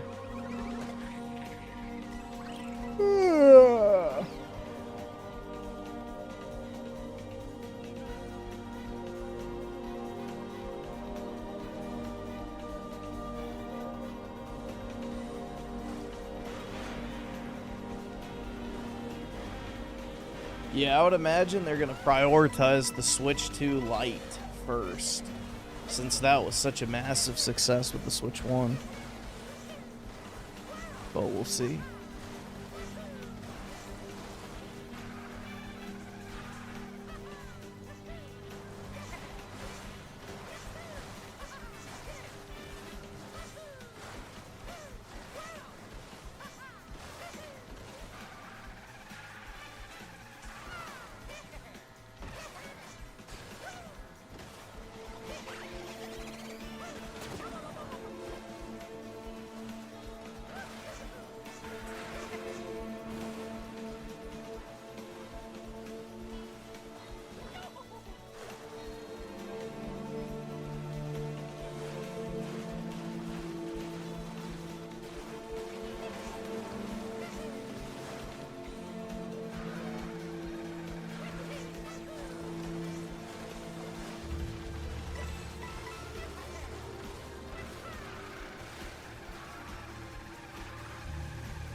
Let's see. Wi-Fi with the 5 later if you have time. Yeah, we can probably check that out. Sure. Yeah, I definitely did not want to play Mario Kart 8 as much as I've wanted to play World. All right, so awesome. Thanks, nigga. All right. take that as anecdotal evidence, but I definitely like the controls of World better than 8. It feels more free.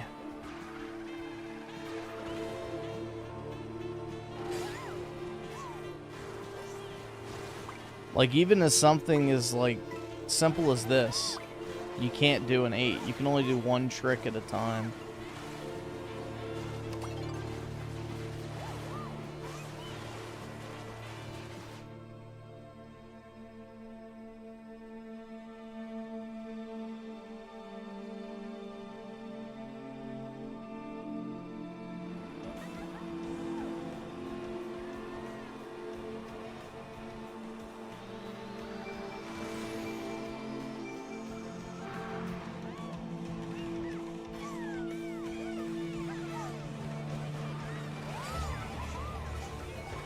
Yeah, I think I put in like 80 hours on Mario Kart 8. So, yeah, I already have way more in World.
Oops.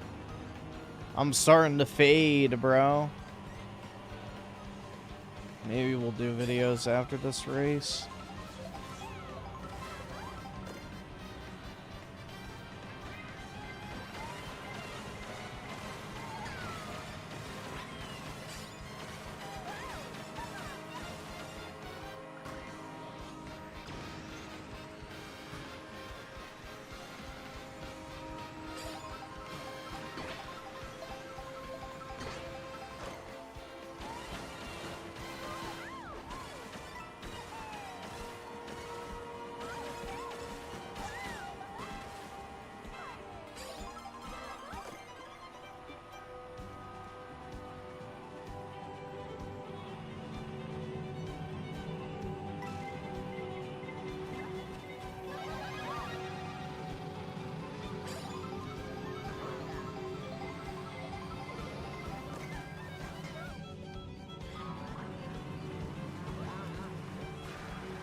Sleep stream? Not really. It's just like I fade in and out for like a minute. Not a minute, like, I don't know, like 5 seconds or so. I don't know. It happens a lot, actually. But, I don't know. I don't really feel great today, so. I felt like absolute shit yesterday, which is why I didn't stream. Plus, my power kept going on and off. But, yeah, today I don't really feel too much better, but it's not as bad. So, I'm just kind of fatigued in a sense.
Ooh. Let's see. September code with the 7. I'll probably get my mom a Switch too late. Though I have to think about it because when I'm not using our current one, she can just use it in portable mode. Yeah, that is true. The only thing that's nice about the Switch Lite compared to the regular Switch was the fact that the battery was like a lot better. But obviously that comes at the cost of not having as nice of a screen, size, and quality-wise, but...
Let's see.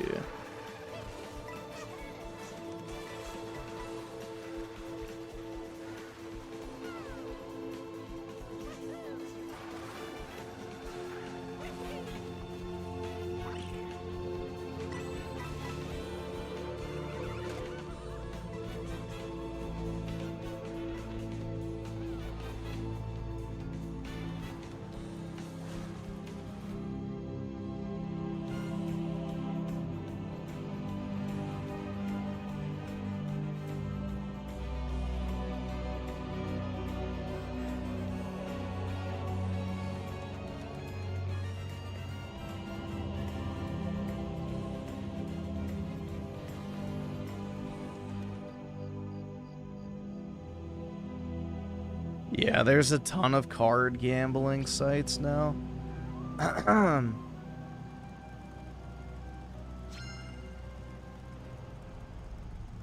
There are, in fact, a lot.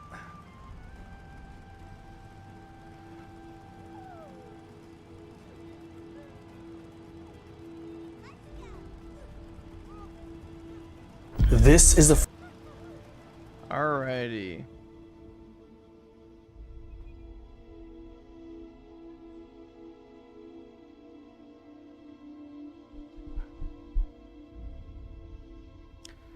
Let's see what this is.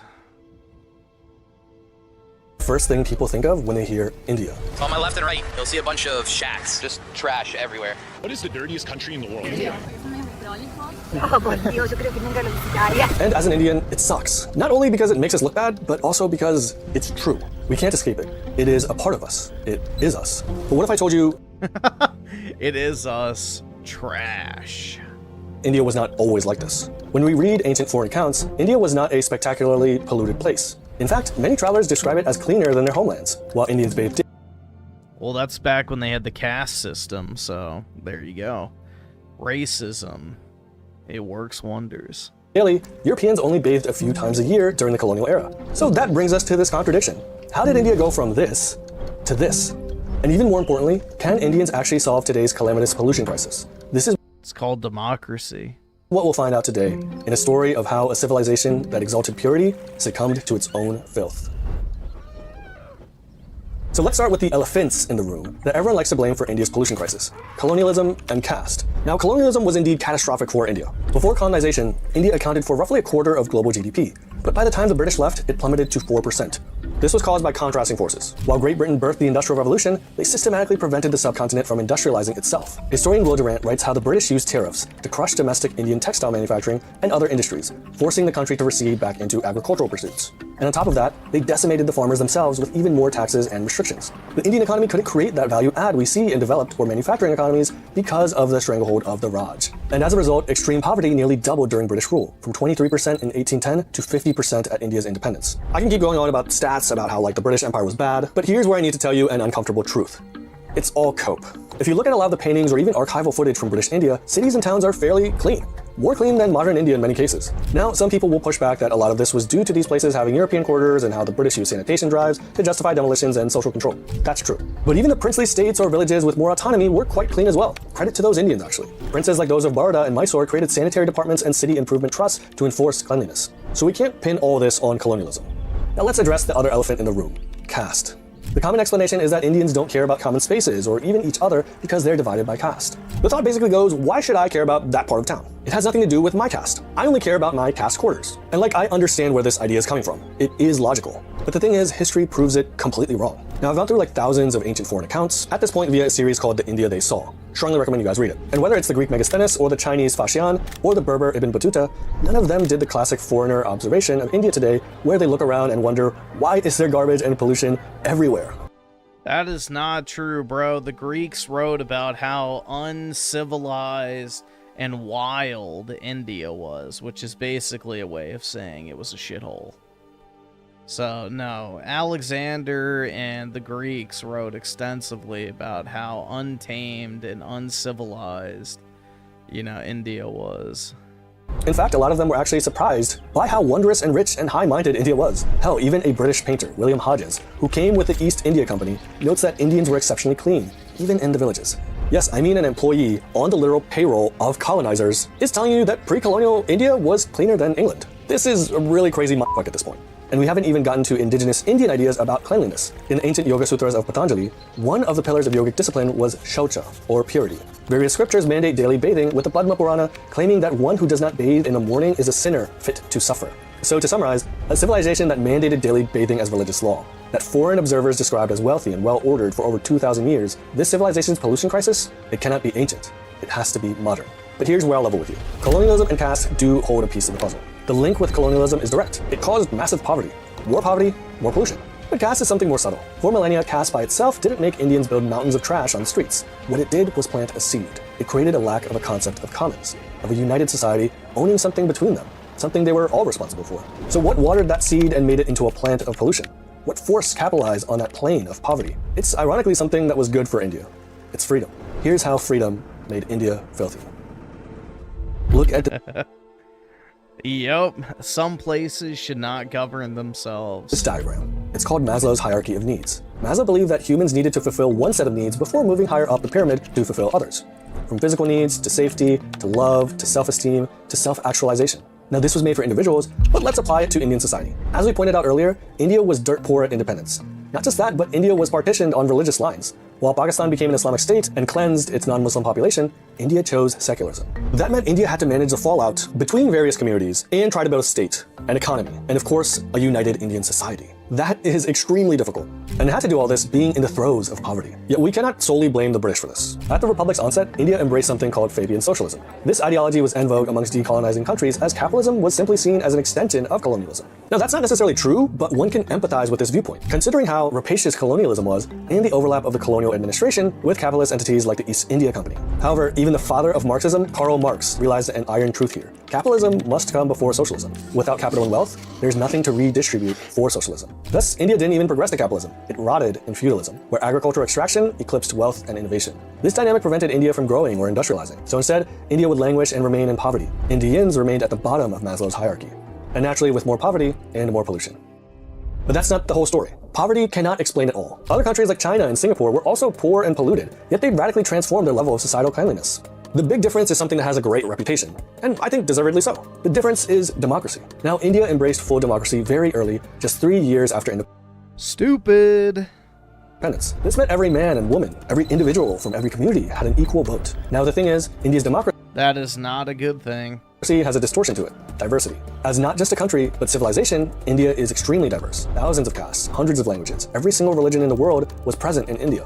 But people would not vote as individuals or on issues like development. They voted on community lines and for the freebies that socialism promised. Let's dial into that concept of commons we discussed earlier. When people are poor and the state is weak, their social security is primarily their community. So voting on community lines has tangible benefits. Your casteman will favor you if in power. He'll cut some more welfare for you, defend you against riots. Hell, even beyond politics, caste and community gave people rituals and traditions that mattered. Caste was akin to ethnicity. So in democracy, Indians retreated into their community rather than embracing unity. This meant common areas, common infrastructure, common markets were not the priority for Indians. The priority was the spaces, infrastructure, and markets of one's community. You'll even notice this inside Indian houses, which are fairly clean and hygienic, but step outside into the streets and it looks like a literal war zone. And part of that is because Indians now began living in mixed developments next to people of different communities. And with no concept of commons, why would they care what's outside their homes? So that brings us to the question, why doesn't India just copy Singapore, China, and other countries that escaped poverty and pollution? These countries use law and order to crack down on pollution. So why can't India? Here's a messed up part that we have to explore next. If the government cracks down on pollution, there's a good chance that they're going to lose elections. So let's dive deeper into Indian democracy to understand this phenomenon. Yep.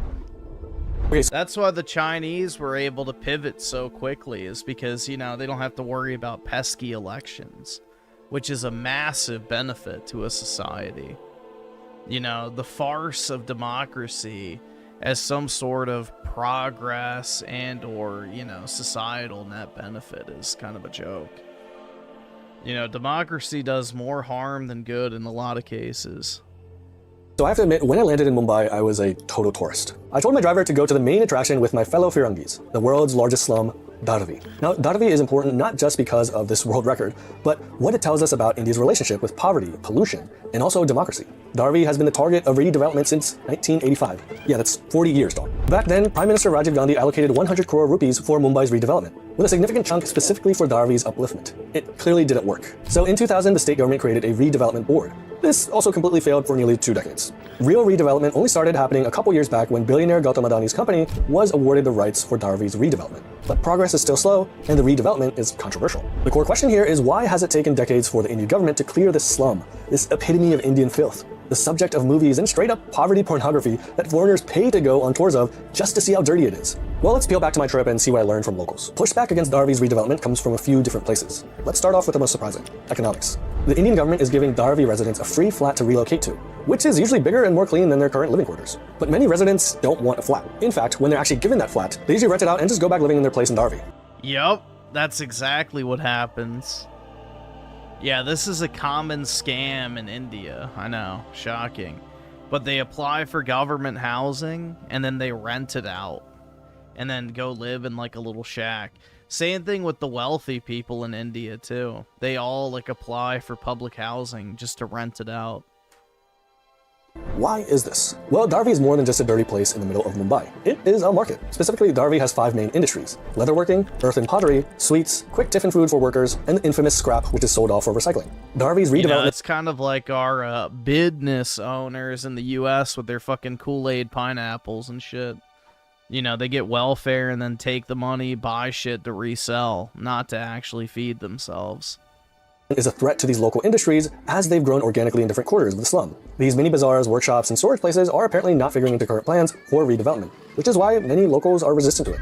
This is actually the most understandable aspect. The other is an element that is darker and goes to the heart of Indian politics. A couple years ago, I wrote about this thing which I call Izzatism. And no, it's not that whole white supremacist isn't meme going on these days. Izzatism is the phenomenon where Indians block policies by claiming that their identity or honor is being attacked. It sounds weird, but let's go through some examples. Many times you'll see these crazy NGO types complain that the redevelopment of Dharvi is Islamophobic or casteist or other unrelated identitarian bigotries just because Dharvi has a higher number of Muslims or certain castes or whatever identity they want to point out. The thing is, many people do actually latch onto it, and it causes them to entrench their positions of being against development. This sounds insane, but it happens across India. In Punjab, farmers burn excess crops at the end of harvest season, which causes gargantuan levels of smog that suffocate neighboring areas like Delhi. When the government tries to crack down on such practices, the farmers claim that the government is being anti-Punjabi or against their caste, or even against the Sikh religion, when none of this has anything to do with caste or ethnicity or religion. Another case. In the sacred city of Varanasi, redevelopment of infamously disgusting streets and shamefully polluted holy areas has garnered pushback from locals, claiming their honor, their izzat, is being insulted and that the soul of Varanasi is being destroyed. Some even accuse the government of being against their caste. And in all these scenarios, Dharvi, Punjab, Varanasi, and beyond,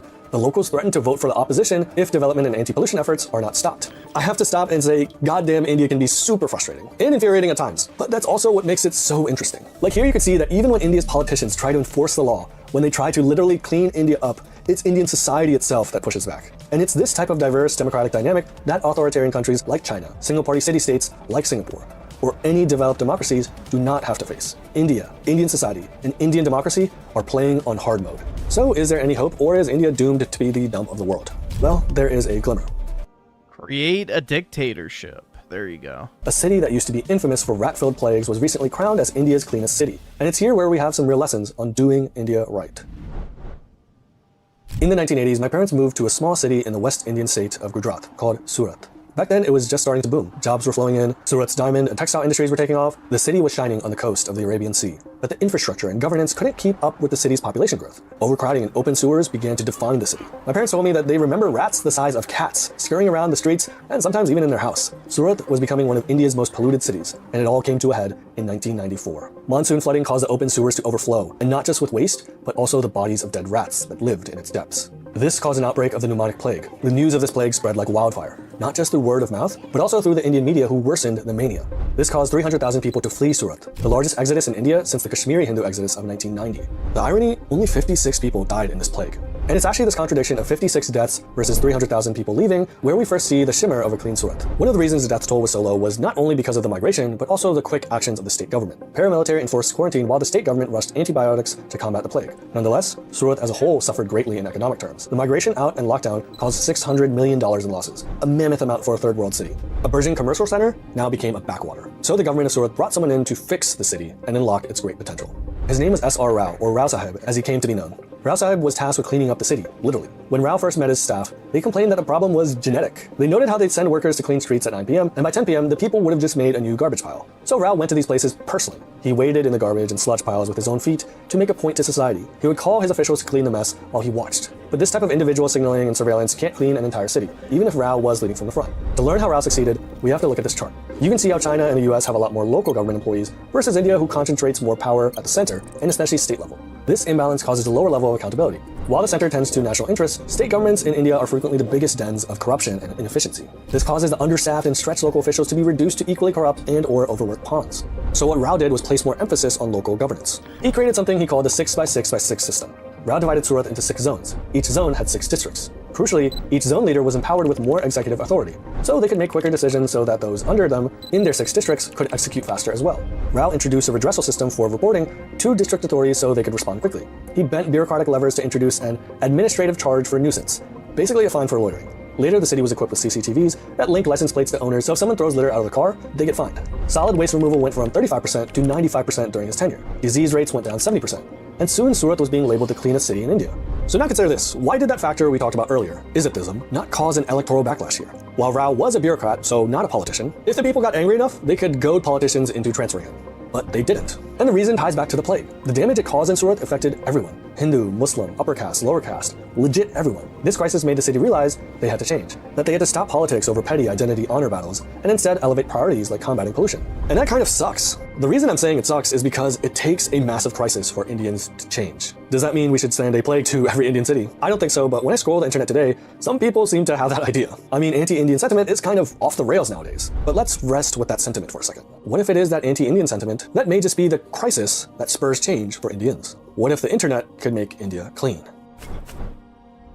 In 2014, Prime Minister Narendra Modi launched one of the most ambitious cleanliness campaigns in human history, Swachh Bharat, or Clean India, a national mission to transform India's relationship with not just pollution, but also human hygiene. The government built over 100 million toilets. They ran awareness campaigns. They even got Bollywood. Do you guys involved. remember that fucking video where they put the pictures of the gods on the sidewalk so that people wouldn't piss and shit on them? They made cleanliness a matter of national pride. But the thing is, it failed. While infrastructure improved, people's behavior didn't. When all of India was given toilet coverage, many people still wanted to defecate in the open. The central government tried to push cleaning drives, but state and local governments didn't follow through. And while some did try to clean their streets, more kept polluting them. India's pollution is as much a cultural problem as it is a policy problem. So let's come back to Maslow. At independence, over 50% of Indians lived in extreme poverty. Today, it's below 5%. 390 million people lifted out of poverty in a single generation. That's more than the entire population of the United States. Indians are racing up Maslow's pyramid now. And as survival becomes less of a daily crisis, something else starts to matter. Self-esteem. How the world sees you. How you see yourself. 32 million Indians traveled abroad in 2025, and hundreds of millions more are seeing the world through their phones. And it's not just Tokyo and London they're comparing themselves to anymore.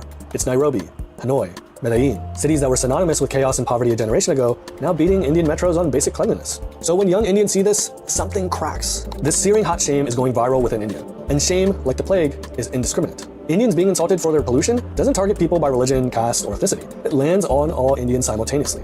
That is a comment, and for the first time it's being forced on us whether we like it or not. Recall that the Surat plague created a shared crisis that dissolved Izzat-ism long enough for Rao to do his work. Now the internet is also spreading a plague, that not just of anti-Indian sentiment, but the truth of India's reality, of its inadequacy, of its shortcomings, of its broken potential. So what should Indians do with all this shame? Because we are, and I say this as an Indian myself, a race of world-class complainers. We think that whining is wisdom, that being cynical is like the ultimate expression of Just like another country that starts with I. Of intelligence. That expressing the same loser think, that our parents, our uncles, our aunties, our dadas, our daddies, our bais, our bens, everyone says the same thing in a pathetically scornful and sarcastic way that some people think makes us rebellious or innovative in our thought. My friend Samyak really hit me with a zinger when he told me this, that every complaint Indians make about India now is nothing different than what Indians 20, 50, 100, 200 years ago made. There's nothing new about this at all. What India needs is more Rao Sahibs. It needs more Afroz Shahs, who organize cleanups of Mumbai's beaches. It needs more Abdul Kalams who dare to dream. It needs more leaders who do not look away at India's shame, and instead urge its citizens to overcome it. It needs more average Indians who are willing to make a difference, to speak up,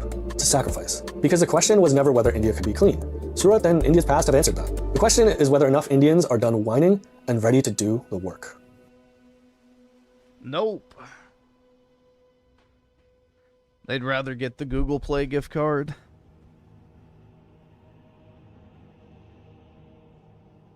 The desire for the Google Play gift card is too strong, man.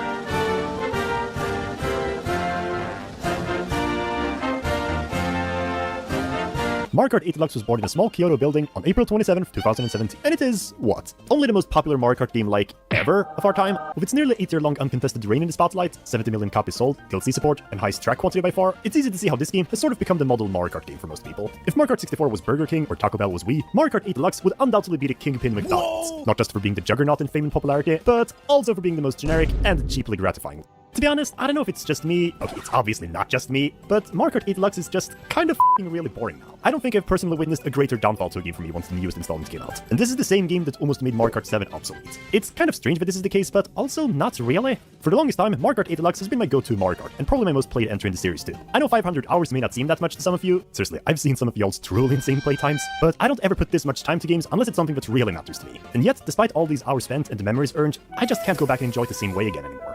Not since Mario Kart World came out a year ago. And honestly, I don't even miss it at all. I know that might sound like a bit of a betrayal from someone who made more videos on it than any other game, or well, so far. But honestly, I think that says a lot about Mario Kart 8 Deluxe itself. I made a review for it talking about all of its problems in depth last year, a little before Mario Kart World released, and now that it's the newest game, I'm thinking I was probably even too generous in that video. How do you age so poorly as a Mario Kart game that I feel absolutely no incentive to return when your time's up? Because I haven't ever felt this with any previous installment, minus maybe 7. Even when the Mario Kart 8 Deluxe imperialism was at its largest, there were always plenty of reasons for me to come back to the old days, even the ones that aged badly in a technical sense. Like yeah, nobody's denying that Super Mario Kart is an absolute torture simulator to play now, but it's also that which gives it a distinct standing in the series. Same with the likes of Mario Kart 64 and its jank, Mario Kart Double Dash with its double characters and special items, or Wii with its diabolical physics and bike mechanics. Even hecking Mario Kart 7, which 8 tried its damnedest to copy from. Even that game had first-person mode, and I guess the kind of unique home atmosphere if that counts. Also, unlockables, anyone?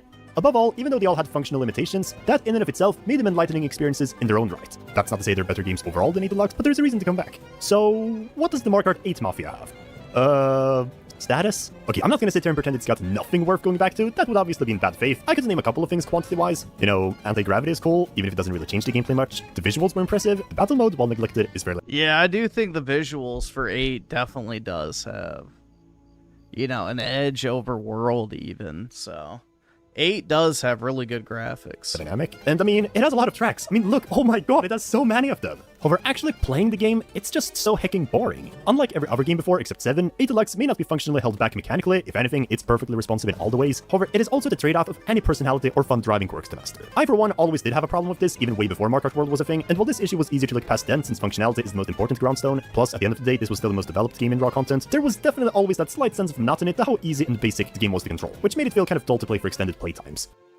Now enter Mario Kart World, a game which answers to all that nagging I had for how 8 Deluxe played. Mario Kart World is a game that is many things. To me, it is the best that Mario Kart has ever been as a full product, in part because I'm an I agree. enjoyer of the open world you get to roam around in. However, none of it would be quite as fun as it is if it weren't for just how dynamic it can get to drive in. We've all seen it, we all know it. Mario Kart World gave us so many different ways to express yourself on the road, with dozens of new types of moves like wall riding, rail grinding, and trick chaining to pull off, that it feels almost hard to imagine that we've actually gone all our lives without them until now. Particularly because they just make the experience feel so much freer, as do also the more vibrant character animations and looser physics. And naturally, you'd think this new hardwiring would make every preceding Mario Kart harder to go back to. But no, only Mario Kart 8 Deluxe f***ed with my muscle memory. Only in this one will I randomly try to chain multiple tricks in midair or attempt a charge jump, only to remember what game I'm actually playing. And the reason for this is that besides 7, every other Mario Kart game looks, plays, and just feels much more different from not just Mario Kart World, but each other as well. And that just makes it easier to switch headspace when putting them up. Like, if I'm playing DS, I know I'm gonna be sneaking a lot. If it's Super Circuit, I'll be drift hopping around every corner. Or if it's Wii, it's all about the inside drifts in the Wii wheel. They all stand out from each other in physics and central mechanics, and while their physics specifically may not be entirely refined, that just makes them more challenging to control, which makes it feel liberating in its own right when you master them. Mario Kart 8 Deluxe, meanwhile, well, it's not similar to Mario Kart World per se in this regard. However, what it is functionally responsive, except without the personality and looseness that made up that game's feel. 8 Deluxe in general is just the most rigid and by-the-book basic bitch-ass Mario Kart there is controls-wise. And it's not just because it lacks Mario Kart World's parkour, every game preceding it does. But this one is already limited in Yeah, I really didn't play too much of Mario Kart 8.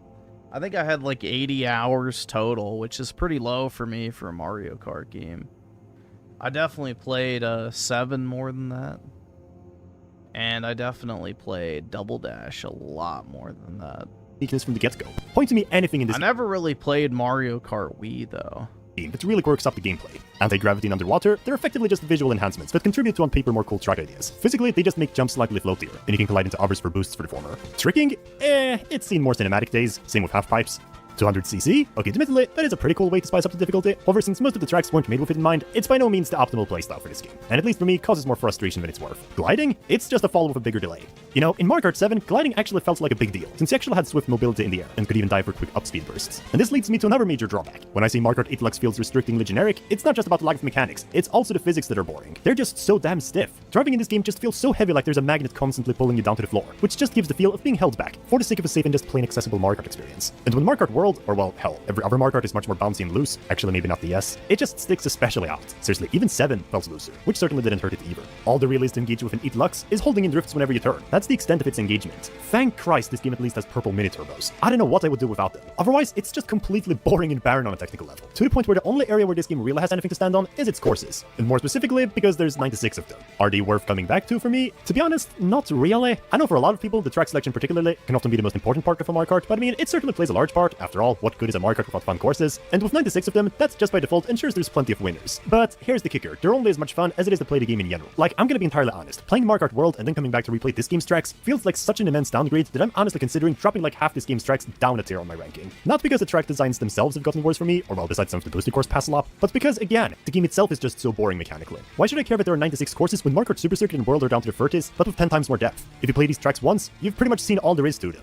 It's still cool that there are so many, but it's not the make-all be-all to me. Before the Booster Course Pass came out, my feelings were almost exactly the same on the game. Let me take you back in time a little. I remember when Mario Kart 8 was still getting new tracks, I would always get excited to be able to replay retro childhood classics, only to then play them and not find them as enjoyable anymore. Initially, I boiled those feelings down to probably just going through a realization phase that I may have overrated the original versions, but no, it's just way less fun to play them in this engine. And now, it's hard to even experience the nostalgia for all the courses I did grow up with here because of it. Even the Booster Course Pass, which if you've been on my channel since years back, are probably familiar with my passion for. The excitement that came with theorizing and predicting what future waves would add to the game, and the thrill of then finally being able to experience them was unmatched. But we're not in 2023 anymore. The single thing that acted as rose-tinted glasses for them isn't here and never will be anymore. Now, they're just more tracks that bloat out the game, because Mario Kart World's development took longer than expected. At the end of the day, it's just a bunch of Mario Kart Tour remakes ported over with no deeper rhyme or reason. And while that doesn't mean they weren't fun to play, hell, a lot of them knocked it out of the park considering their source versions, dear god, if it isn't hard to overlook just how cheaply made so many of them are though, whether it's in the visuals, or even just removal in so many track elements. At least with the base game, even if I wasn't too massively big on it either, since a lot of the track design was a little repetitious, at least there was effort and a clear vision behind everything. And same for the battle mode, which as far as I'm concerned, is the only mode that really has a damn to truly come back for. The fact that it has so many rule sets, despite only 8 arenas, makes it a far more interesting experience, where you aren't just constantly running through the same motions. And even then, it's not something that can carry the game. The fact that there's only 8 stages still holds it back a lot in the replay value.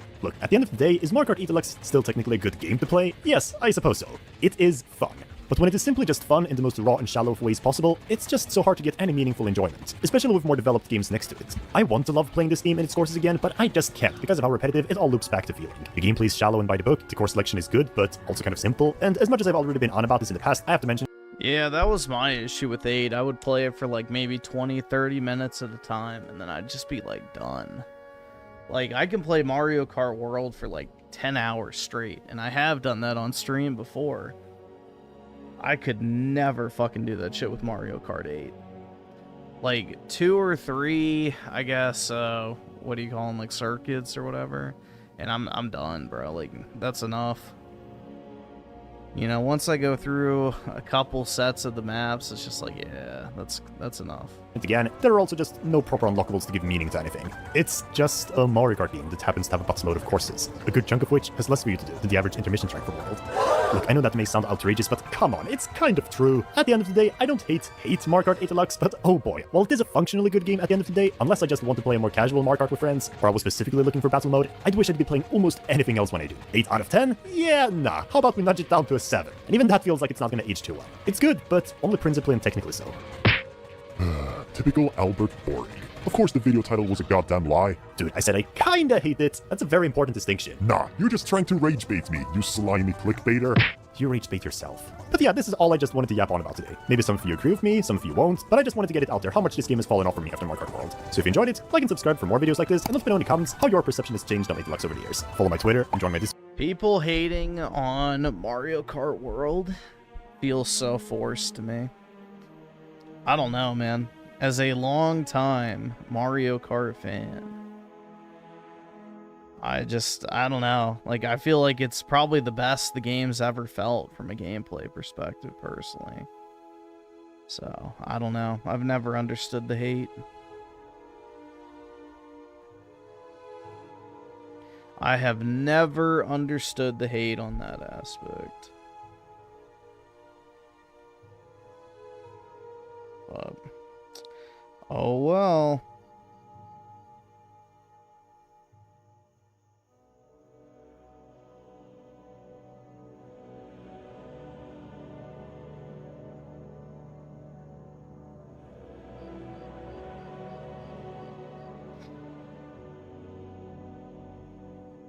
What is this? Okay, that's a pretty good set. I can't afford this shit! Let's see. Bud's Honey with the 2. Let me see. Yeah, we can probably check it out. And Wi-Fi with the 2. I could only have fun with 8 playing with friends. Yeah, I tried to play the online for it, and that shit was so sweaty, dude. Like, Mario Kart 8 online is pretty fucking bad.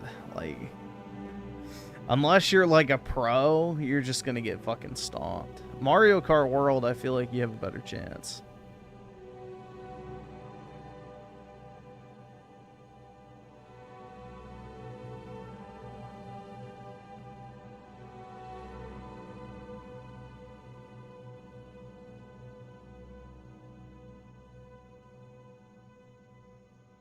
Yeah, Knockout Tour is like the best I feel like Mario Kart's ever been.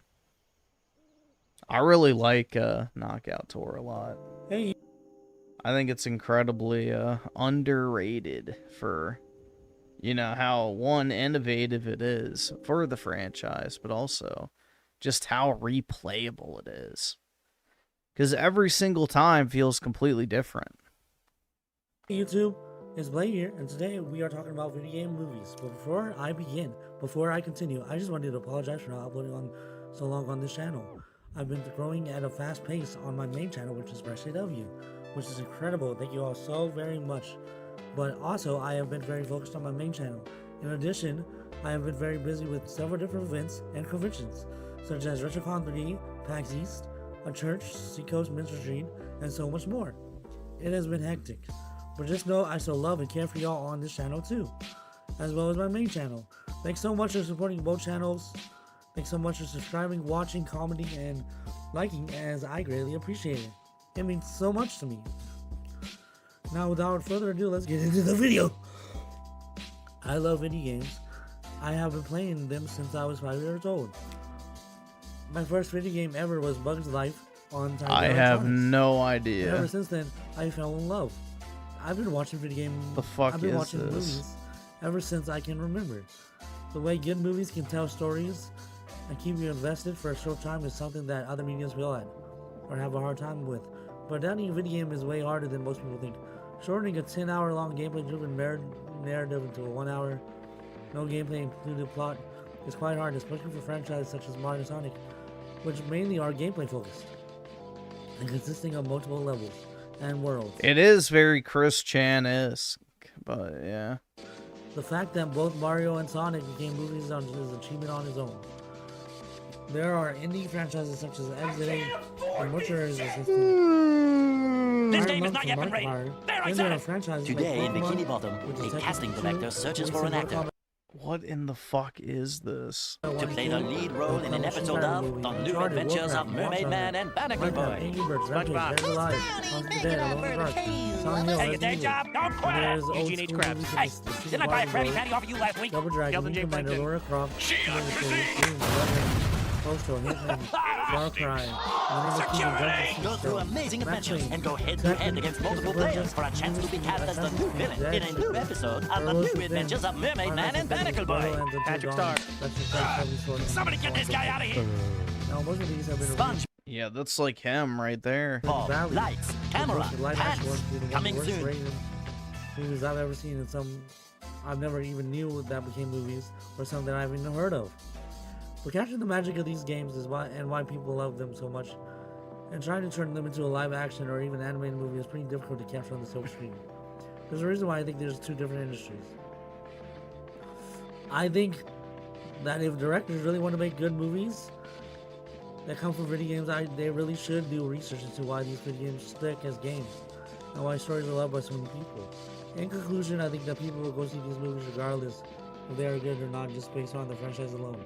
But if you want to make a good movie, if you want to make them in a movie, don't just try to shorten it into a mix of video game and movie. Thank you for watching. Oh man. Yeah, that was definitely something. Jeez. Let's see, Link 123 with the 2. Let's check it out.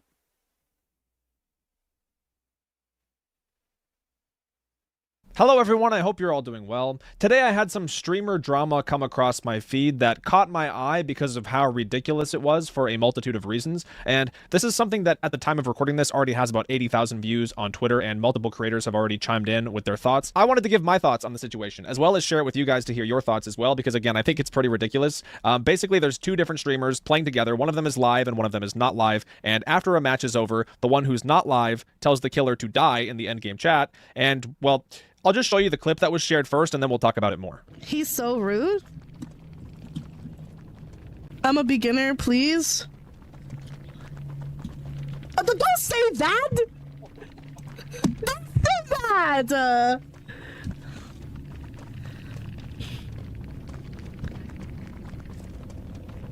Don't say that, Papping. Why would you say that?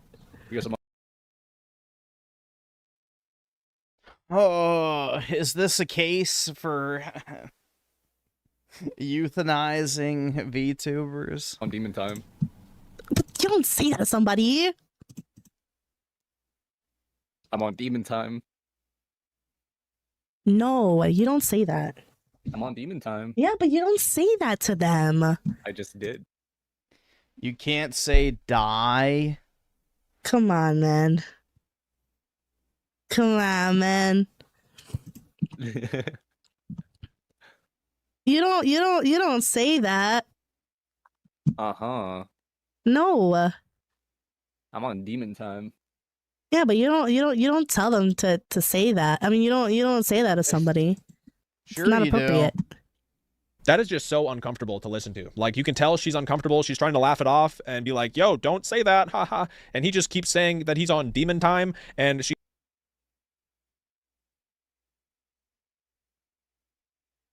I think this guy should die, too. He has to, like, stop laughing and get serious, but he's not getting the hint. And then, at this point, she has to mute herself and ask him to please not act that way while she's streaming, and then she comes back and apologizes to the killer who was in her chat. Okay. Yo, GG's, Luna. I'm sorry about that, Luna.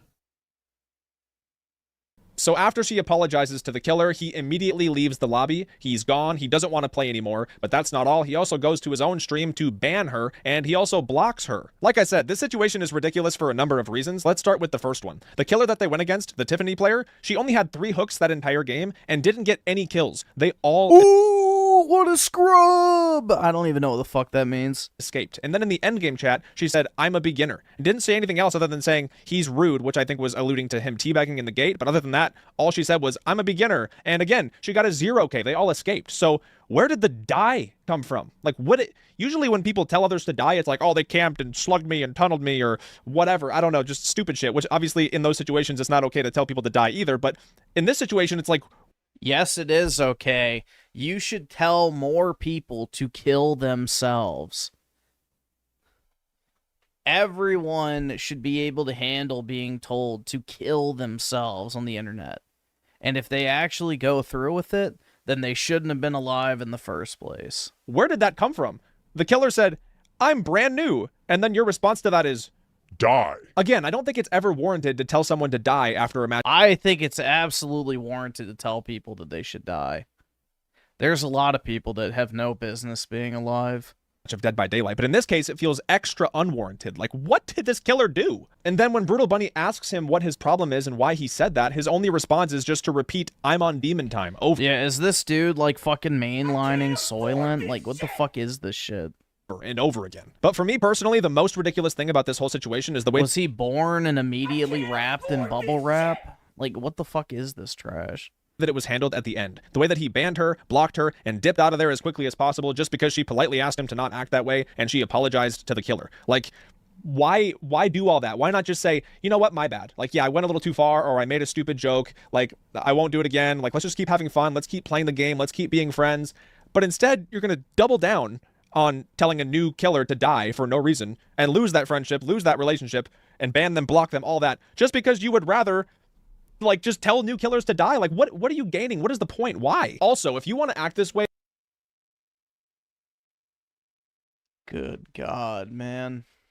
On your stream and in your space, that's one thing. But to treat people like this when you're not even live and your friend is live and you're playing together and people are going to come to their chat to be like, yo, what is your problem? Like, yo, are people roasting this retard? Like, holy fuck, man.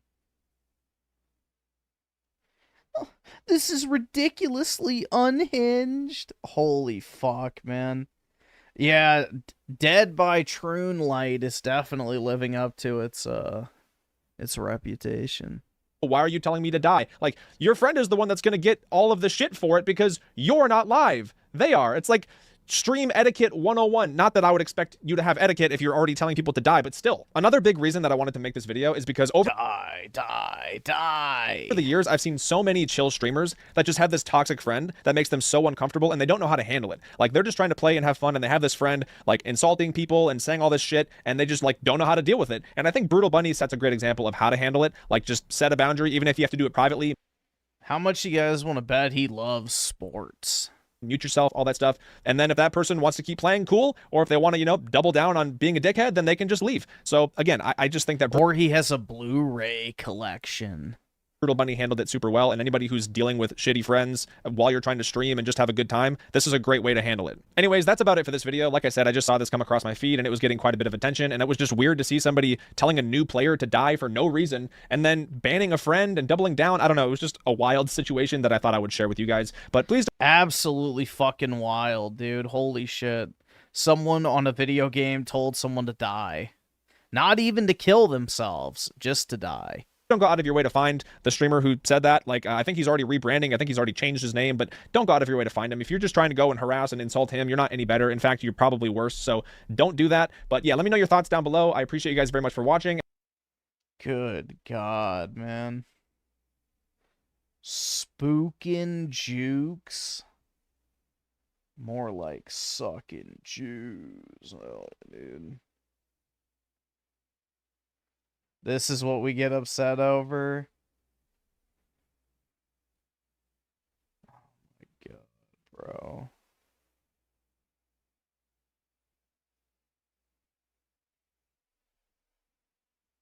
Is this all this guy talks about? Is just retarded shit like this?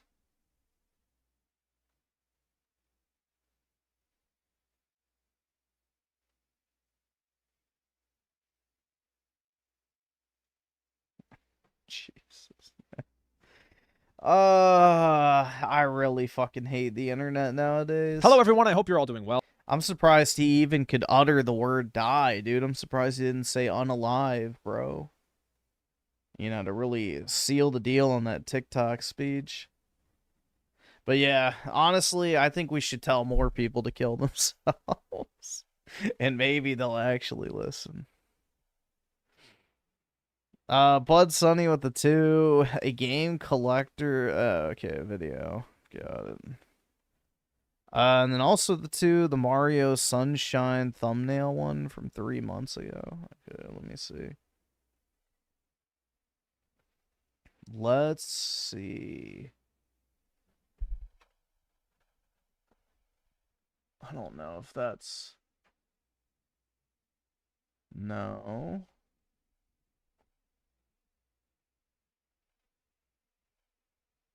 Mario's. Alright, I'll put the channel name in there too. Oh, wait, is that it? I can't tell if that's Mario Sunshine or not. It's 3 months, we are at... so I'm guessing this is it. SoCal Gaming Expo 2025 Pixel Game Squad crew has put on an amazing event. So we're here day 2, and we are looking for the rarest, craziest, most obscure items here at the con.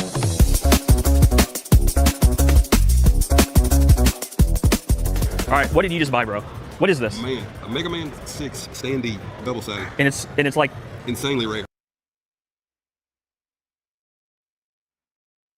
If Griffin told me to rope max myself after he kicked my ass in Mario Kart, I would do and make them to sue you and try to get your rarest Pokemon card.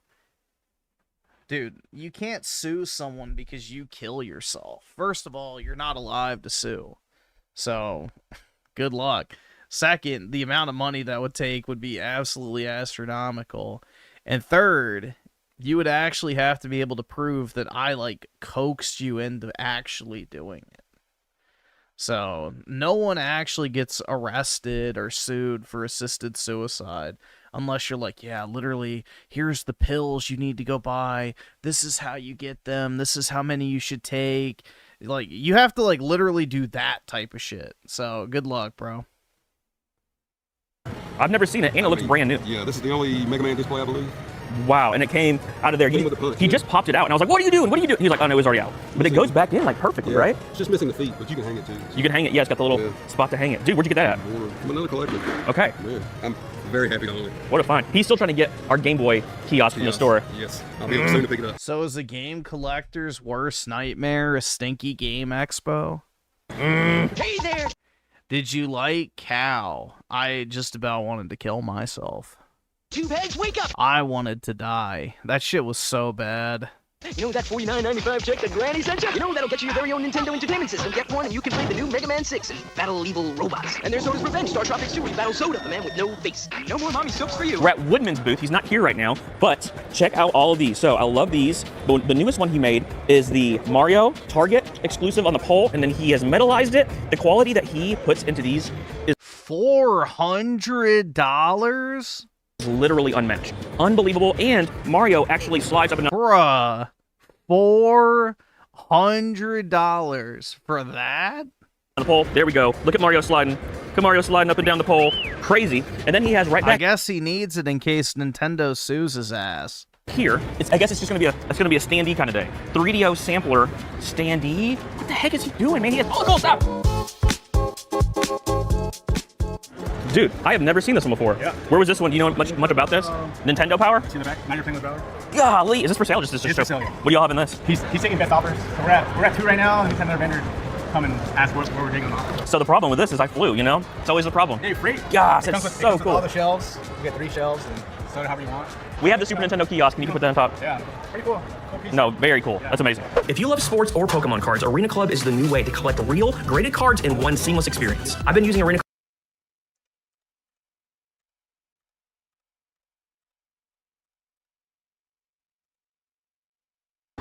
All right, let's see. Let's start with Pixel Parts first. What are your new things this year? So new this year, I got additional Switch controllers. Looks like Jer. I don't really see it. Specifics. Okay. Super Mario, Pokemon, Pikachu, Breath of the Wild. The PSP is a brand new one. That is cool. I love that. Dang, you got the whole console? So we got some more handhelds this year. That is beautiful. So I only have one of those left. Wow. Been doing good so far? Yes, it's been great. It's been Okay. fun. I need to be a retro gamer? I don't think so, man. I mean, eventually I will be just because I'm old and I like games like Skyrim, which is technically a retro game, but anything pre-PS2 or even PS2, I really have no interest in. All right, well, Pixel Parts, go check her out. And then also, this man, something about his beard, I think. Is that what it? Yeah, basically. Retro beard. Okay, that's what it is. I would say the ones that I love of his is this one right here, the World of Nintendo sign. He's got the huge World of Nintendo sign and the service guy, the repair guy. So he has already confirmed and promised me that he's going to make some, because those are all going to sell out. He's going to make them and bring them to Retro Fest so I can buy them and put them in the store. Y'all are always pressuring me. So this is actually the rarest piece that we will find ever at SoCal Gaming Expo. Just saying. He had this at one point. I did. I did. But we don't know how he doesn't have it anymore. But this is the original poster that Phoenix Resale made. Gave it to, I don't know what happened. And this is what my friends think of me. Do not zoom into this. Oh. Don't worry, I won't really put that in. Yeah, this is what my friends think of me. Thanks, guys. All right, what do you got going on here, man? I said, you got anything expensive or rare? He goes, like, I don't know, like 5 digits? Because I got a bunch of it. You got Kid Clown. What's that? You said that's the only one? So, crazy thing about this Kid Clown here, it's a 9.8 A+, highest grade besides a 10, which is almost impossible. Water population report is 1, but it hasn't populated this one yet. So this is technically the second 9.8 A+, and the first one just sold on Heritage for $10,000 1 week ago, and the person that bought it is actually here today. No way. Oh, gosh. Who even wants this shit, bro? It looks terrible. And they saw it, and they were like, oh my god, I thought it was a Pop 1. I spent 10 grand on it thinking it was a Pop 1. It's still probably worth it. And then you had this one up here, The Legend of Hiro Tanma. What's that one going for nowadays? So I'm currently asking $12,000 for it. It's the second most expensive TurboGrafx game in general. So to have it graded, this is the highest grade in existence right now. That's so cool. So just kind of like when people say, dude, you need to try some retro games. And then it's something like that. It's like, no, I'd rather just not play anything. Asking whatever I can, and you know, it's gotta like, go to a specific... fuck, man. I'd rather just never touch a controller again if that's what gaming was. That's wild. Yep, wild. Alright, this one at least looks better than that other one. We missed it, bro. We missed it. It's sold. Can you imagine that? That takes place of the Hulk in the store. Yeah. I freaking love Toe Jam and Earl, one of my favorite games back in the day on the Genesis. Dude, this can't be real, dude. This is insane. It was in one of Chris's boxes, that's all I know. It is double system. That does not mean it couldn't be vintage. What you got on it? $100? I'm gonna have to ask him about that. That is $100 for that. Crazy. It's a whole lot more. piece. So I see a piece. Dude, why on God's green earth would you pay $100 for some shitty screen printed t-shirt? I've actually been offered this piece one other time, didn't have the money, and here is another one that's way cleaner. Now, again, flew, so don't think we're gonna make a play, but that is a fire red. That's sick. I would buy that. 160? If that's actually a real poster, I would buy that. Leaf green standee. What is with the standees today? That is absolutely nutty. I'd buy that Pokemon XD poster in a heartbeat. Standee from back in the day in beautiful condition. Truthfully, so sad I don't have this one. I have a GameCube kiosk from McDonald's. They would have these back in the day in the play places and those, and you see them on all four sides. This one actually has the Ronald McDonald decals and all of the stickers. This thing actually does work too. He's having a little bit of trouble getting it on right now. But dude, how dope is this? Like, it just makes me smile. I would love to have one of these. Again, this is kind of like worst case scenario. Flu, can't bring big things back home. Just, it's a nightmare, right? That you want this stuff, but you can't bring it back. But this is absolutely rent a U-Haul and drive. Gorgeous. Yeah, so I bought the Apple Pippin from this guy. He's got the craziest things, and he goes, "Hey, this actually can go with it. Show him what we got." Yeah, it's a Pippin keyboard. What? So you hook it up and you get a little screen. And you don't really know much about it other than this? This is all I know is that it's a keyboard accessory that you use with the Pippin, and then you can use a second screen. So you have your TV, and then this is. Dude, it's Apple breaking the barriers of the future. So the Apple Pippin was a console the home console in the 90s that Apple made that flopped bad, but this is an accessory. I didn't know there were Pippin accessories. Yeah, neither did I. $400. All right, I'm gonna have to think about it. I need my Apple Pippin accessories. Yeah, I'm just gonna hook you up with a better deal than $400. Thank you, man. That's cool. But you notice about these retro game conventions, right? You notice, right? It's all like 50-year-old men. たったその日にインターネット、ピピンアットマーク。でもそれだけじゃない。ワープロ？そう。There's almost never kids at these. 電子メール？そう。29-inch PBM. PBMs are used, usually broadcasting, all those types of things, security systems. Basically the best. Card conventions, though, there's tons of kids. So that's how you know the hobby's alive and well. So physical game collectors are going to run into a problem where their collections essentially become worthless when the, age group ages out of buying shit. Crispest quality you can see in retro video games. And this is a huge PBM with the stand, $2,500. The nightmare continues. I cannot buy this. I cannot bring this home, so I have to pass. All right, bro, I've got something that you may possibly be interested in. Okay. Not sure. These are the Wii Sports for you recently. Is it a Wii Sports? Did you see this yesterday? I did not. Oh my lord. Pretty nice, huh? Why did you? That's pretty cool. Get it. Are you a God of War fan? I actually am, although I don't know, kind of a fake God of War fan, if I could say that. Okay. Mostly because I've never played the PS2 version. Okay. But PS3. The PS5 that just came out is my favorite game ever. Wow. That's brutal, man. So that's a great. I don't know if I can even really wear this with pride, but I thought you would at least appreciate it. I definitely appreciate that. Dang, dude, you're getting your shirt game. Definitely gotta take that one off. Yeah, I know. I was like, this one's just kind of gross. I feel like a little filthy in it. So yeah, I'm about to actually.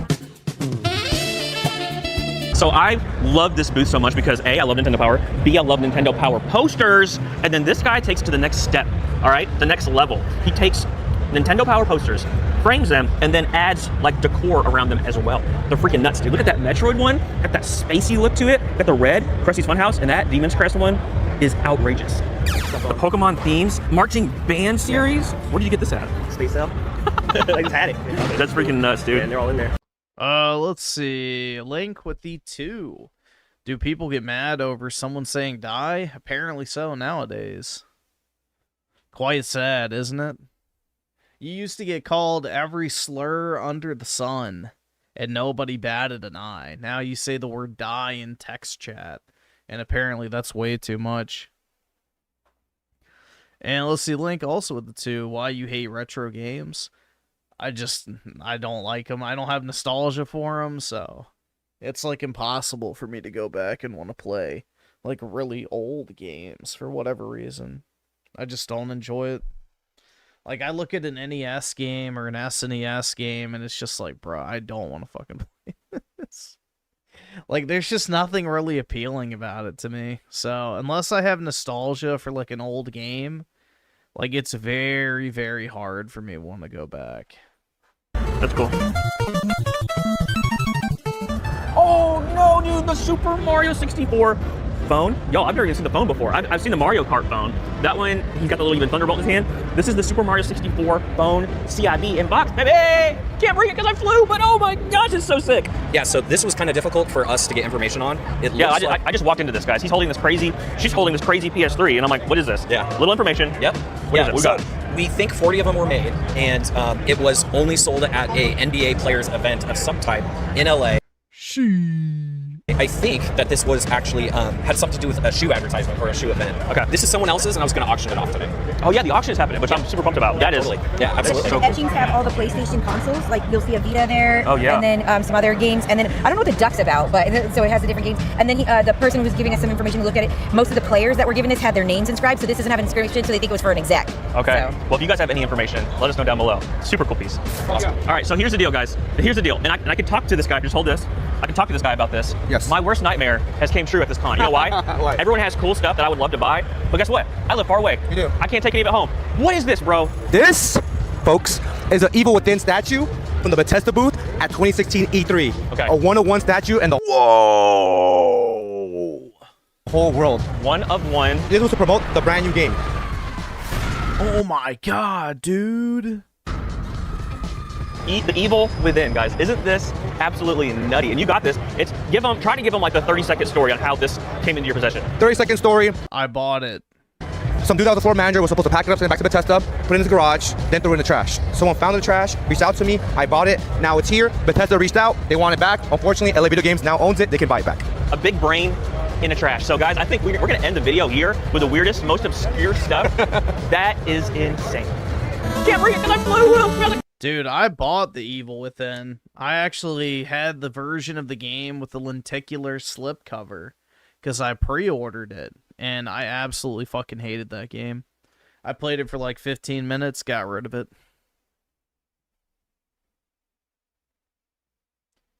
It was gone within a day.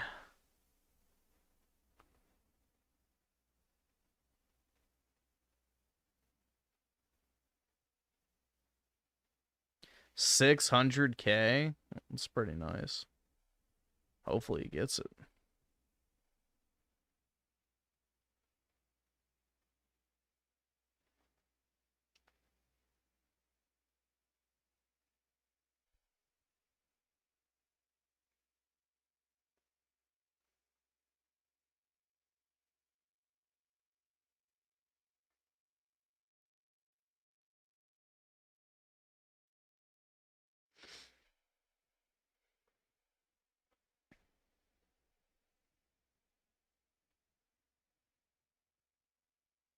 Interesting algorithm. It's based on what was recommended, so...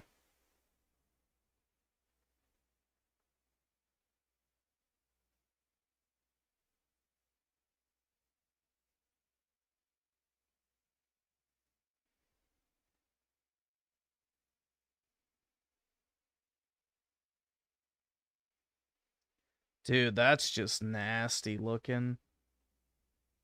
I don't know, bro. All right, I'm going to give you guys a little tour of my retro gaming and media. That's just, I don't know, man. This is like sensory overload. I don't fucking like that. Room. I have collected for decades, and I figured it's finally time to build some shelves and display them on the wall. Display them and play them. Whenever I wanted to play in the past, I would have to get it out of storage, hook it up, play it for a month or two, and then put it back and get something else out. So I figured it's time. I have the space, and I've been wanting to do this for a while. So let me give you a little tour. Start over here in the corner. These are custom pieces of art. Yeah, this is giving me similar vibes to that one Weeb room we saw.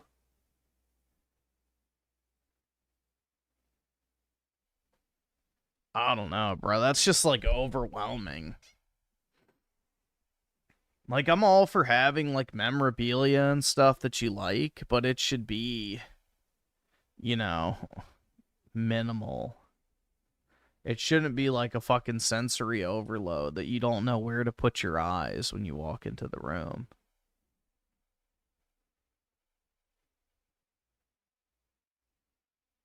Oh my god, no! Not your fucking game collection, dude. Anything but that.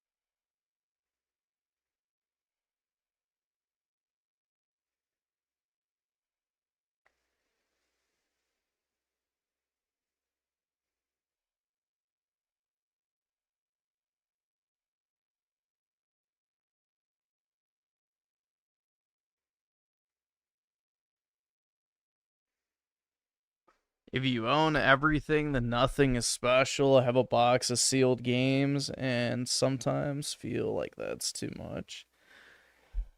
Yeah, I mean, I can't really display any of my stuff, which kind of sucks. And then all my cards are all in the PSA vault, so I don't even get to look at those, so... I don't know, bro.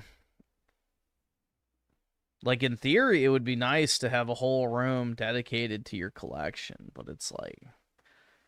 After a while, it becomes too much. Want to play a dating sim on Switch 2? There's nothing I would like to do more.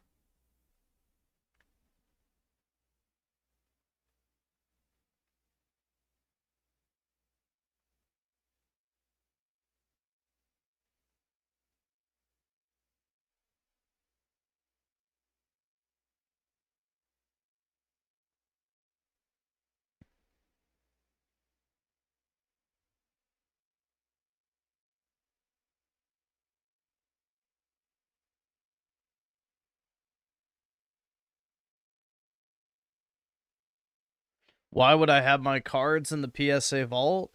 Because the value of my cards is more expensive than most people's homes. So leaving that in a unprotected space is not very smart. So, and you can't insure trading cards. The only way to insure them is to put them in a storage facility like the PSA vault that has its own insurance as well as security. So, yeah, it is what it is. But, yeah, my main collection I haven't held in over 4 years. So, I literally haven't had the bulk of my collection in hand in over 4 years. And, you know, pretty much as I get expensive stuff, I just send it in periodically because I don't want to leave it, you know, unprotected, I guess. How many cards would I estimate I own? Like individual or graded cards? I can give you an exact number of graded. Let's see. I have 334 graded, at least that I've entered into my app. So,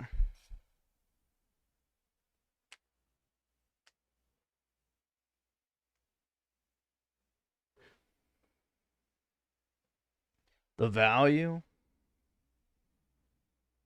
let's check. $375,068.15.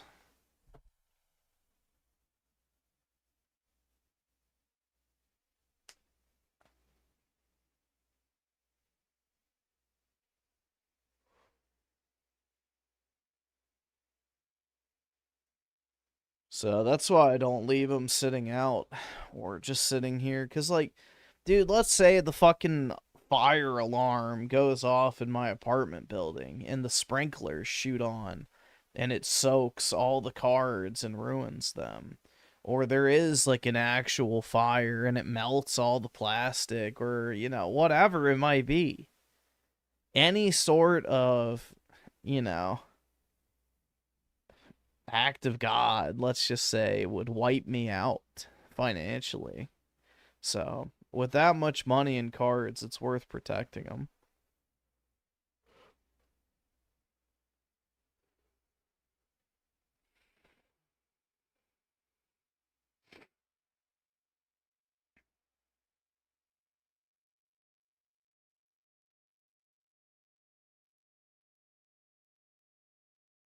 Oh, yeah, there's a lot of people whose houses and shit get broken into. Especially the YouTubers and stuff who have eBays, because, you know, if you buy off of eBay, you get a return shipping address. And then, you know, the YouTubers that show like, hey guys, look at all this expensive shit I've got in my background. And then their surprise Pikachu face when somebody breaks the fuck in when they go, I'm going out of town next week to this convention. You know, they literally, on camera, show their collection And then also tell everyone when they're not going to be home. Gee, I wonder why your shit got stolen. Like, that's so fucking retarded. Why would you do that? Oh, man. Yeah, but I don't keep anything valuable on site where I am. All of it's in the vault. The only stuff I have is like sub 300-ish bucks, typically. I don't really keep anything valuable, other than Final Fantasy, but that's way harder to sell. So, it's not as liquid.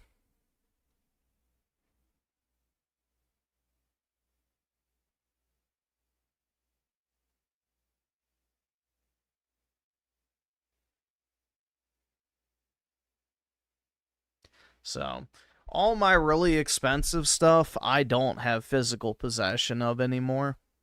It is stored away safely in the PSA vault, where I don't have to worry about it, and I don't have to worry about losing it.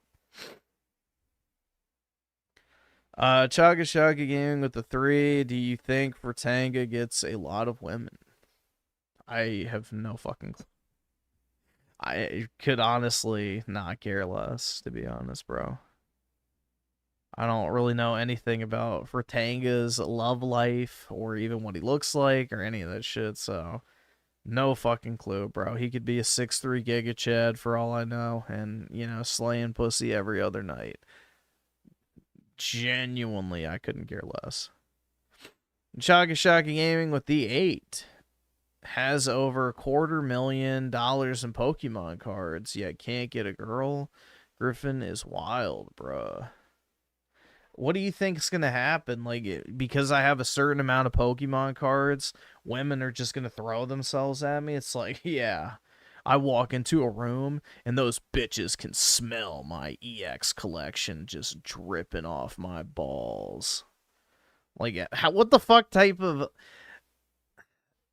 How would that even, like, translate into getting bitches? Like, what, I'm gonna walk around with my collector app open and go, hey, what's up, girl? You want to be the next 10 in my collection? Like, that's so fucking cringe, bro.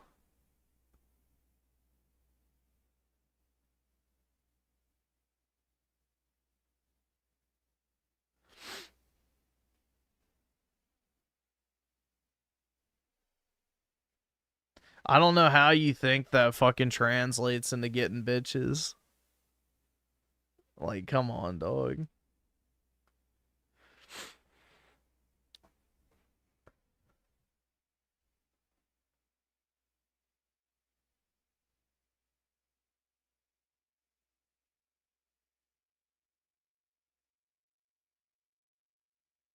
I can't afford this shit!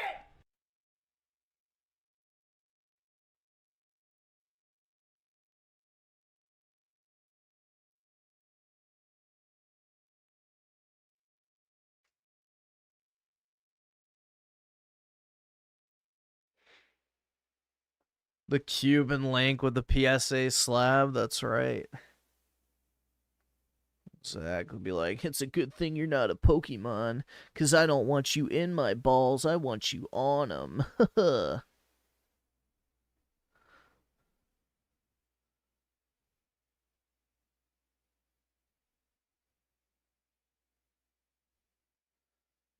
I'd be wheeling 10s nightly if I had that many Pokemon cards. That's the first thing women ask these days. What's your Pokemon collection looking like? Exactly, bro. But only if you're into slightly overweight Asians with tattoos. Brutal.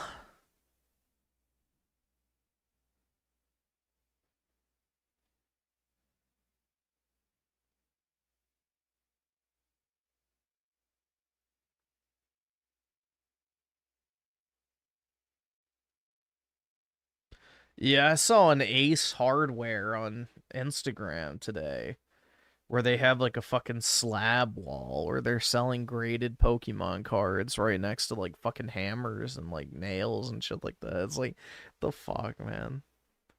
Pokemania is in full effect.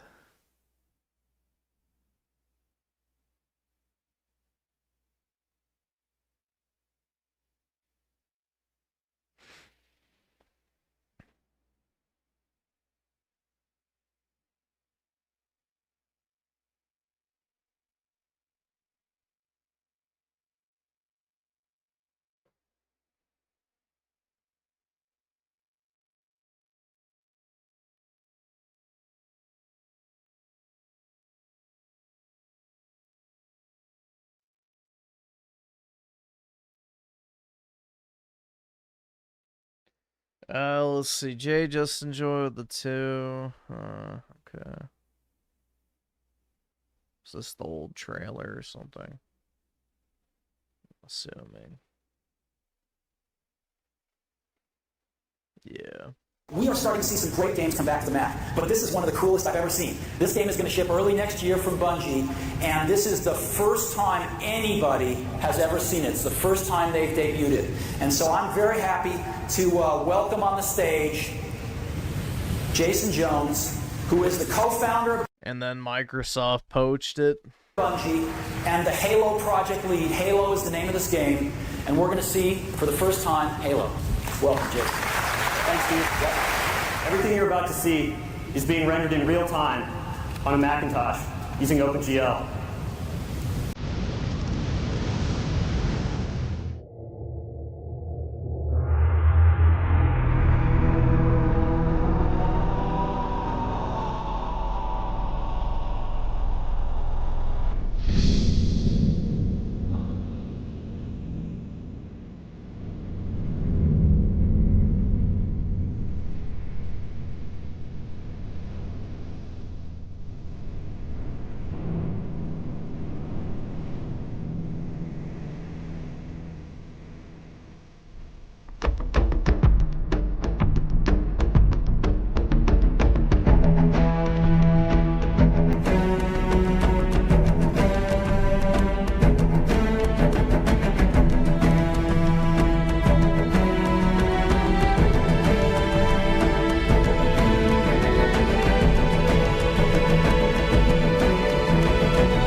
And now it's dead. Brutal, man. You should hate this. I don't like Halo 1. So. I am not a Halo 1 enjoyer. I think the campaign is incredibly overrated. And, you know, I don't even like Halo 2's campaign. Halo 3 is the only Halo campaign I really liked a lot. You know, I'm more of a multiplayer guy. So, you know, Halo 2's multiplayer I never played. I've only ever played Halo 2 Anniversary multiplayer. But I do like Halo 3. It's my favorite, personally.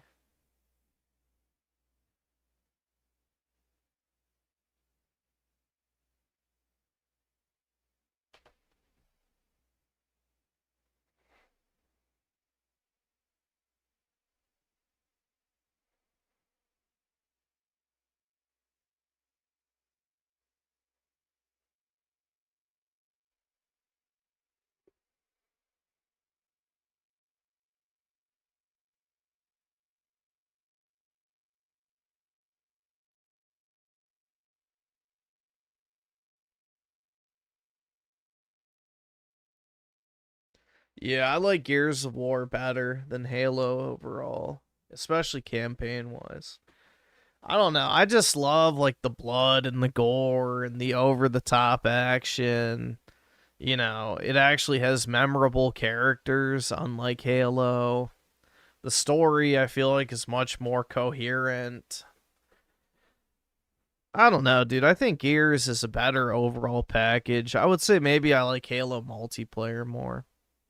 But if you look at everything, I would much rather play a Gears campaign again versus a Halo one. And then Gears multiplayer I like a lot too, even if I suck at it.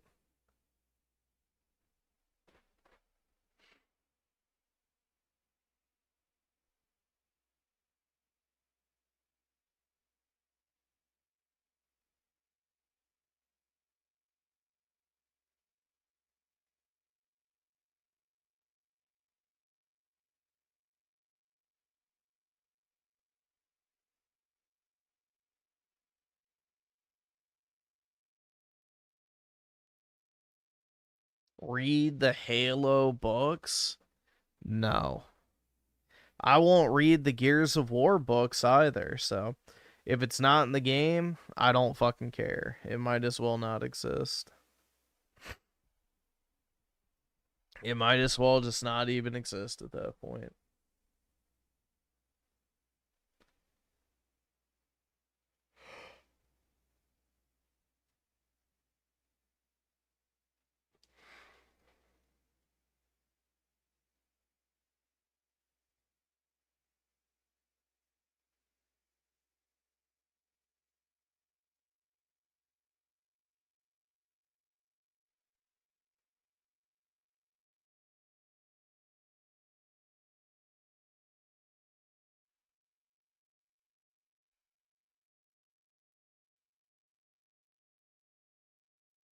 What is a better campaign, Halo, Gears, or Modern Doom?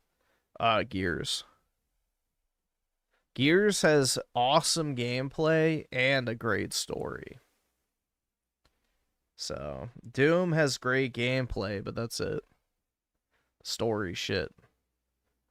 So, Gears of War is, you know, the thing that actually got me to finally buy an Xbox. So, like, Gears will always hold a special place in my heart, personally. Especially the original trilogy. So, Griffin loves Gears 5. I put in more time into Gears 5 than most people did.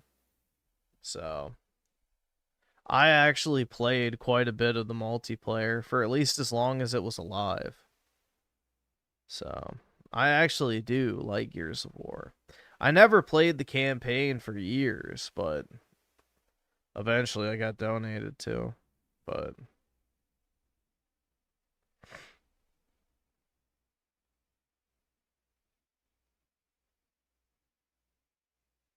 just gonna see if I could find it.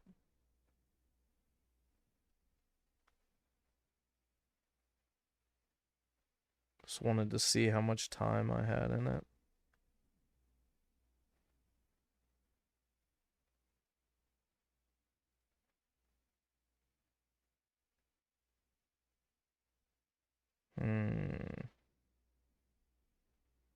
Oh, there it is. Gears 5 I played for like 40 hours. That multiplayer died so quick, bro. It was sad. Like, it had like a good week or two, and then after that, it was like just literally the sweatiest shit ever. So, unfortunate.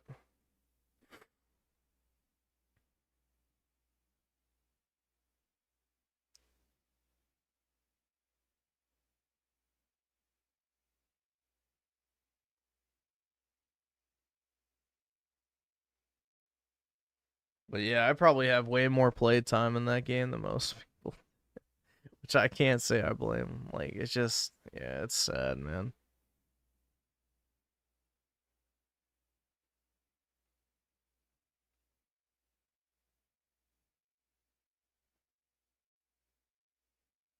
You don't play Gears multiplayer because of sweats? Yep, it ruins it, so... That's the thing, you need a very, very large casual player base to make Gears multiplayer fun. And unfortunately, unless it has just a really good campaign, people don't stick around.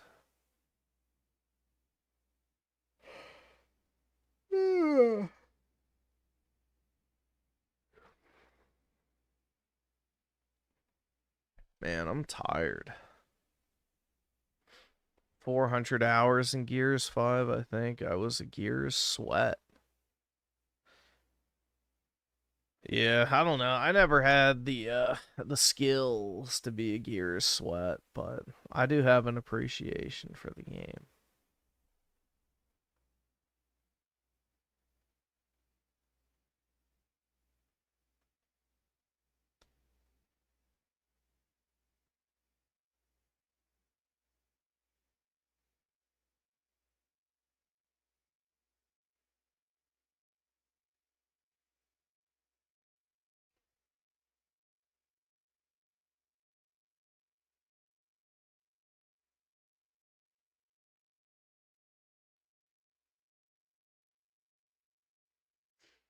Yeah, I used to be pretty decent at wall bouncing. I was never like an elite wall bouncer or anything, but I used to be pretty decent.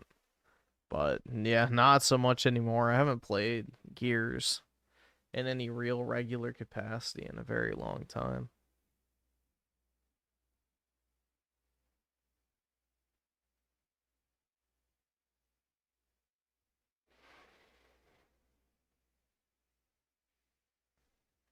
Nah, Gears sweats are worse than Smash tryhards. Like, Gears sweats have been playing the same fucking game pretty much since they released. They don't play anything else. Ever. So, I don't know, man. Gears sweats are a different breed. Like, with Smash Bros, everything that happens to you, you can see coming. With Gears sweats, like, you don't even know what the fuck happens half the time, because it's like, holy shit. Like, Smash Bros, I feel like you always can see clearly why something happens to you. With Gears, like, not so much. All of a sudden, you'll be turning a corner, and then you just get blown into chunks. Didn't even see it coming. Or some dude's like fucking teleporting around in front of you, basically, and you can't even hit him. And then he lines up the perfect shot and just, you know, again, blows you into a bunch of chunks.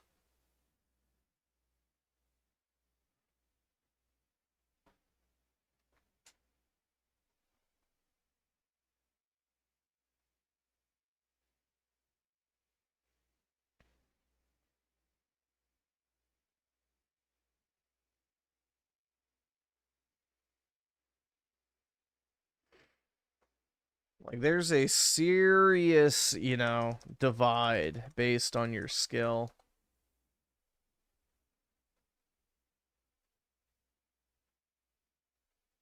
Alright, we'll check these out. Hey there, gamers. Dreamcast Guy here. Today we're talking about Xbox because there was just an absolutely devastating leak that apparently the plan over at Team Green was to bet everything on Call of Duty. Literally everything. Yeah, no shit. They were hoping that would finally scale Game Pass into the realm of profitability. They're just publicly saying now that apparently the plan was that if every game kind of fails, you know, Game Pass numbers go down a bit, or, you know, this game or that game doesn't sell the best, that's fine because Call of Duty makes so many billions of dollars every single year. But what happened? Well, the last Call of Duty completely sucked. Black Ops 7 was an abysmal failure. I mean, apparently it flopped to the point at which they're now having to like do investor calls, making excuses for why they spent $70 billion buying Activision, and now for the first time Activision sucks.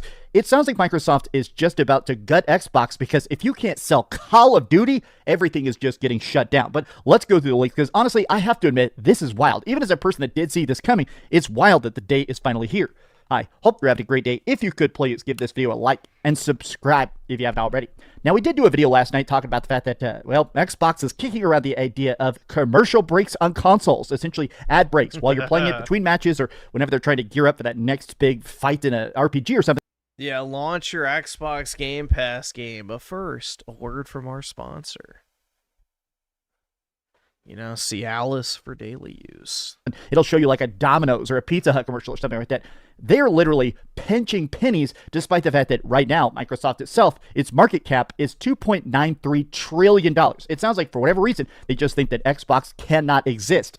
There is so much to go through because honestly, these leaks are abysmally, apocalyptically bad. Xbox intended to use Call of Duty and Activision revenue to subsidize Xbox Studios' revenue decline, but then Black Ops 7 underperformed, causing even more revenue issues for Xbox. Now, this, to be very clear, is saying they're about to shut down everything. I mean, Asha Sharma herself even publicly said a couple days ago that they're about to do some very tough cuts, basically just shredding the marketing departments, the developers, the studios. Good. Their marketing department sucks. Also, their developers suck too, so get rid of them. Themselves. It sounds like they're about to do some massive shutdowns. I do think that at this point, they're probably going to shut down Double Fine. They're probably going to gut the people that hopefully are making do everything, right? If you have not put out a game that sold at least halfway decent, everybody is about to just get massively fired because that's how it should be. Black Ops 7 sucked. Now, let me say that as a person that did play it. Black Ops 7 did suck. It was filled with crappy AI art, very bad balancing, terrible matchmaking. It was a bad game. And it's crazy to think about that. Black Ops, like just in general, everything about Call of Duty has been something that historically made Call of Duty big, that made Xbox so big was Call of Duty. It's crazy to think about it now, but the Xbox 360, if you guys were not gaming back in 2009, like legitimately when Modern Warfare 4 came out, this thing SSS frequency with the 2 off topic, but remind me what you do for work. I'm pretty much an Excel jockey these days, but technically it's in the cybersecurity field, which has nothing to do with what I went to school for, but that's how most people end up. You end up working in a completely different field than what your like degree and background is in, but yeah, I pretty much just work in Excel. Thanks, nigga. All right. It's not very fun. And Trent with the 5, you're playing Call of Duty and you hear Whopper, Chicken Whopper at BK. Dude, that's actually a really good fucking pause. Gee, it looks like he's busting a crazy nut, dude. He's like, hold on. Bro, here comes a big hot load of PlayStation 5s. Oh man, it's so thick. Took over the world. And honestly, Microsoft was smart. They signed a lot of exclusivity deals. We get special extra maps or extra skins. There is a huge amount of success that exists because of Call of Duty. And now after buying this for $70 billion, now owning Call of Duty, suddenly they don't know how to run it. Suddenly Microsoft has no idea how to make a good COD now that it's actually their product.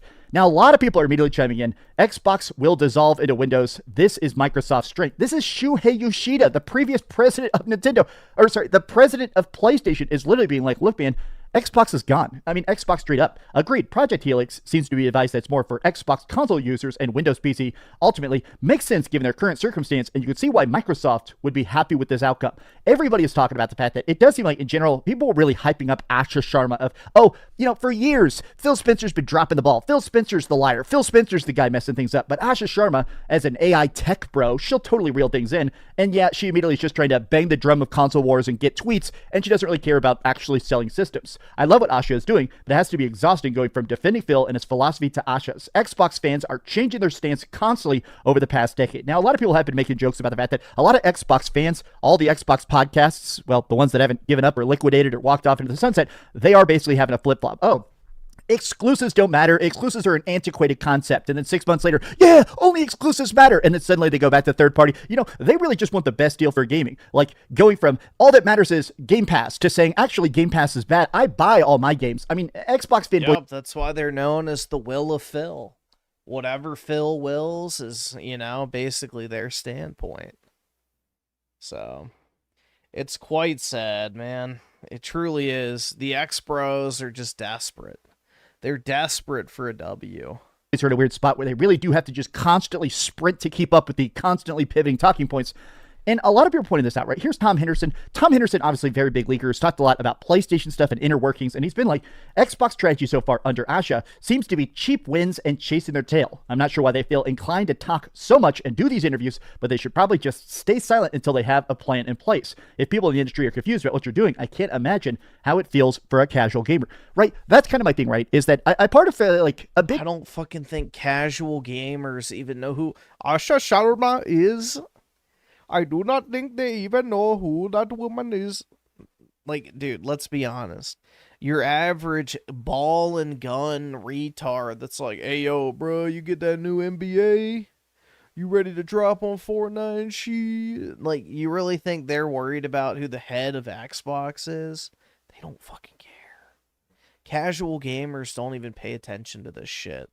Reason that PlayStation 5 right now is the default console. I feel like if you're going to buy a next-gen piece of tech, everybody's buying the PlayStation 5. And it's not that it's the best console, it's that literally it is the only one that really makes sense. Oh, do I want Starfield? Do I want Gears of War? Oh, do I want Uncharted? Oh, do I want Marathon? Okay, all of it's on PS5. All of it is on PS5. It becomes that thing where you think, okay, that's the only system that really has games. Xbox has a couple games, but they run worse. A lot of stuff is now straight up skipping the Xbox. And on top of that, Xbox admits they can't even make more consoles right now, so you may not even be able to find one of these pieces of crap. But let me roll go through this. Okay, so this was posted 4 hours ago. It is wild. It is wild. The comment section is straight up tearing their hair out because it sounds like literally, and I've been saying this and people get mad at me, every single Xbox game is bombing. Xbox gamers do not buy games. I say that all the time and people get so pissed. Well, I bought 6 copies of Uncharted. Okay, nobody cares, brother. This thing, right? Look at this. A bunch of notable info supposedly Jez got from his sources. First off, on games, including third-party ones, that underperformed expectations. Now, to be clear, Jez Corden, this guy has a bit of a spotty track record. I think he's still probably 60-40 of right to unright, but a lot of people don't like Jez Corden because this guy has been very much, he has tripled down on PS5 would never get Xbox games. He's tripled down on the idea that, like, Game Pass is the biggest thing of all time. He's tripled down on the fact that apparently the numbers are super, super good. This guy will constantly say that whatever is happening at Xbox, it's the best thing ever until everything falls apart. So suddenly, when he's out here trying to claim, oh, actually, suddenly everything's super bad, people are still kind of saying, okay, I don't believe your sources if you're being fed this now. But let's just say it does seem like this is correct in that I think he's figuring out just by watching all the public statements how bad stuff is. And now he's checking with the sources and figuring that apparently every game bombed. Avowed, Keeper, Kiln, South of Midnight, Hellblade 2, Forza, The Outer Worlds 2, Minecraft Legends, Ninja Gaiden 4, Minecrafter, Bleeding Edge, Battletoads, Towerborn, History Untold, among others. You know what that means? Every game bombed. Every single game except for like Forza Horizon 6 bombed. Straight up did not sell. And these are expensive games. Hellblade 2 was literally the one they used to advertise the Xbox Series X. If your actual like namesake is bombing, it's all bad, brother. All of it. And I just feel like it's crazy to me that they're still trying to pretend that, oh, it'll all bounce back. It'll all come together. I've been calling this now for like 10 years. The whole idea of Game Pass was never going to work. It was just never going to work. Just the idea of... No, it could work, but Xbox was the worst company to do it. Because they already had a very, very small player base, and the popularity was on the decline. So in order to scale a subscription service like that, you need to have plenty of people who would be willing to sub to it. Ironically enough, PlayStation could make something like Game Pass work, because they have a high enough user base, but now it could have worked, but Microsoft couldn't scale the subscription numbers high enough because it was pretty much solely reliant on people having a console already. I guarantee you the number of people who subbed to Game Pass who didn't already have an Xbox console is like probably within 2 digits. Hey, here's a tiny fee to get these giant $200 million games. You are never going to break even, especially now, this accountability margin. Oh, God.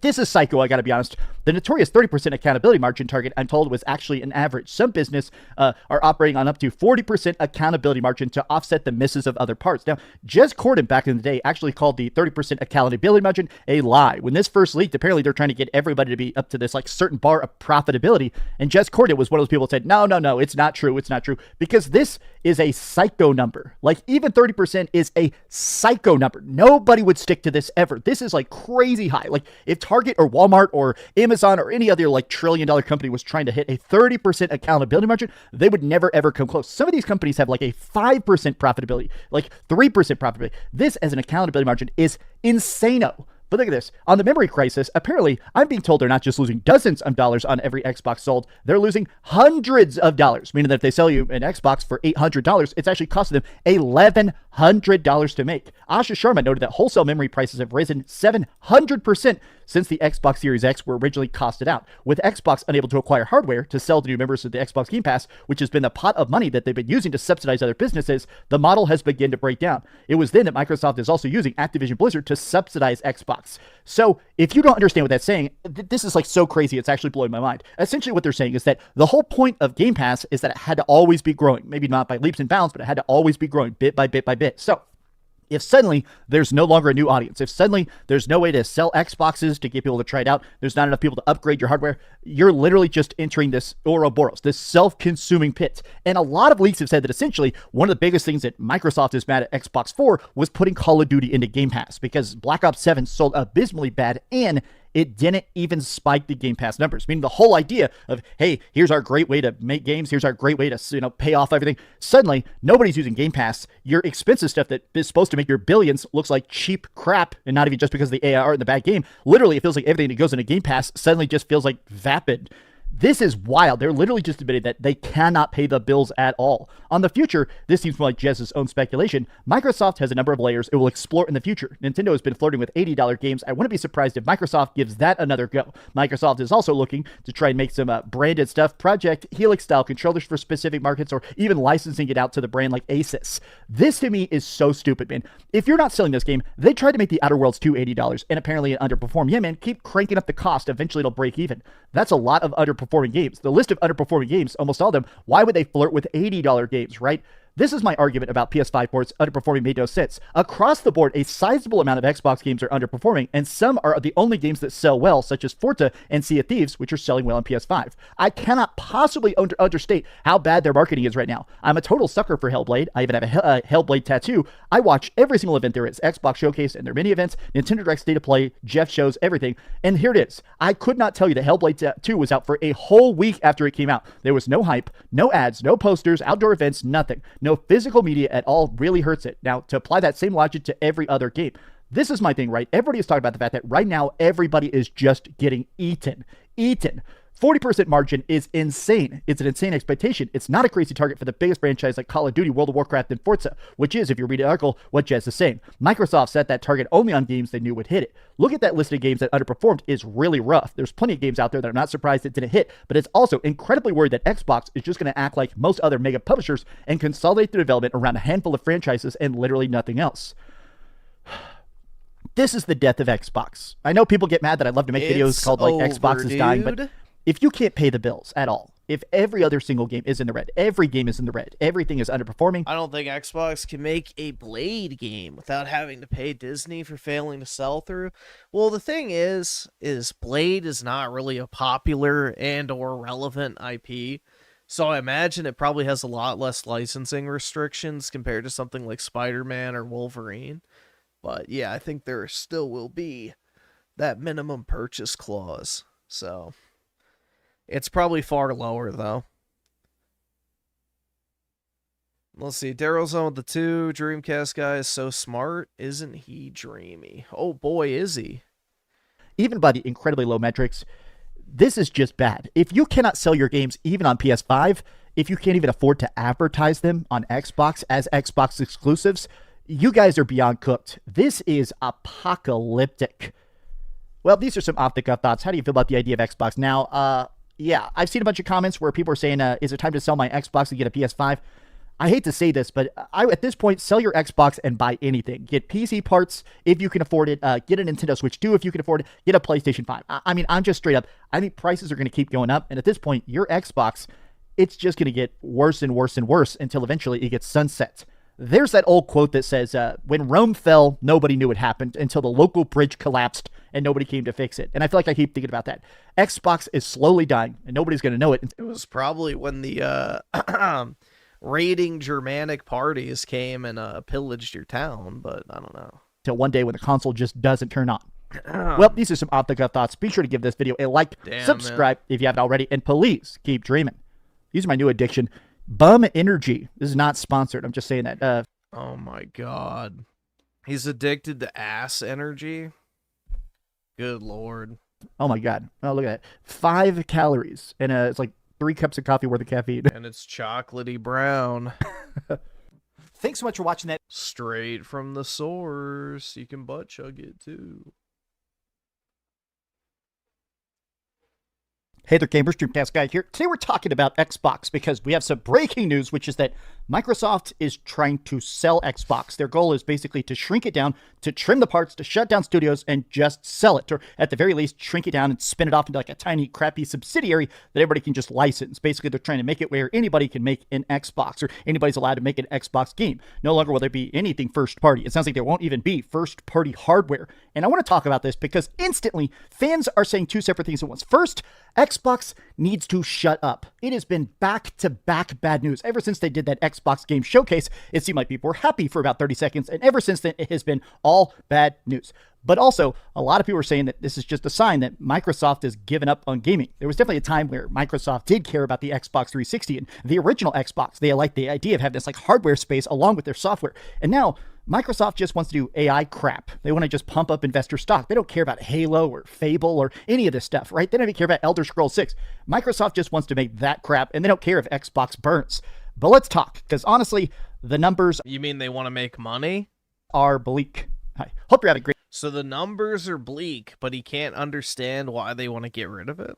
Day. If you could please give this video a like and subscribe if you haven't already.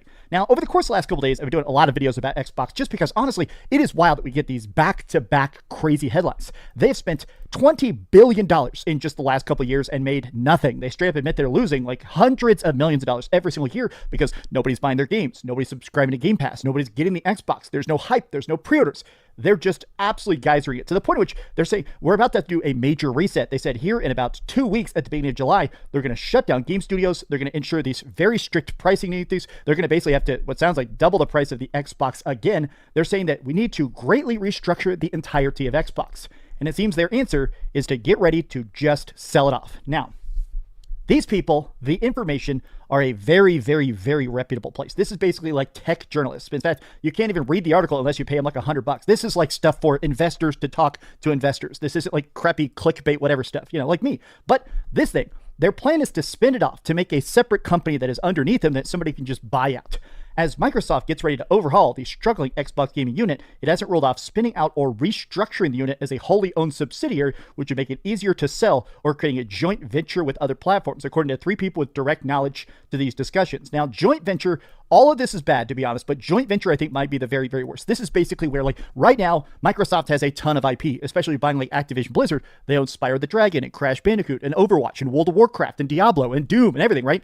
This basically means that if they start doing these joint ventures, they could just team up with, like, random crappy investment groups and just say, you guys make it. We don't even care. Like, whatever. Just anything is licensable. Anything is buyable. It means no quality control. It means no official ownership. It means literally they do not care. They're basically saying, literally, pay me and you can use my characters for whatever you want. Look at that. Oh my God, Microsoft needs a media blackout. Making the same old games will not work. Microsoft needs new hits. Halo has been buried by 343. It used to be one of the biggest gaming franchises. Imagine investing in a new console next year from a company that changes its mind every 2 weeks. Sega Xbox joint venture, the prophecy has come true.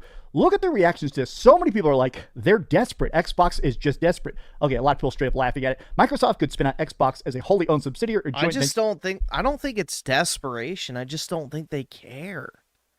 Like, that's the thing, is Microsoft obviously wants to move on from this. You know, they dumped a shit ton of money into it. It didn't pan out. They can either keep dumping a shit ton of money into it and not really ever recoup that money, or they can cut their losses and move on to greener pastures.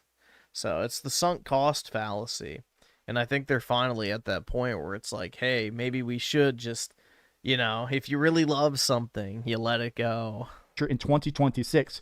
They're trying to make empty promises to ruin everyone's reputation by moving to PlayStation. $20 billion wasted over the course of the last 5 years. Revenue is still falling. Storage costs 5x. Everything, they ain't restructuring. They're looking for an exit. Now, when they first announced the initial taking over of Asher Sharma, the firing of Phil Spencer and Sarah Bond, a lot of people immediately said, this is when they're going to gut it. Mostly because, historically, when you bring in somebody totally different... That's what I said.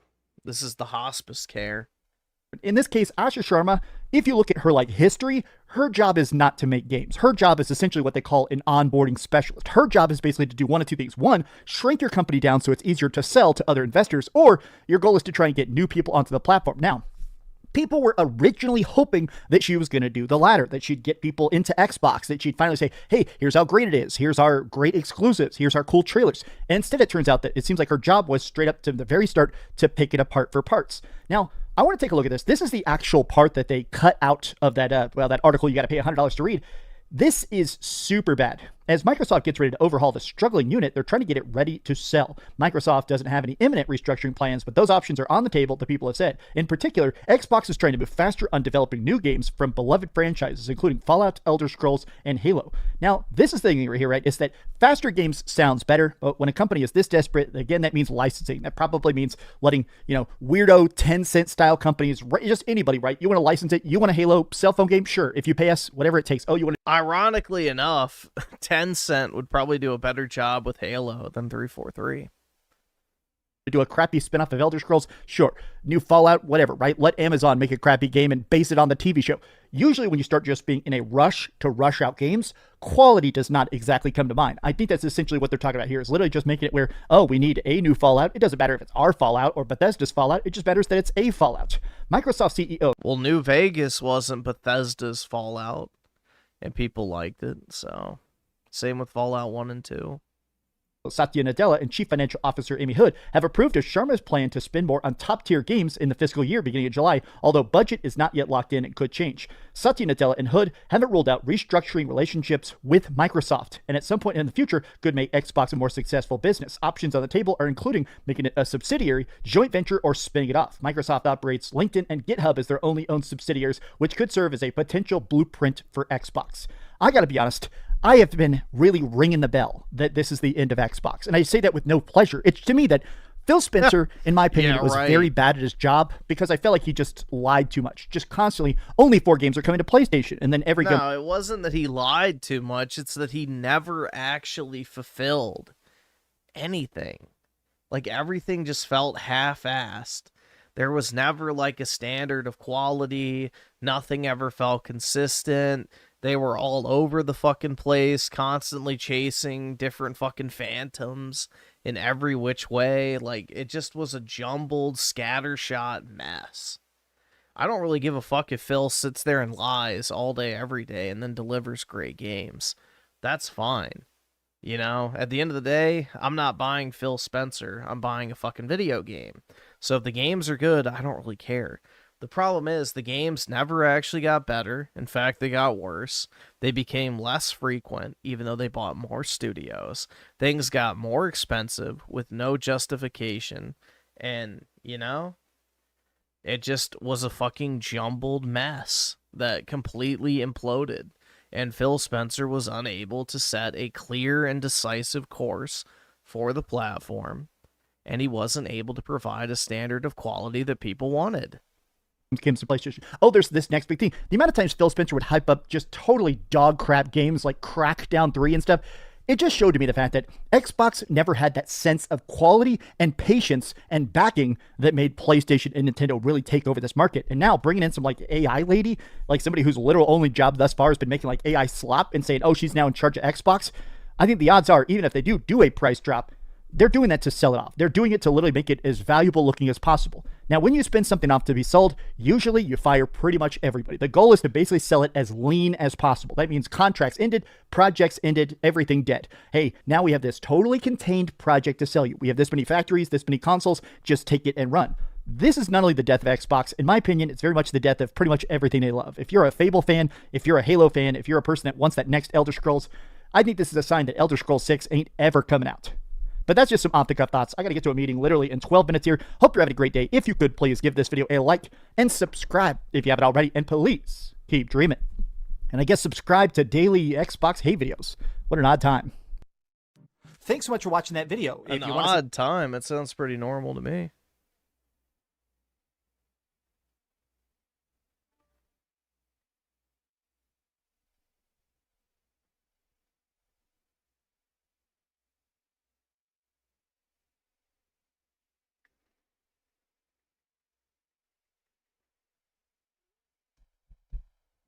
Let's see.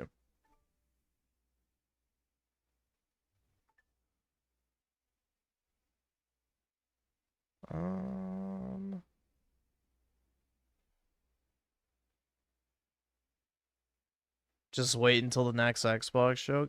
Yeah, you just got to keep waiting, man. Eventually. In fact, you just got to wait till Phil Spencer gets rehired. Once they spin off Xbox, he's going to take all of his Microsoft stock, cash it in, and purchase the company and reclaim his leadership role. So...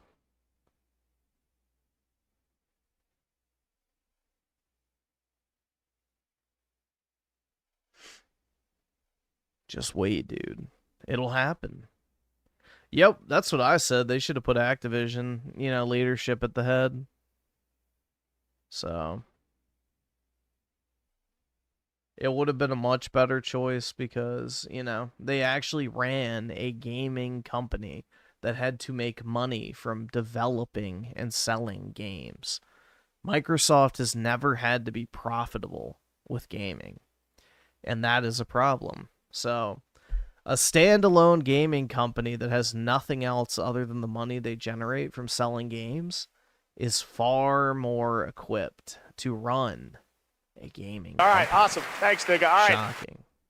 Versus a company that gets cloud computing money and AI funds and just funnels them into a side project that would never be sustainable without it. So, yeah, quite sad.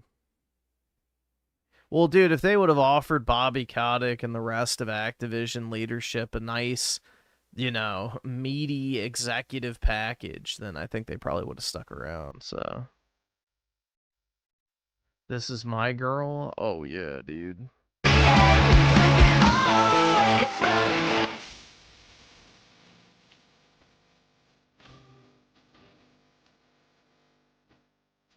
Oh hell yeah, dude. Totally.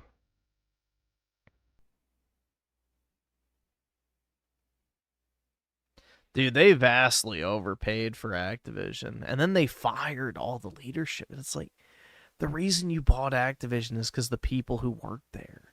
Like, the IPs are only as valuable as the people who actually made them successful. I don't know, man. It's just, Microsoft really has no fucking clue how to run a gaming company.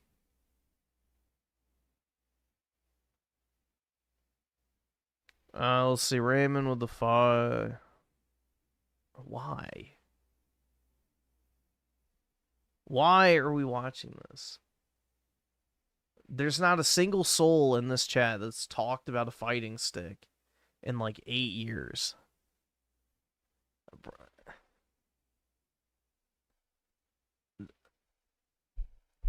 We can watch some of it. I don't... Hey everyone, Steve here, and in this video I'll be taking a look at the Hori Fighting Stick I don't even play fighting games. EX2. This is an arcade stick officially licensed for the Xbox 360. Now, the stick actually isn't in this box, which is why I'm waving it around so light and easily. On the front of the box here, you can see that we've got a picture of the stick. It is a 6-button layout, officially licensed. Oh my god. 6 buttons? That's more than 5. From Microsoft by Hori, and I think is one of the most common sticks for this era. It is a nice entry-level stick, and we'll see why later on. Essentially, taking a look around the box, this seems to be the perfect controller for people wanting to get into arcade sticks during the Xbox 360 PS3 era. There was a comparable stick for the PlayStation 3. I think it's the Hori FS3. But if you see pictures of the Hori FS3 for the PlayStation 3 online, you'll see that it has 8 buttons. So it's quite interesting that this one is limited to only 6, at least in the main control panel area. We have the layout on the back here in all different languages. This seemingly is a PAL release for this version. This box is pretty beat up. I got this from a secondhand store here in Australia, but let's actually take a look at the stick itself. And here it is, the Hori Fighting Stick EX2. Now, as you can see here, it's got a nice white case. Basically, looks like the normal Xbox 360 controller in terms of the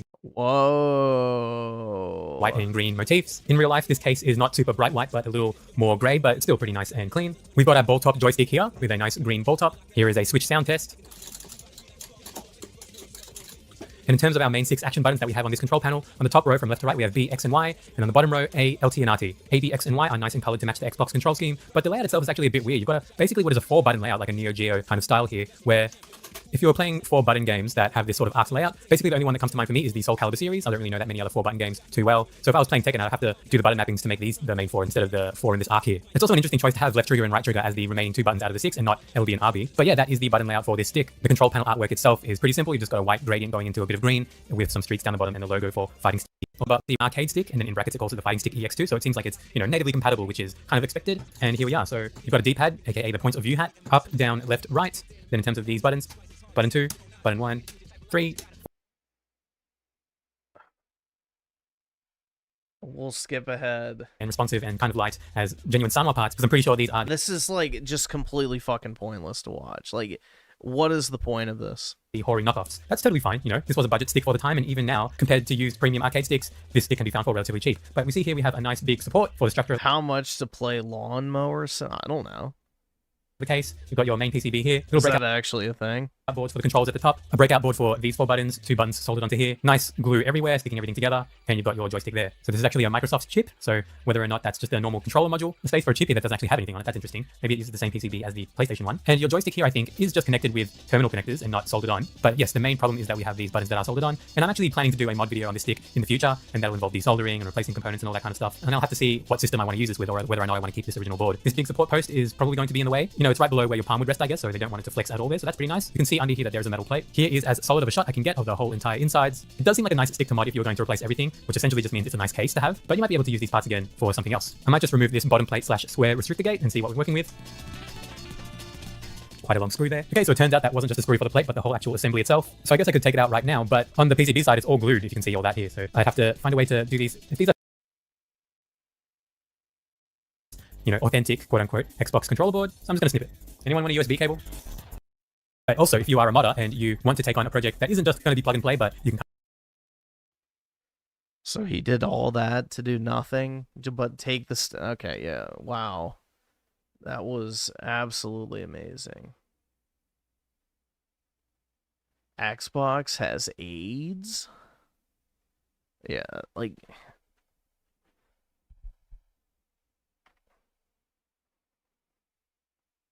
Yeah, exactly. We learned about a fucking old fighting stick that nobody bought from a console 3 generations old.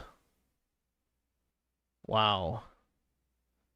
You know, I'm really glad that we watched that.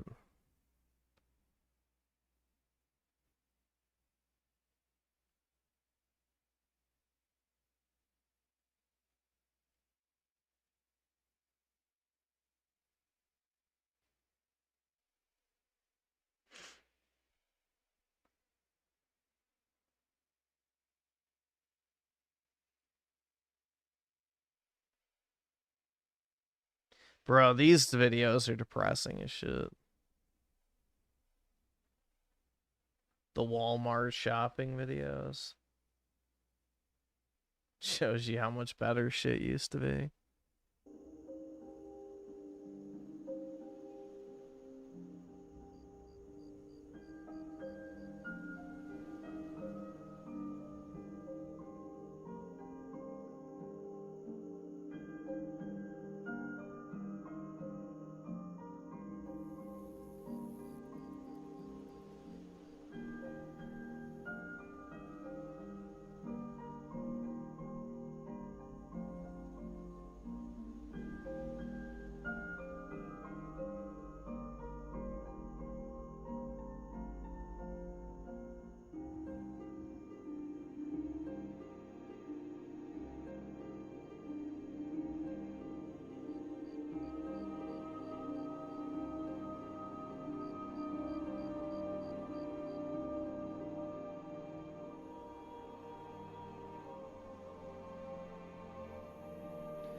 Griffin, don't you mod your fight stick? I don't even play fighting games, and I've never owned a fight stick in my life, nor probably will I ever. So, nope.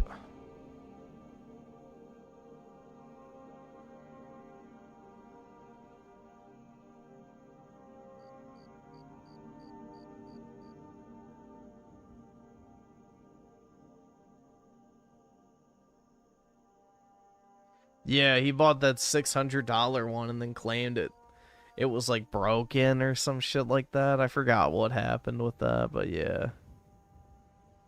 That shit was so retarded, man. Here, we'll see what DSP's been up to. Let's check.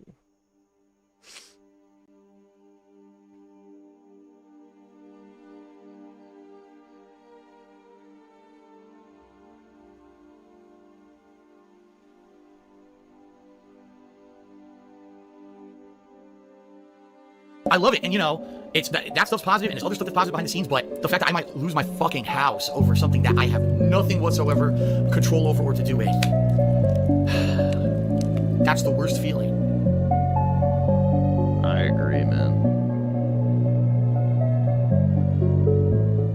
What the hell was that? Did you hear that? My camera screwed up, apparently. Look what happened. My camera has frozen. Don't ask me what just happened. I know, look at that nice freeze frame they gave me. All right, give me a second, and let me see what just happened, because I didn't do anything. But apparently the camera malfunctioned. You tell me. This camera's still working. The other camera is not, as you can see. Why is it still frozen here? What the hell? Because it's using the wrong one? And now it won't show up. Dude, don't tell me the same thing's happening that happened with the camera last time. I don't even know what's going on. It's like OBS has this issue. Because look, it works. The camera works. It's just in a different scene now. I have no clue what's going on, why it's doing this, but okay. Don't ask me what's been going on with the setup that this camera keeps malfunctioning, and then this happens live. I don't know. I'm sorry. Obviously, it's a technical issue. You heard I didn't do anything. It just happened. It just decided to malfunction. Wrong. So I re-added it as a new source, and now it works again if I add it as a new source rather than an existing source. So this works. I did nothing. You saw. I didn't fuck it up. Windows fucked up. Literally, it's Windows having an error. And dude, what is this? His game release? Oh my god. Now the webcams won't show up properly, and my whole setup is fucked up. You gotta be kidding me! You gotta be kidding me! I've been tracking Fathom for months. She's at the center of it all. She got a bad skin rash. All right, let's get a team together. See, here's why I feel the game like this, it can work, but at the same time, it's never going to be realistic to the lore of Star Wars. If there's a Sith or a Jedi, they would just completely dominate everyone, right? Like, no lie, it would just be like, okay, turn one, Jedi mind trick the whole fucking... Well, that's basically why the Jedi Fallen Order games suck, is because you hit like a fucking wet pool noodle with a weapon that should slice limbs off. Crowd, or just force push everyone off the ledge. They're all dead. Meanwhile, in the game, what'll happen is, turn one, the mercenary can brutally murder the Jedi or Sith. It's like, wait, no, they can't. That could never happen. What they do is they make the Jedi and the Sith feel insanely underwhelmingly underpowered, so that everyone has a chance against each other, and it's just completely not realistic to what it would be.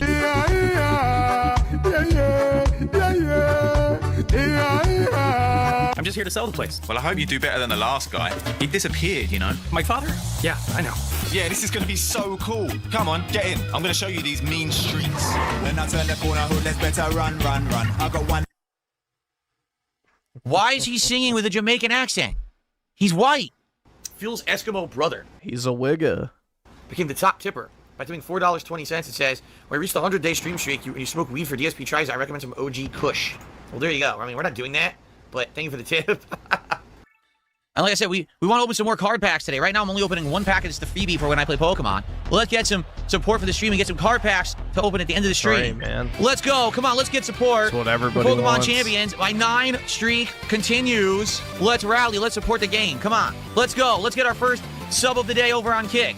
Let's get some subs. Let's get some super chats. Let's get a tip. Let's go. I mean, come on. Grow the fuck up. Seriously. Grow up. I mean, that's just how stupid you can be and how ignorant you can be. Guys, no support after 9 straight wins. I don't get any support for Pokemon Champions. Come on.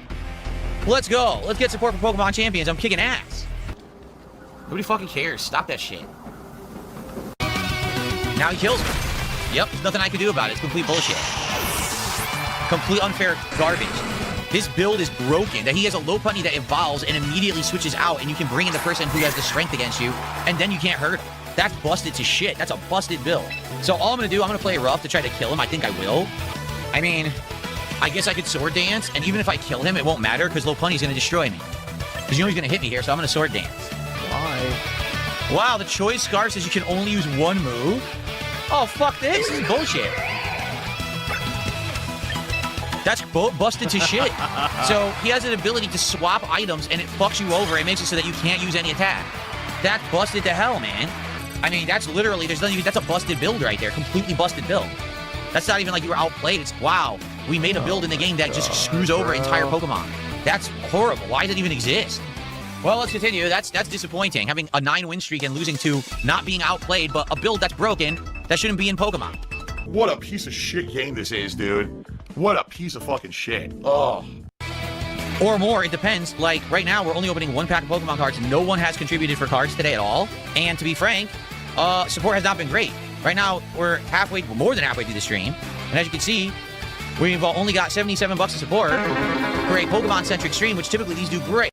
Trojan with the 2. Yeah, we can check it out. So if you like Pokemon Champions and you want to see me continue to play it and get better at it, please support today's stream. Notably, it would be great to have another pack of Pokemon cards to open, because only one is kind of lame for a stream where we're focused on Pokemon. But anything is appreciated at this point, okay? I'm enjoying myself. I am. Even though I've lost a few, that's okay, as long as I'm learning, and I feel like I am. But I like Pokemon. I want to keep going, but I need you guys... What do you mean learning? Dude, how do you learn Pokemon? It's literally just type matching. It's not even hard. To support the stream, okay? Oh, Jesus Christ, it fucking scared me. That legit scared me. You just want to have a diverse move set across your various mons, and that's it. Seems like Megalo Bunny is busted. Wow, a critical hit. Well, there's nothing I can do to any of this. Every hit's going to be a... Well, when it comes to Megalopunny, it may not be busted, but the people who use it have definitely busted to it. A busted critical hit. Wow, this is a fair fight, huh? Completely stupid. So I'm screwed. It kills me now. I literally never had a chance to attack. It hit me first every single turn. There was nothing I could ever do to hit it. Done. Well, it's completely busted. I never had a chance to do anything. Like, literally, Lopunny could hit all my Pokemon for instant death and is faster Then why don't you use it? than the Pokemon, so I never have a chance to do anything. Wow, that's a fair fight, huh? Real fun. So as you can see, there's some really busted Pokemon in this game. Like, completely busted. Yeah, it's lame, and I say that because, number one, we're not even in a competitive ranking yet. We're at low ranks, but everyone picks the meta. So what these games have become, it's the same as fucking playing Street Fighter 6, right? Instead of actually trying to play and have fun, these people just go online, see what people posted as the meta, copy it, and get easy wins because the game is busted and unbalanced. It's so dumb. So guess what? Here we go. He's going to get first turn on me, and he's going to insta-kill me. And there's nothing I can do about it. Garchomp's faster than Charizard, so he's going to insta-hit me. I'm going to die instantly. There's nothing I can do about it. All I'm right, dead. awesome. Thanks, so they Sega. have the All meta. right. It's either low Bunny or Garchomp meta, and just stand there and counter whatever you're doing and instantly win. It's fucked up. I can bring an Excadrill. He's still going to die. Here, watch. He's still going to die. He's faster than me. He always gets to go first. I can't do anything. This is just broken as fuck. Complete waste of my time. Why don't you get some better Pokemon then? Look, another Mega Lopunny. I can't believe it. How original. We didn't kill it. You've got to be joking. That's just ridiculous.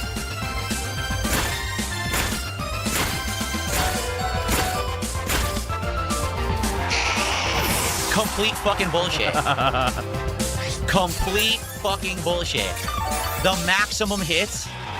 I mean, I still was going to lose because he was going to bring Garchomp back in, and Garchomp is faster than my Charizard. So no matter what, I was still going to lose, but it gives him the maximum hits out of nowhere. This is ridiculous. Just kill me. Just fucking kill me. No, really, just kill me. The fucking game doesn't work out like this. It's fucking stupid.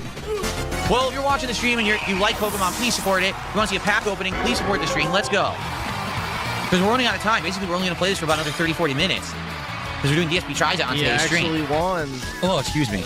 Well, thank you guys. If you like this, please support it. Sadly, I don't know. It looks like, sadly, people just don't like it enough to support it. It sucks. No one contributed for a pack of cards, and no one's contributing for this besides like 2 people. Since I started playing this, we had 1, 2, 3 super chats and 1 membership. So $10. Yeah. Not good. Yeah, Ultra Ball tier, Ultra Ball tier. Now, you know what's funny? Last time I streamed this, someone said that if I actually made it to Ultra Ball tier, that they would donate a bunch, but they're not here today, of course. They actually said, yes, I would do enough so you could do 2 packs. Of course, they're not here, right? Money, money, money, money, money, money. Don't you want some? Too bad I don't have any for you. How dare you even bring up that subject? It's a very tense one, and I don't appreciate it. Okay, everybody, so it is time for a break, okay? Gonna go on break. When I come back, we'll play a little bit more, and then it's DSP tries it. I hate to say it. It looks like we're only opening one pack of cards today. Pretty disappointing. You know, really not very good support for this. So, I don't know. I thought that you guys would like it as a day stream. People were complaining we weren't giving it enough time on night streams because I would always recruit Pokemon and do builds, and then we'd only have like an hour to play. So I give it a day stream today. It's just not doing very well. Sucks. So no exaggeration, guys. If we can get one person to contribute enough to open a pack of Pokemon cards, this would be a well-supported stream.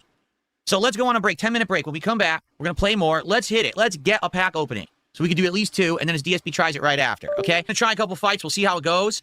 We got sadly, only one unpacking to do of Pokemon cards. I do hope that changes. I hope someone will contribute $50 so that we can unpack some Pokemon cards. It would be great to get kick support, but we have no subs whatsoever on this stream again. You guys have been there the entire freaking stream. Where's the support from Kick? You can't even say I was a dick to you guys this stream or nothing. I wasn't. Absolutely not. So that's bullshit. Man. Just you guys sit there and you watch and you laugh and you don't support. Let's get support from Kick right now. Seriously. Right now. Let's go. Let's get some subs. Let's get one sub from Kick right now. All right? He says, this is completely wrong, by the way. He said, you say contributions aren't expected, but you get mad at streams when they have low contributions and you say a slow night. That's not being mad. It's called a factual observation. If I say, all right, guys, FYI, we're having a slow night, and if you'd like to help me, please hit me tonight. It'll help me out. That's not a complaint. That's a factual observation. Sometimes, if you're having a slow stream, and you just mention that, people are like, oh, really? It's a slow stream? I want to help out, and then they will. That's not demanding anything. That's just letting people know things are a little slow and they can help if they want. There's no demands on my streams whatsoever. There never have been, there never will be. But, okay, you seem to think that because you're an asshole.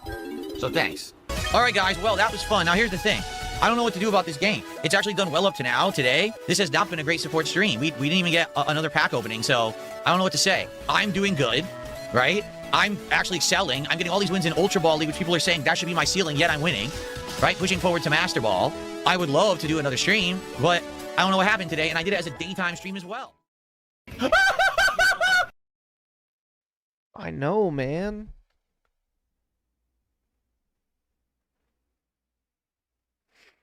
Yeah, those clear cards you're talking about are the repacks, so there's nothing good in them. So all of those are literally just, you know, like third-party packs that people buy, like people's bulk for like pennies, and they just toss a couple cards in each container and then, yeah, resell it. They're a complete ripoff. You don't want to buy them. Alright, let's see. So, Link with the 2. What is this?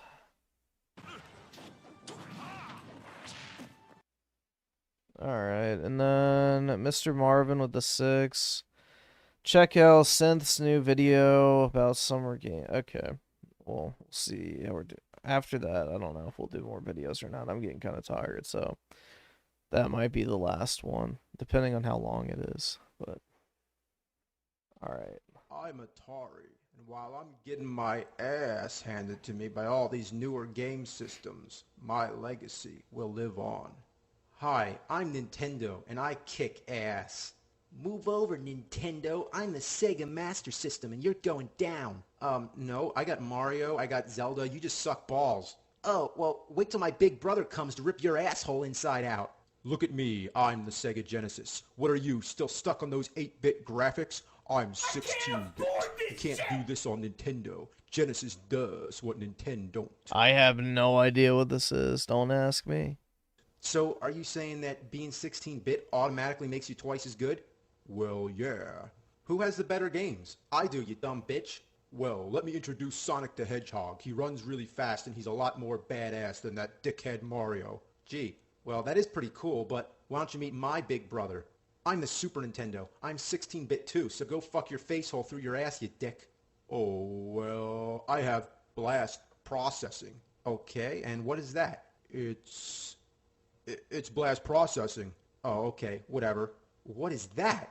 This is the Sega CD, motherfucker. And it uses CDs? Damn straight. What are you still using, cartridges? Get with the times. Oh, gee, I guess you got me there. How are the games? Well, they suck, right? You thought you heard the last from Atari, you puny fools. I'm the Atari Jaguar, and I'm 64-bit. You ain't 64-bit. Get the fuck out of here. Now back to you, Sega shithead. What do you think that CD thing on your side is going to be your saving grace? No, this is. What the fuck is that? 32X, motherfucker. Awesome. Got any good games? Doom. Well, why's the sound sucking? Why's half the levels missing? What are you saying? I'm saying, why's my version of Doom better than yours? I'm 32-bit. 32-bit my ass. What's wrong with you? You say CDs are the next big thing, but then you go back to cartridges? You say you're more powerful than me, but then why do you need all these extra add-ons? What are you going to do next? Add something else on top? Yeah. Okay, go ahead. Keep stacking shit on top. You've already needed like 3 fucking power adapters to run that colossal mess you've created. Look at you. You're a fucking disaster. Why don't you just make a completely new system? Fine, I will. Sega Neptune. Really? Well, aren't you coming out with the Sega Saturn? Yeah, we're hurrying it along. Then what about the Neptune? Oh, that's canceled. Too many systems, huh? Fuck you. Fuck you. Try making some games next time. Well, where's your next system? It's coming. It's been in the works for a while. See, we take our time with these things. Saturn is here, and you're... All right. There you go. Gaming console puppet show.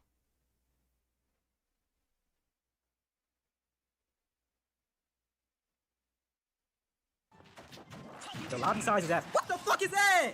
What you mean? This game be on that bullshit.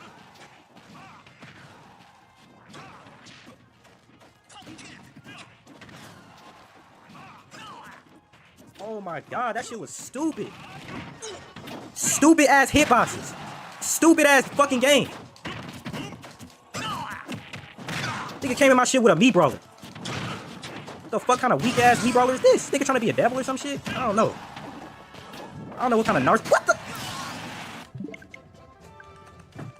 I need to open a new arena anyway. That shit happened to me not once but twice. What type of narcissistic kill? Oh my, what the fuck?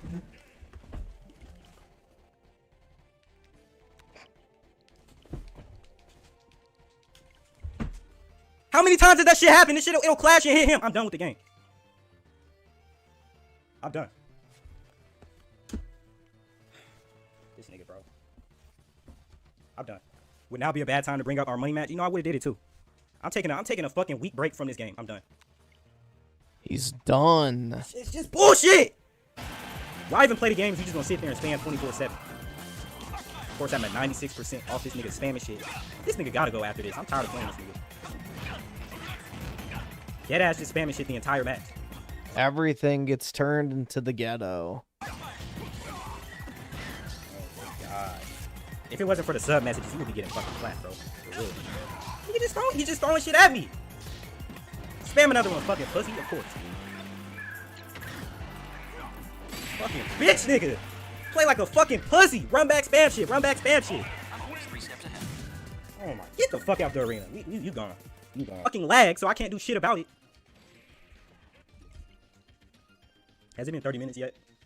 We opening a new arena. Anybody in here that want to join the arena, we getting a new one. Nigga. Oh damn, did I fuck up my desk? What the fuck? I gotta quit that out. I gotta exit that after that, bro. Too much bullshit. I'm off this game. Alright, I'll tell him thank you. And hold on, nigga. This nigga it's not salt. It's not salt, bro. It's just you taunted, nigga. You teabagging, and I didn't do shit to you. So you not only did that, but you broke a rule in my stream, and you over here getting carried by Steve. So you already on thin ice. You call me salty, nigga, or disrespect me on my stream after you broke rules on my shit again, I'm banning you. Banning or timing, nigga. Either one. It's clear you need a break from the stream because you acting real stupid right now. I told you not to do some shit, and you still do it. It's not rage, nigga. It's frustration, if anything. I told you not to do some shit, and you still do it. Fucking retarded.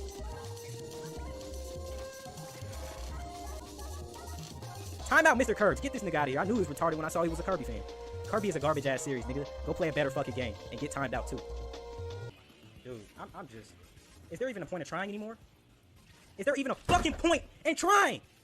No. And this nigga nah, bro. Good stream, y'all. I'm out of here. Here we go. More fucking brain dead ass damage. I can't watch that. I cannot fucking watch a nigga just throwing out shit and it fucking works because he's playing DK. This game is shit, bro. It gets old. Repeatedly, I gotta deal with the same shit. Unfortunate. What the fuck? Get the fuck out of here. I'm off this shit. Yeah, he Fucking can't. bullshit, man. I hop on this He game can't handle the European soul of a Fire Emblem character. every day for what? For shit like that to happen. Fucking trash ass game. God. End the stream. End this fucking shit. Of course, he got his fucking crown mechanic to bail him out.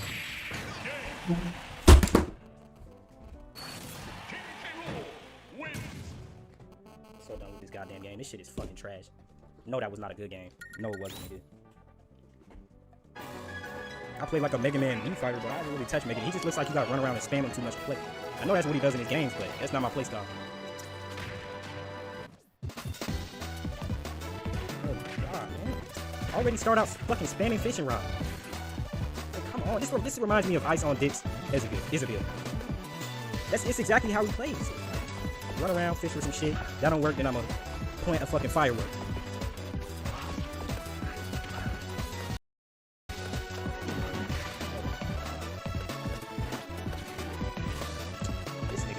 There's always one move in a character's moveset to carry niggas, so I can just spam it. That guy was not spamming at all. Yeah, he's trying super hard. I don't know why. I'm about to fight a nigga for 500.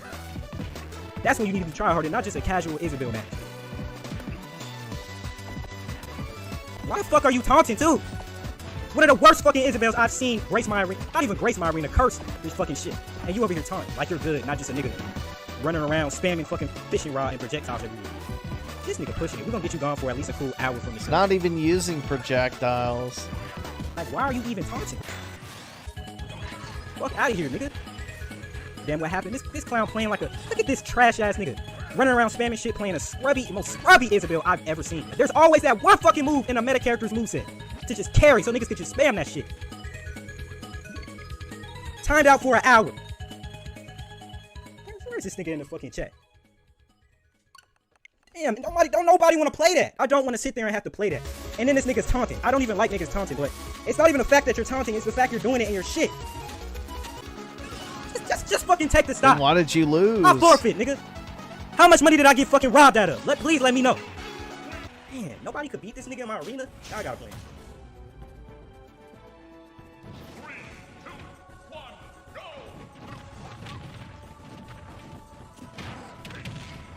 Okay, yeah, his Bowser not even good. I could already tell.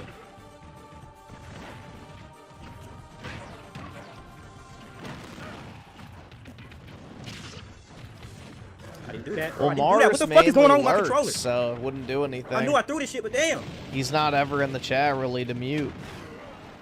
He appears once in a blue moon, but that's about it. Nobody is fucking doing Warlock Punch. What the fuck is wrong with my shit? Now these niggas are stock up. Not even a fucking good Bowser. If I actually cared about losing in Mario Kart, I would truly get angry, but I don't. Fuck about you.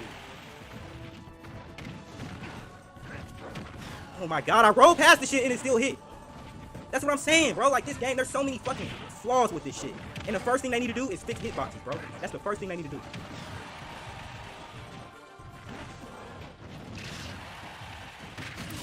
And also, fix offensive options. Why am I air dodging and this nigga could hit me anyway?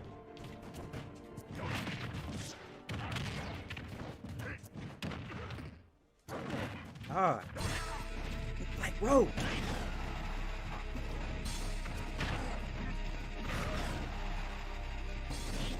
It's the most annoying shit because he's not even good with the character. Nigga, why is he winning? Alright, there we go. Tied it up. What? You gotta work too hard to use this character, bro. That's the issue with Bowser.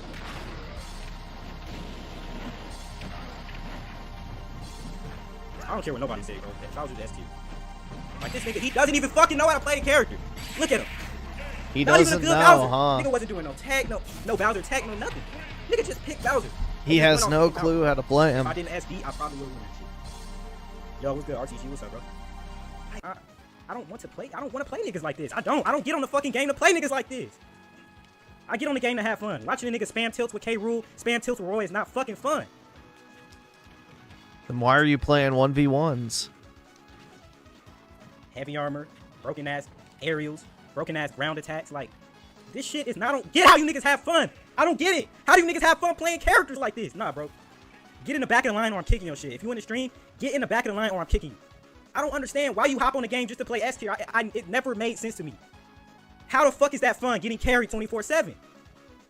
Get in the back of the line, nigga, or I'm kicking you, bro. You start a fucking match, I'm kicking you. All right, nigga. I got you.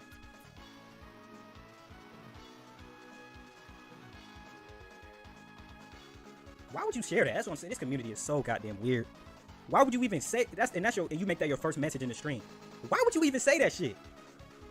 This is the weirdest gaming community I've ever encountered. Easily. You niggas are weirdos, bruh.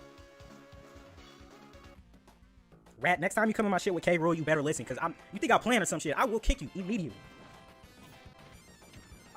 It's just something that it just bamboozles me, it confuses me. I don't understand. There is 70 plus characters in the fucking game. You niggas choose K Rule, Roy, Bowser, Pyra, and Mithra for what? You could choose anybody, Pyra bro. and Mithra because they got big tits. Why the fuck does this shit match me up with niggas like that? He literally got like 300,000 points off of me, bro. That's why I don't go on Elite. Load the goddamn game already, man. Don't get penalized. I better just log on and get a warning, my nigga.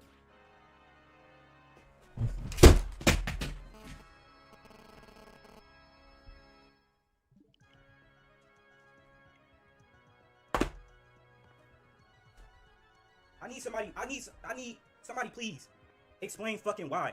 I get 30 minutes restricted online. This is the first time I've disconnected in weeks on this account.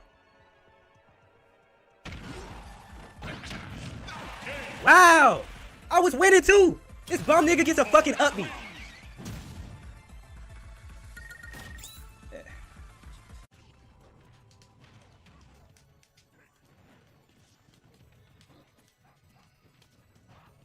No, like, come on, bro. You don't have no execution at all. None. I'm losing to a nigga that's not even good at this fucking series. He's just playing Bowser. Oh my, what the fuck is that? That's what I fucking mean!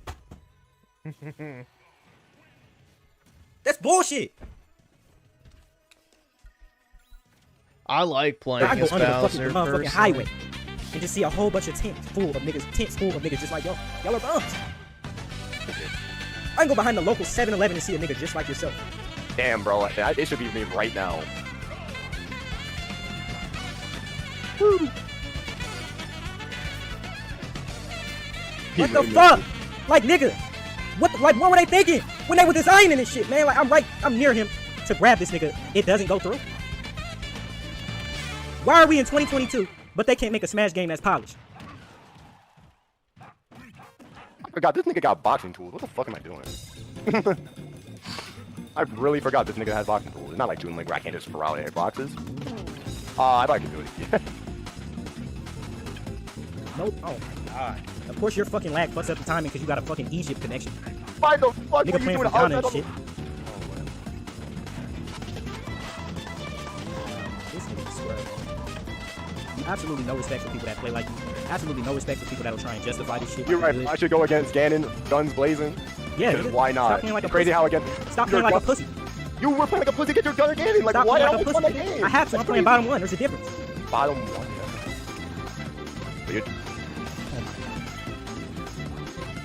In art, I'll call Cap. That's bottom two. He's debatably bottom one, but he's still bad, nigga. That's the point. I have to actually play carefully. I'm actually playing. You are correct. You're a nigga getting carried. Okay, but I almost went gunner freaking. Like, look at you, nigga! You're Grab! And Scrub stop air shit! dodging. Scrub tendency! Stop air dodging. Stop air. You're doing it again! Like, what? I can do whatever the fuck I want to do, nigga. That's why Don't you tell me get how to play, grabbed. bitch. That is literally why you get grabbed. Again and again. Don't air dodge. I don't respect you, that's why. I don't respect you enough to adapt to the game. Then that's your fault. Die for that. Like, what? I just let that happen to show the stream what type of shit, the type of gimmicks that you carry about. I just want to show them the type of gimmicks. Not air dodge over and over again. Like, bro, what? No way. You're gonna roll, aren't you? Oh, you roll, okay. Then he rolled again, but you got it. I can play however the fuck I want to play. It's me holding this controller, nigga, not you, bitch. Alright, then don't get mad for losing. Shut your ugly ass up. I'm tired of hearing you, man. I don't even know why I joined this VC. You're the one that told me to get into VC. Nigga came on the webcam on the stream looking like ET. Ugly ass nigga. Yeah, you're losing to the ET. That's why you're on this game. You can't go outside, nigga. Stuck in the house all day, glued to the motherfucking game chair. You're a bum. 5K fucking hours in this game, you're still not good. I'm sure a character I would never lose in my life, bro. That's crazy. First you go bum ass nigga, double or nothing, pussy. You know it's only 8-2. Double or nothing, nigga. Okay. Bro, what the fuck is that hitbox, man? It's the only fucking game where it's the only smash where a side smash functions as an up smash because the game's hitboxes are just so fucked up. You had lag. I wasn't taking that shit serious. Get it. What the fuck is that, man? I'm sitting here trying to really... This nigga really teabag. I can't believe this nigga really teabag. Alright, just because of that, nigga, you gone. You're gone. I just had to sit here and just comprehend. Like, I really was just asking myself, did this nigga really just teabag with that sorry ass fucking DK? You out of here, man. 2-day suspension.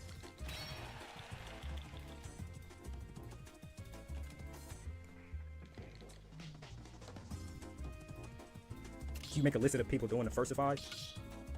Nah, I could manage who's doing it and who's not mentally. I don't need to make a list. Where's this nigga at, man? Yeah, just because you wanted to teabag, man, we're gonna go ahead and have to get you out of here. That's right. Get that ass banned.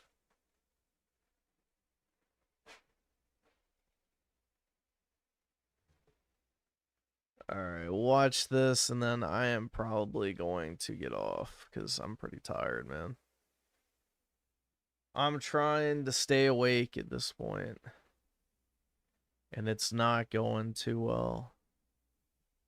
So, let's see. Link with the 2. Will you play the Zelda Ocarina of Time? I'll probably get it and try it out, but I don't know if I'll play all the way through it. We'll see. But I'm planning on getting it, so most likely. Another year, another forgettable summer game fest. I feel like I make the same exact video every single year on this show. Seriously, I could probably just start recycling voice clips. Would you even be able to tell the difference? Just like last year, I watched about 8 hours of showcases, and despite that, there's maybe a handful of games worth getting excited about. I mean, when a new Spyro game is the most unexpected thing to come out of this year's summer game fest, you know things are bad. And I'm saying this as the #1 Spyro fan. The first Spyro game is my favorite game of all time, and yes, I am cautiously optimistic about the new game, despite Toys for Bob's shaky track record. Oh, and I'm far from the only one. At the time of recording this, the Spyro reveal trailer has 7.6 million views. I'm pretty sure this is the highest viewed trailer from the show. We are constantly being told that there isn't an audience for so-called baby games anymore outside. Well, Spyro, the trilogy sold, I think, like, what, 20 million units or something crazy? Nintendo. But look, people want Spyro. They want mascot platformers back again. And sure, it could turn out to be disappointing, but I hope this is a message to Microsoft that yes, people also want Banjo-Kazooie to come back. But I digress. The rest of the show was extremely boring. So I'm really not that enthusiastic to make this video, as I feel like I've already made it 5 times by now. But I know there's many of you who want to hear my opinion on quite a few games that were shown off, especially God of Horror's Laundry. Every single one of you who subscribed to me already knows exactly how I feel about this. All I can say is, I told you so. Almost 4 years ago now, when I talked about God of War Ragnarok, I knew exactly this would happen. And the fact that there's unironically people who think this looks cool when the original God of War was a male power fantasy is unbelievable. The level of tourism to this franchise in particular would put Halo to shame. But I'm getting ahead of myself. This year of the Summer Game Fest felt even more by the numbers than usual. Unlike E3, which felt like this huge expo to show off upcoming exciting new games, this was, you know, just a series of advertisements, which I suppose it is every single year, just like the Game Awards. Anything Jeff Keighley touches is completely soulless. But even if it was just advertisements, you would think they'd at least be advertisements for new games. But no, there was a significant portion of games shown off here that are already out. It was just DLC or new updates or maybe an announcement that is being ported to consoles or... Well, that's what everybody's playing nowadays, so people aren't buying new games other than the hardcore audience. PC, my time felt even more wasted than usual, which is really saying something considering I fucking play RuneScape. Game development cycles are so long now that companies don't even have anything to show every year anymore. And of course, as if I even need to say it, there's plenty of fucking woke slop here. No, woke isn't dead. We're not winning any kind of war right now. At best, you can expect more Kingdom Come Deliverance 2 or more recently 007 First Light, where there's some games that may appear based and trad on the surface, the new Gears of War game probably being the perfect example of this, but look at the game devs who are making the game. Look at the random black woman that is part of the main crew for some reason. Exactly. There's plenty of red flags as long as you're paying attention. I really don't fucking like the shoehorned in new characters. It should have just been Marcus and Dom. And honestly, you really don't have to dig that deep. There was a comical amount of female protagonists in game trailers this year. This shit is getting ridiculous. These games are all going to fucking bomb, man. How many billions of dollars in economic terrorism, aka boycotting, do we have to commit before these games will stop being made? I guess BlackRock, Vanguard, all these social engineering private equity firms will never stop because they basically have infinite money. I guess I'm doing my doomer bit too early this video. Instead of doing my normal format, I'm gonna save you a lot of time, unlike the Summer Game Fest, which wasted mine, and I'm only going to cover the few highlights from each show. show. And I wasn't even going to bother talking about the Nintendo Direct because I figured, what could they possibly show? And then out of nowhere, the Dragon's Dogma 2 DLC is real! And they just called it Dark Arisen again? You can't even make this up. So I'll talk about that at the end of this video, and about a couple other reveals during the Nintendo Direct that I found mildly interesting. I don't feel the need to pad this video's length for an absurd amount of time for ad revenue purposes. So without further ado, here's Summer Game Fest 2026. So first off, we'll cover the Sony State of Play. Despite only being an hour long, it felt like 3. A lot of games were showing off, but there's really only 2 worth talking about for any significant amount of time, that being Wolverine and God of War Lofi. Wolverine opened up the showcase, so we'll get to that first. I've made it clear many times that I used to be a massive fan of Insomniac. They've made many of my favorite games. Spyro 1 and 2, all 4 of the Ratchet & Clank games on PlayStation 2. I'd say even Resistance 3 and Sunset Overdrive are great games. Insomniac in general just has a really good track record of making games with fun gameplay loops, which, as I've made it clear recently, is very important to me. However, as I've also talked about many times over the years, they've been slipping for a long time. The elephant in the room being Spider-Man 2, of course. Still the most viewed review. I wouldn't even say Spider-Man 2. I would say Spider-Man 1 was the beginning of the end. Everybody liked Spider-Man 1. I did not. I remember that's what got me to sell my PS4 Pro back in the day. On my channel. Not only was it a lazy sequel from a gameplay perspective, but obviously it was one of the most woke games I've ever played in my life. Just complete subversive trash designed to replace Peter Parker with Miles Morales and just humiliate Spider-Man at many, many opportunities in some of the most embarrassing side quests I think I've ever experienced in a video game. And I think it's obvious why I bring this up, to temper your expectations for Wolverine. You have to keep in mind that this is going to be full of woke slop shit just like that. There's even some warning signs in the— It doesn't even look that good. The trailer. 1, Deborah Wilson's in the game. That's the mark of Satan. For the modern game industry, I'm only half joking. Easy to work with my ass. She's probably part of the cult of Moloch. Warning sign number 2 is obviously Jean Grey, who looks like a hag, just like the leaks. Maybe slightly less disgusting looking, but they only showed her for like 3 seconds. And of course, she's just wearing like a generic trench coat. Couldn't have comic-accurate uniform, so that would be cringy, even though Wolverine gets to have his. Oh, and apparently, according to developer interviews, the X-Men are not in this game. Instead, they have Team X, which is totally a different thing, guys. It's not that they wanted to remove the word men from the title X-Men. No, just a coincidence. Another issue I have with the game is how realistic everything looks. Yes, I know every modern game has to have realistic graphics and shit, but these are not comic book proportions. Wolverine looks like a cosplayer, dude. He's supposed to be 5'2" and as wide as he is tall. Here he's just a muscular guy who's kind of short, I guess. And I don't know if you would really consider this a warning sign, but does anyone else find it strange how much the left fetishizes brutally murdering women despite standing for feminism? Oh yeah, it's totally left-wing that half the enemies are female because it shows women are just as good as men, which gives me a perfectly good reason to gore them with Wolverine's claws, I guess. And of course, the last red flag, this being the gameplay one, is despite the fact that there was a lot of blood, there appears to be no dismemberment, which makes it a significant downgrade from X-Men Origins Wolverine all the way back on the PS3. That said, this is Insomniac we're talking about, so I'm sure the gameplay will be competent at least. But we all know, especially since they're officially a Sony studio as of the past several years, this is going to be full. This to me just looks like Spider-Man reskinned. Like, take the Spider-Man combat, add some blood squirts, there you go. Wolverine, baby. Full of DEI shit. But no web swinging. We all know it. You can already see it in the trailer, so there's no reason to get excited. Then after this extended showcase, most of the trailers were just for games that had already been announced, and in some cases had several trailers. Phantom Blade Zero is probably the biggest example. Yes, I am interested in this game. I will play it. I'll probably review it. But it got announced like 2 years ago and has had a dozen trailers or some shit. One of the stranger reveals was the confirmation of the Rayman Legends remake. Why the hell does Rayman Legends need a remake of all things? Not only did it have a really strong art style that would not benefit in any way from a remake, and just judging by this new one, this already looks like a downgrade, let's be honest. But it was literally the last Rayman game, which, yes, was over 10 years ago now, kind of crazy to think about. But why the hell would they do this instead of remaking Rayman 2 or 3? And don't get me wrong, I'm not begging for another remake. I'd much rather they just make a new game, or maybe preferably Ubisoft just dies and its IPs are sold off to another company. This remake is just another obvious cash grab, just like the Assassin's Creed 4 one that's coming out in a few weeks. And the rest of the Sony showcase was, I don't know, pretty unremarkable. I suppose there might be some people who are excited about the return of Stunt Driver, but yeah, the rest of this is not even worth talking about on any level. The show ended with the reveal for the new God of War game. And my god, where do I even begin with this shit? This is just every single thing wrong with modern Sony games. It starts off with them claiming this is 20 minutes of uninterrupted gameplay, when in reality about 15 minutes of it were cutscenes or walking simulator sections, which I know that's literally exactly what God of War 2018 and Ragnarok were, so no one should be surprised. This is Sony's bread and butter these days. Over-the-shoulder action slop movie game. I don't even care that this is a God of War game without Kratos. I truly don't. Kratos should be retired. He should be fucking dead for how thoroughly they destroyed his character. He is not even close to the same person he was in the original trilogy. This is not character growth. This is castration. So I'm totally okay with that. What I'm not okay with is that we're playing as his dead wife that no one gives a single fuck about. God of War, the peak male power fantasy franchise, where you're tearing people limb from limb. It's all about high testosterone, masculine rage, sleeping with bitches. I mean, despite the fact that Kratos slaughtered his wife and child, he still sleeps with dozens of women, if we're counting what happens in Ghosts of Sparta, which I am, over the course of the series. I mean, he takes a break from slaughtering all of Mount Olympus to sleep with Aphrodite, dude. That's what God of War is. I mean, wouldn't we all? But no, now it's about playing as a woman with a quirky Chungus talking sword and a fucking gelatinous cube. This is supposed to be the afterlife of the gods, and there's a fucking gelatinous cube from D&D, and it makes millennial quirk Chungus chokes. Kill me, please. I'm so done with video games, man. This is so parody tier. Hundreds of millions of dollars are being wasted so fucking Alana Pierce can write for a video game. Oh, and Elias Morgan, a fucking which apparently she has vastly over-exaggerated yet again her role in the writing of this game. Surprise, surprise. They lie like they breathe.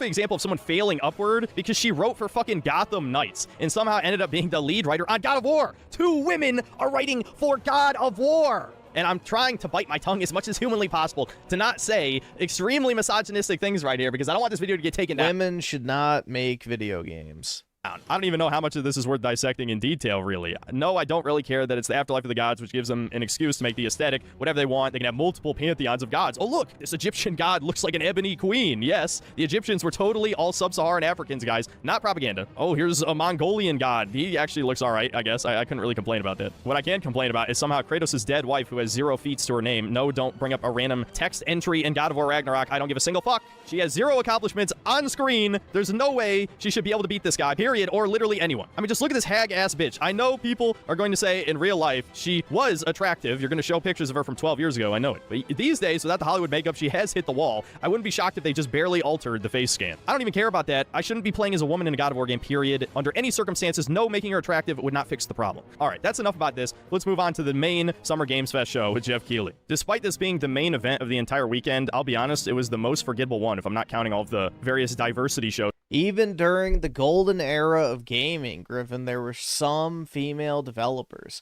Yes, and none of them held any sort of important position, and if they did, it was maybe a one-off instance.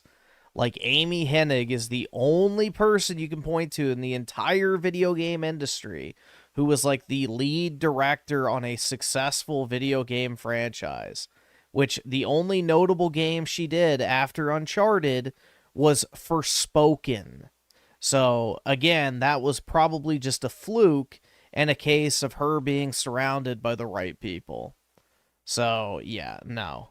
There are no women in any prominent positions in video game development studios who have made a good game. We've already looked this up before. She is the only case, and everything she's worked on after Uncharted 1, 2, and 3 has been a disaster.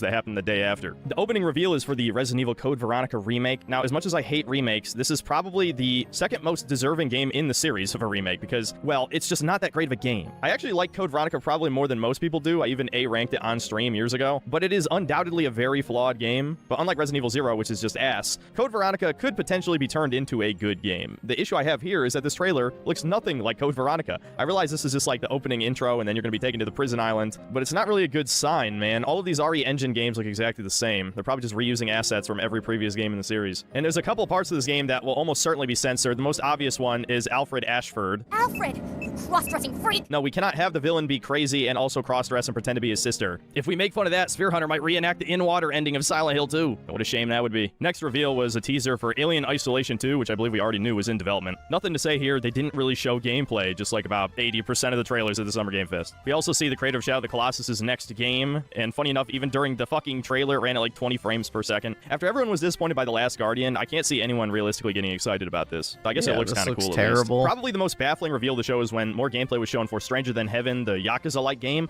Apparently Tupac is going to be in it, back from the dead, thanks to Snoop Dogg and the Tupac estate. This is probably the closest that the Summer Game Fest came to the old E3 showcases. It's got some of that classic presentation cringe, as I'm sure the audience is just like, what the hell am I looking at right now? Then there was a bunch of slop trailers that, I'm going to be honest, they're just not worth talking about on any level, and this is where the the audio got desynced during the presentation. This happened multiple times over the course of the show. They blow all these millions to have video game trailers with no gameplay in them. But Jeff decided to hire the cheapest Indian off the street to handle the stream. So all of us had to deal with the audio desynced for what felt like 20 minutes. The worst trailer was for a game called Crossfire, where you play as a strong female protagonist in a modern warfare scenario. Yes, you're playing as an operator who has to team up with someone from the enemy team. And you're just girl bossing all over the place. This is realism shit. This reminds me of Rainbow Six Siege, where half the characters have to be women. Or actually, it's gotten much worse since I played the game. There's actually trans characters in now. This feels like the equivalent of having a female Navy SEAL. This is straight up LARP garbage propaganda. And when they had two of the executives come out to sell the game, the one gameplay feature they talk about that's supposed to sell you on this thing is adaptive cover, which is basically just your character crouches down low when the cover gets lower. Oh my god, the gameplay is gonna be so good, guys. Are we fucking serious? This is like the Call of Duty trailers talk about fish AI. After some more trailers I don't care about, they showed off more of the new Virtua Fighter game, and it looks like it's gonna have an expansive single-player mode that's more close to something like maybe Sifu or Sleeping Dogs. But look at how gross this fucking protagonist is. Everything is ugly and disgusting. I'm tired of it. Another clearly future woke slop game, 1666 Amsterdam, was revealed, where you play as a girl boss satanic witch using your demonic powers for good.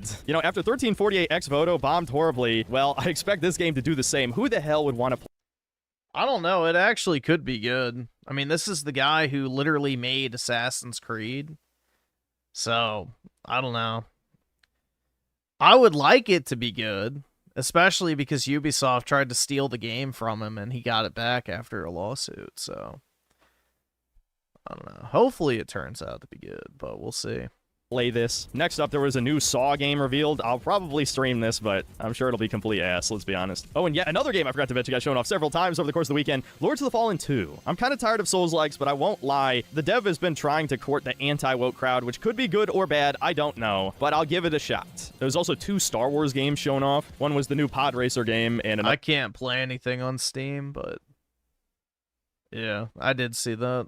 There was like a Isn't it just like the opening intro, like cinematic though? Tactics shooter. Star Wars is fucking dead, man. No one cares about Star Wars anymore. Yes, if they make a good enough game, I'm sure it'll sell decent, kind of like those Jedi Survivor, Jedi Fallen Order, those. They're alright, but I couldn't care less about this anymore. Another game that was shown off for what feels like the millionth time was The Blood of Dawnwalker, which is actually coming out fairly soon. I'm actually interested to try this game out. I'm always looking forward to more like medieval open world RPG type games. Speaking of which, the Gothic remake came out as this show started, but I've only played about an hour and a half of it, so I don't really have an opinion. Gothic fans will have to tell me if it's a giant piece of shit. This game looks somewhat promising, I'll say that. At this point, might as well just wait and see. I don't care to see any more trailers. Now, I know I said earlier that the Tupac reveal was the biggest WTF, but a close second would have to be the new Among Us slop. They wheeled out 2 D-list actresses who gave us a really, really embarrassing comedy routine. Yvette? Look, I know fans have been dying for updates, but there's a dead body right there. And the imposter could be any one of us. I think this calls for an emergency meeting. So, you'd rather call a meeting than complete our task? That's suspicious. Wow, women are so funny, dude. And then showed off what looks like a Globo Homo art style version of Among Us. What the fuck? And also there's a cartoon too. I'm sure it's gonna be complete shit, judging by what little they showed here. The next major reveal was from Capcom, and I was about to get really excited. The Among Us devs are the perfect example of people who should have just taken the money and fucking run. Nobody gives a shit about that IP anymore. And then I had the rug pulled out from under me. It's just a Monster Hunter Wilds expansion. We all knew this was going to happen. Obviously, they're going to try to save the game since they botched it so horrendously. But I can't say I'm really that excited. No, there was something else, a different expansion that I was looking forward to. And as it turns out, I did get what I wanted, but we'll get to that later. After 10 more minutes of slop trailers I couldn't care less about, A Wolf Among Us Part 2 was revealed. Now, I was never a big fan of Telltale games because they're not really video games, but I know a lot of people like Part 1, so I'm sure there's some people excited for this. Not me. And then, for the big reveal that upset millions of Twitter hags and men pretending to be women worldwide, Shift Up revealed the next Stellar Blade. And the protagonist looks like... It looks like a little boy. It looks like a fucking man, dude. This looks like some Asian femboy. And I'm not going to pull up the comparison pictures again because we've already done this before, but this looks like a fucking, like, 12-year-old Asian boy. A 15-year-old girl. Now, if this was an anime game, I doubt anyone would really... Nah, it looks like a 15-year-old boy. Give a shit. I mean, probably a lot of the same people bitching about this, like the Persona series. But of course, because this was made for the male gaze, that's a problem. Now, that said, it was certainly a bold choice in this day and age to sexualize an underage protagonist like this. It's even got a lot of the typical anti-woke people pretty nervous and not supporting this anymore. Me, I don't really care. What I care about is the game good? The first game was decent. What I care about is, will there be an option to lengthen the hair? Otherwise, I don't know, bro.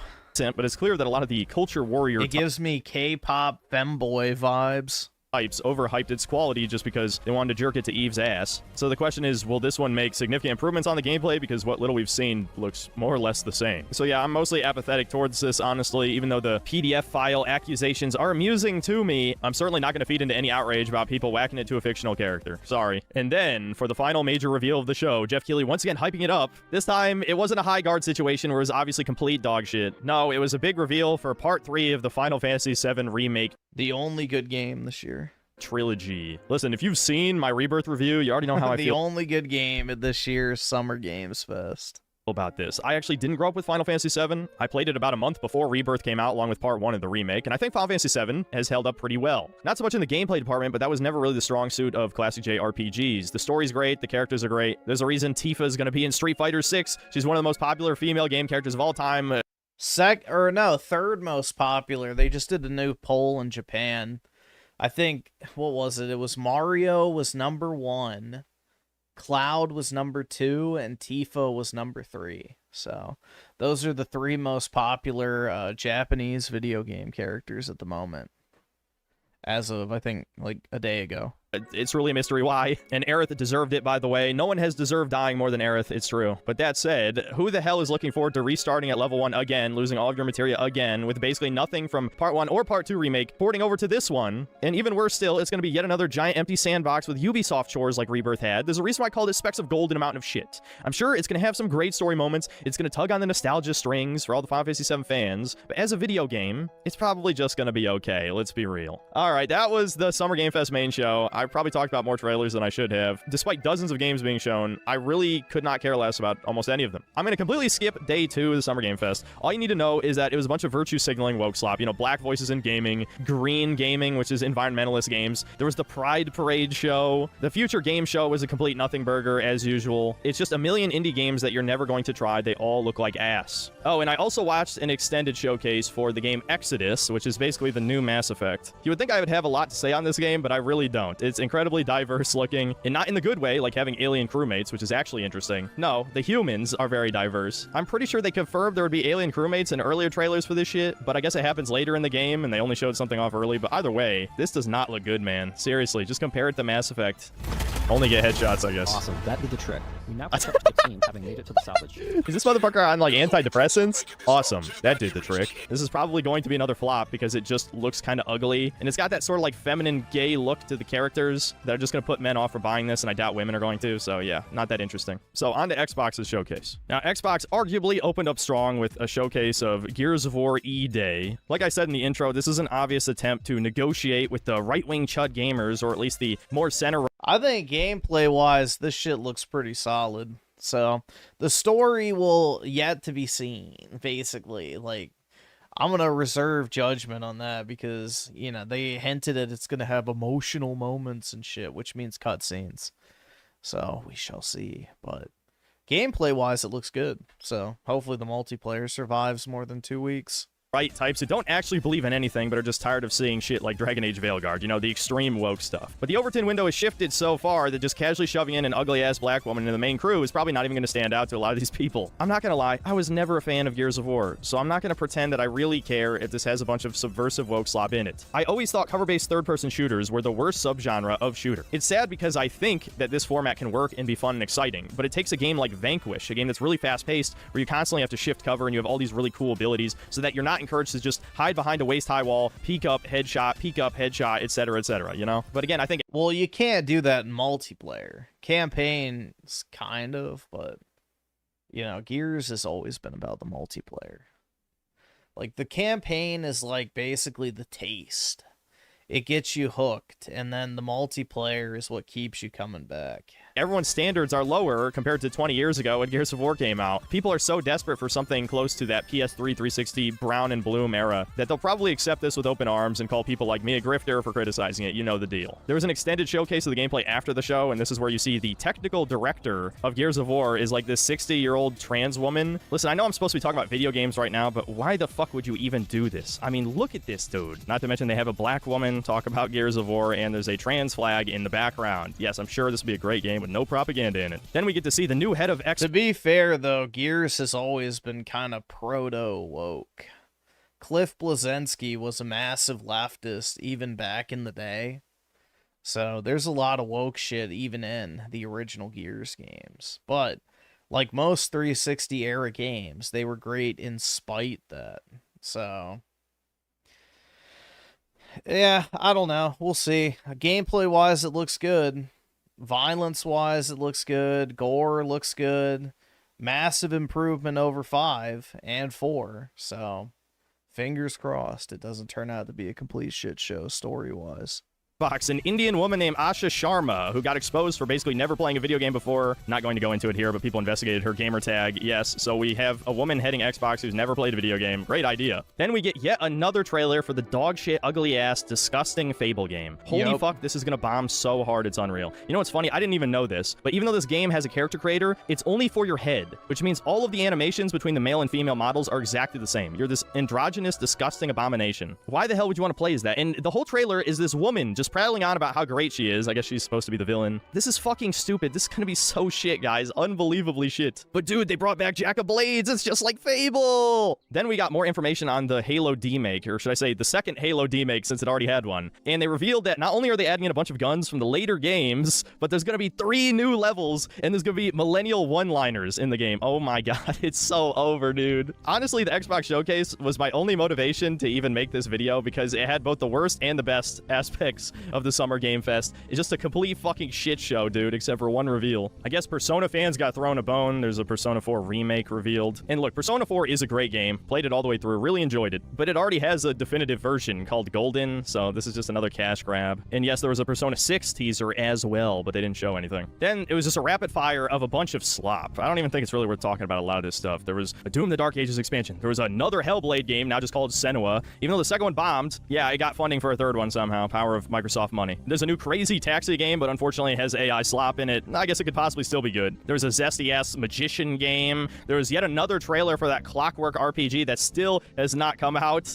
And honestly, just judging by the Diversity Squad protagonist and the evil white woman, I'm sure this will be the next Outer Worlds 2 tier review that I make. Probably the most bizarre reveal was for a game that looked like it was using the Studio Ghibli AI art generation, and you play as like a little girl with a boy's head. It just looked gross. And then finally, the only Wait, you play as a little girl with a boy's head?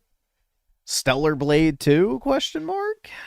Of again 8 hours of fucking showcases I watched. The Spyro 4 reveal. Now, unfortunately, the trailer was only a minute long and only had about 5 seconds of gameplay. But Toys for Bob did an interview with IGN, and quite a few concerning things came up. One, apparently since Spyro's now a teenager, he can fly much more easily, meaning that you'll be able to start campfires and get an updraft, like this is Breath of the Wild or a similar game, and then you'll just be able to fly long distances. If you've ever played a 3D platformer before in your life, you would know this would completely trivialize the level design of any classic game. Not just talking about Spyro, we're talking about Crash Bandicoot, Mario 64, Banjo-Kazooie. If you could just fly past every obstacle, there's no fucking game. But to support this kind of gameplay style, this means it either has to be an open world game or the levels have to be mini sandboxes. So either way, it's not going to be the tight focus level design of Spyro 1. They're going to have to do something completely different, most likely, which is certainly concerning. I'd say best case scenario, this flight mechanic works like Kazooie's does in the Banjo-Kazooie games. If it was contextual flight like that, and it was styled in that Banjo-Kazooie type of collectathon platformer, I think it could work, but I'm just afraid that it's going to be another game copying modern trends, pretending it's innovation, and not giving us the thing we want. Another issue with Toys for Bob is that they're furries. Yeah, I'm just going to say it like that. I mean, all you have to do is look at the dragon designs in the Spyro 1 remake, and of course the new Tawna in Crash 4, shit like that. You compare this to the original aesthetic of those games, and it's not even close. So yeah, in short, I'm going to reserve judgment until there's an extended gameplay trailer, but I really can't afford to get my hopes up anymore. Let's be real. I've been disappointed 1,000 times. I'd be a fool to be hyped for this. That said, it is pretty awesome that Spyro 4 finally got announced after all these years. And then for the final reveal, if you can even call it one, they showed off a little bit of the new Call of Duty, specifically the new DMZ. I guess Warzone is going to have an extraction mode now because they got to jump on that trend. And of course, they have the whole fake gamer comms with no slurs, no sexual jokes, nothing normal human beings talk about with each other. I don't know, it was just slop. And then after the show is when they showed off a bunch more Gears of War. That was about it for the Xbox showcase. They actually topped Sony in terms of total woke slop shit. Half the trailers had female protagonists or incredibly diverse casts, and the only vaguely interesting game was Spyro. Everything else here is going to be dog shit. After this, I watched the PC gaming show, which was an extreme cringe fest, and there was nothing to see there, so I'm not going to cover it. So I'm going to talk briefly about the Nintendo Direct. Now, if you're a huge Nintendo fan and play all of their franchises, there were a few kind of interesting things here, like the new Fire Emblem Emblem, but I was never a fan of Fire Emblem because I like tactics games for the tactics, and the actual gameplay of Fire Emblem is a joke. It's just slop. People just play it for the whole matchmaking simulator aspect. Another reveal I actually almost immediately forgot about was the new Xenoblade game, and the art style looks like it was kind of butchered here. It just looks really generic, and I'm guessing it takes place before the other ones because it's got less of a sci-fi vibe and more just traditional fantasy. Now, of course, this is the part where someone says that Xenoblade Chronicles 2 had a different art style compared to 1 and 3, and then, of course, this Chronicles X. I don't really care. I'm not really a huge Xenoblade guy. I think the series is overrated. Regardless, this just did not look very appealing. No, of course, the main reveal here I care about was just out of nowhere, the Dragon's Dogma 2 expansion was confirmed. I still can't even believe this. Like, I thought it was over. I thought it was beyond over. I thought it never even began. And yet, as it turns out, we're so back. Okay, I say this, but I think realistically, Dragon's Dogma 2 is so flawed to its core that there's no way that a Dark Arisen expansion, which it quite literally is Dark Arisen again, could possibly make this as good as the first game. And you can already see some mistakes they're making here. I would say the first one is that they decided to make a whole new open world zone when the actual open world is easily the weakest part of both games. I'm not saying it's a bad thing to have a new open world area, but I would much rather just have another Bitter Black Isle style expansion. There's a reason why everyone considers that the best part of the first game, because the most fun part of Dragon's Dogma is fighting the monsters, and it was a dungeon full of hard monsters to kill. You know, it essentially turned the game into a combination of Monster Hunter and Dark Souls. My other major concern with this DLC is, of course, going to be enemy variety. Everything they show in this trailer is basically just a I don't know. I mean, depending on your level, there was nothing really hard about Dragon's Dogma after a certain point. Once you get to a high enough level, the game just becomes trivially easy. Skin of an existing monster. We have a Yeti Cyclops. Especially with the fucking sorcerer exploits in fucking 2, man. That shit's crazy OP. Got the returning cockatrice from 1, an ice dragon, which was also from 1, and of course, either the returning ore dragon, or maybe this is supposed to be the new daemon. Instead of giving him a cool demon form, it's just a dragon. Either way, not really very exciting. Now, that said, there are 2 major free title updates coming to the game. The first one's not all that exciting. Basically, performance improvements. They're adding in an eternal fairy stone. They're doing a whole bunch of quality of life stuff. But what's far, far more interesting is the second update in August is fixing arguably the biggest problem with the combat mechanics in this game. They are increasing the number of equipable skills from 4 to 6. This is proof that Capcom is actually listening to player feedback right here. And I don't know if a bunch of these idiotic decisions that were made with the sequel were Itsuno's fault, or maybe he was just rushed too much in development, or what. But now that he's gone from the company, they're suddenly fixing a bunch of the weird jankness from the original release. I actually am really happy about this. I still don't think the mechanics are going to be as good as the original game, but now that we have 6 skills, that's definitely a good sign. I'd say worst case scenario, though, with this DLC is that it was given a very small budget, and that budget was wasted on making a new area of the world map instead of making a highly replayable dungeon like Bitter Black Isle. I mean, they're even bringing back the item appraisal system, essentially the gacha that was in Bitter Black Isle, which was the worst element for some people. I thought it was okay. But putting that in like an open world map where you just kill monsters and you just get a random ass drop, I don't know, that's kind of more boring if you ask me. But I'm not going to yap anymore about this. This video was not supposed to be a Dragon's Dogma video. The only other major reveal that was interesting from the Nintendo Direct was that they are once again remaking Ocarina of Time. Nintendo's truly in their creatively bankrupt phase right now, just trying to milk their IPs for everything they're worth without innovating, without creating anything new at all. Just like Star Fox 64 got remade on 3DS, so did Ocarina of Time, but it wasn't good enough. We need a modern AAA remake. I'm sure a bunch of people will buy this, even if it ends up being a demake, whatever. Who the fuck cares anymore? And there you go. Another year, another showcase of future flops. That was a massive waste of my time, of your time, but at the very least, Spyro 4 got revealed, so it wasn't all bad. It used to be tradition to pick a winner from each E3, but what would be the point of doing that here? I'm tempted to give the win to Xbox just because they showed Spyro, but I think almost every other trailer was even more woke than Sony's show, which is pretty impressive. I think I've said this before. Like I said, I think I've made this video 5 times by now, but no matter who won, we, the gamers, lost. So yeah, the Direct was very good for JRPG fans, so I definitely walked away pretty happy with that. Who really cares? If I have to look at the silver lining here, I'll just say I won because of Spyro and because of the Dragon's Dogma 2 DLC. The only thing that could have made this a better show for me is if Capcom had also shown off Okami 2, but I just don't really care about any modern game releases anymore. We know all this stuff is going to be mid at best. A lot of it's going to be liquid shit. I don't think a 10 out of 10 video game has come out in like 10 years. No reason to get your hopes up really about anything. I guess I'll leave you on that depressing note. That's about it. See you next time, guys. Look at that thing. When you picture gamer, you think fucking eating shit and with tits. True, man. That's the greatest part of gaming. Women. Can't wait for bathing suit Tifo and parachuting. Exactly. Hopefully they add the Advent Children outfits. That shit would be badass to have Cloud in this fucking Advent Children outfit skydiving. That shit would look cool. I don't know. I feel like they're gonna do a lot of DLC with Revelation personally, because They said that they deliberately didn't do any for Rebirth so that they could work on the third entry as quickly as possible, and that they would consider it after launch, so fingers crossed. I mean, if Square Enix was smart, they would sell, like, bikini skins, you know, alternative outfits, and all sorts of shit, so they could sell an Advent Children pack for, like, $5. Easy. So, we'll see. But, anyway, guys, I am going to go ahead and hop off. I'm pretty tired, and my throat is killing me. So I'm going to probably go lay down for a little while, hopefully fall asleep. But I hope you guys have a great Saturday and a great weekend in general. Appreciate everybody hanging out. And I'll talk to everyone later. Peace out, guys.